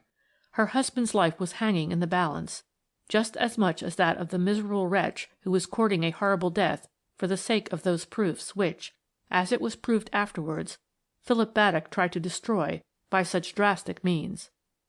The excitement round the ladder, the fall of the two firemen, the crashing in of the floor and the gruesome disappearance of Felkin caused so much excitement in the crowd that the bundle which the unfortunate man had thrown remained unheeded for the moment.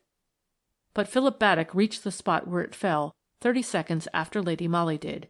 She had already picked it up when he said harshly, "Give me that. It's mine. Felkin risked his life to save it for me."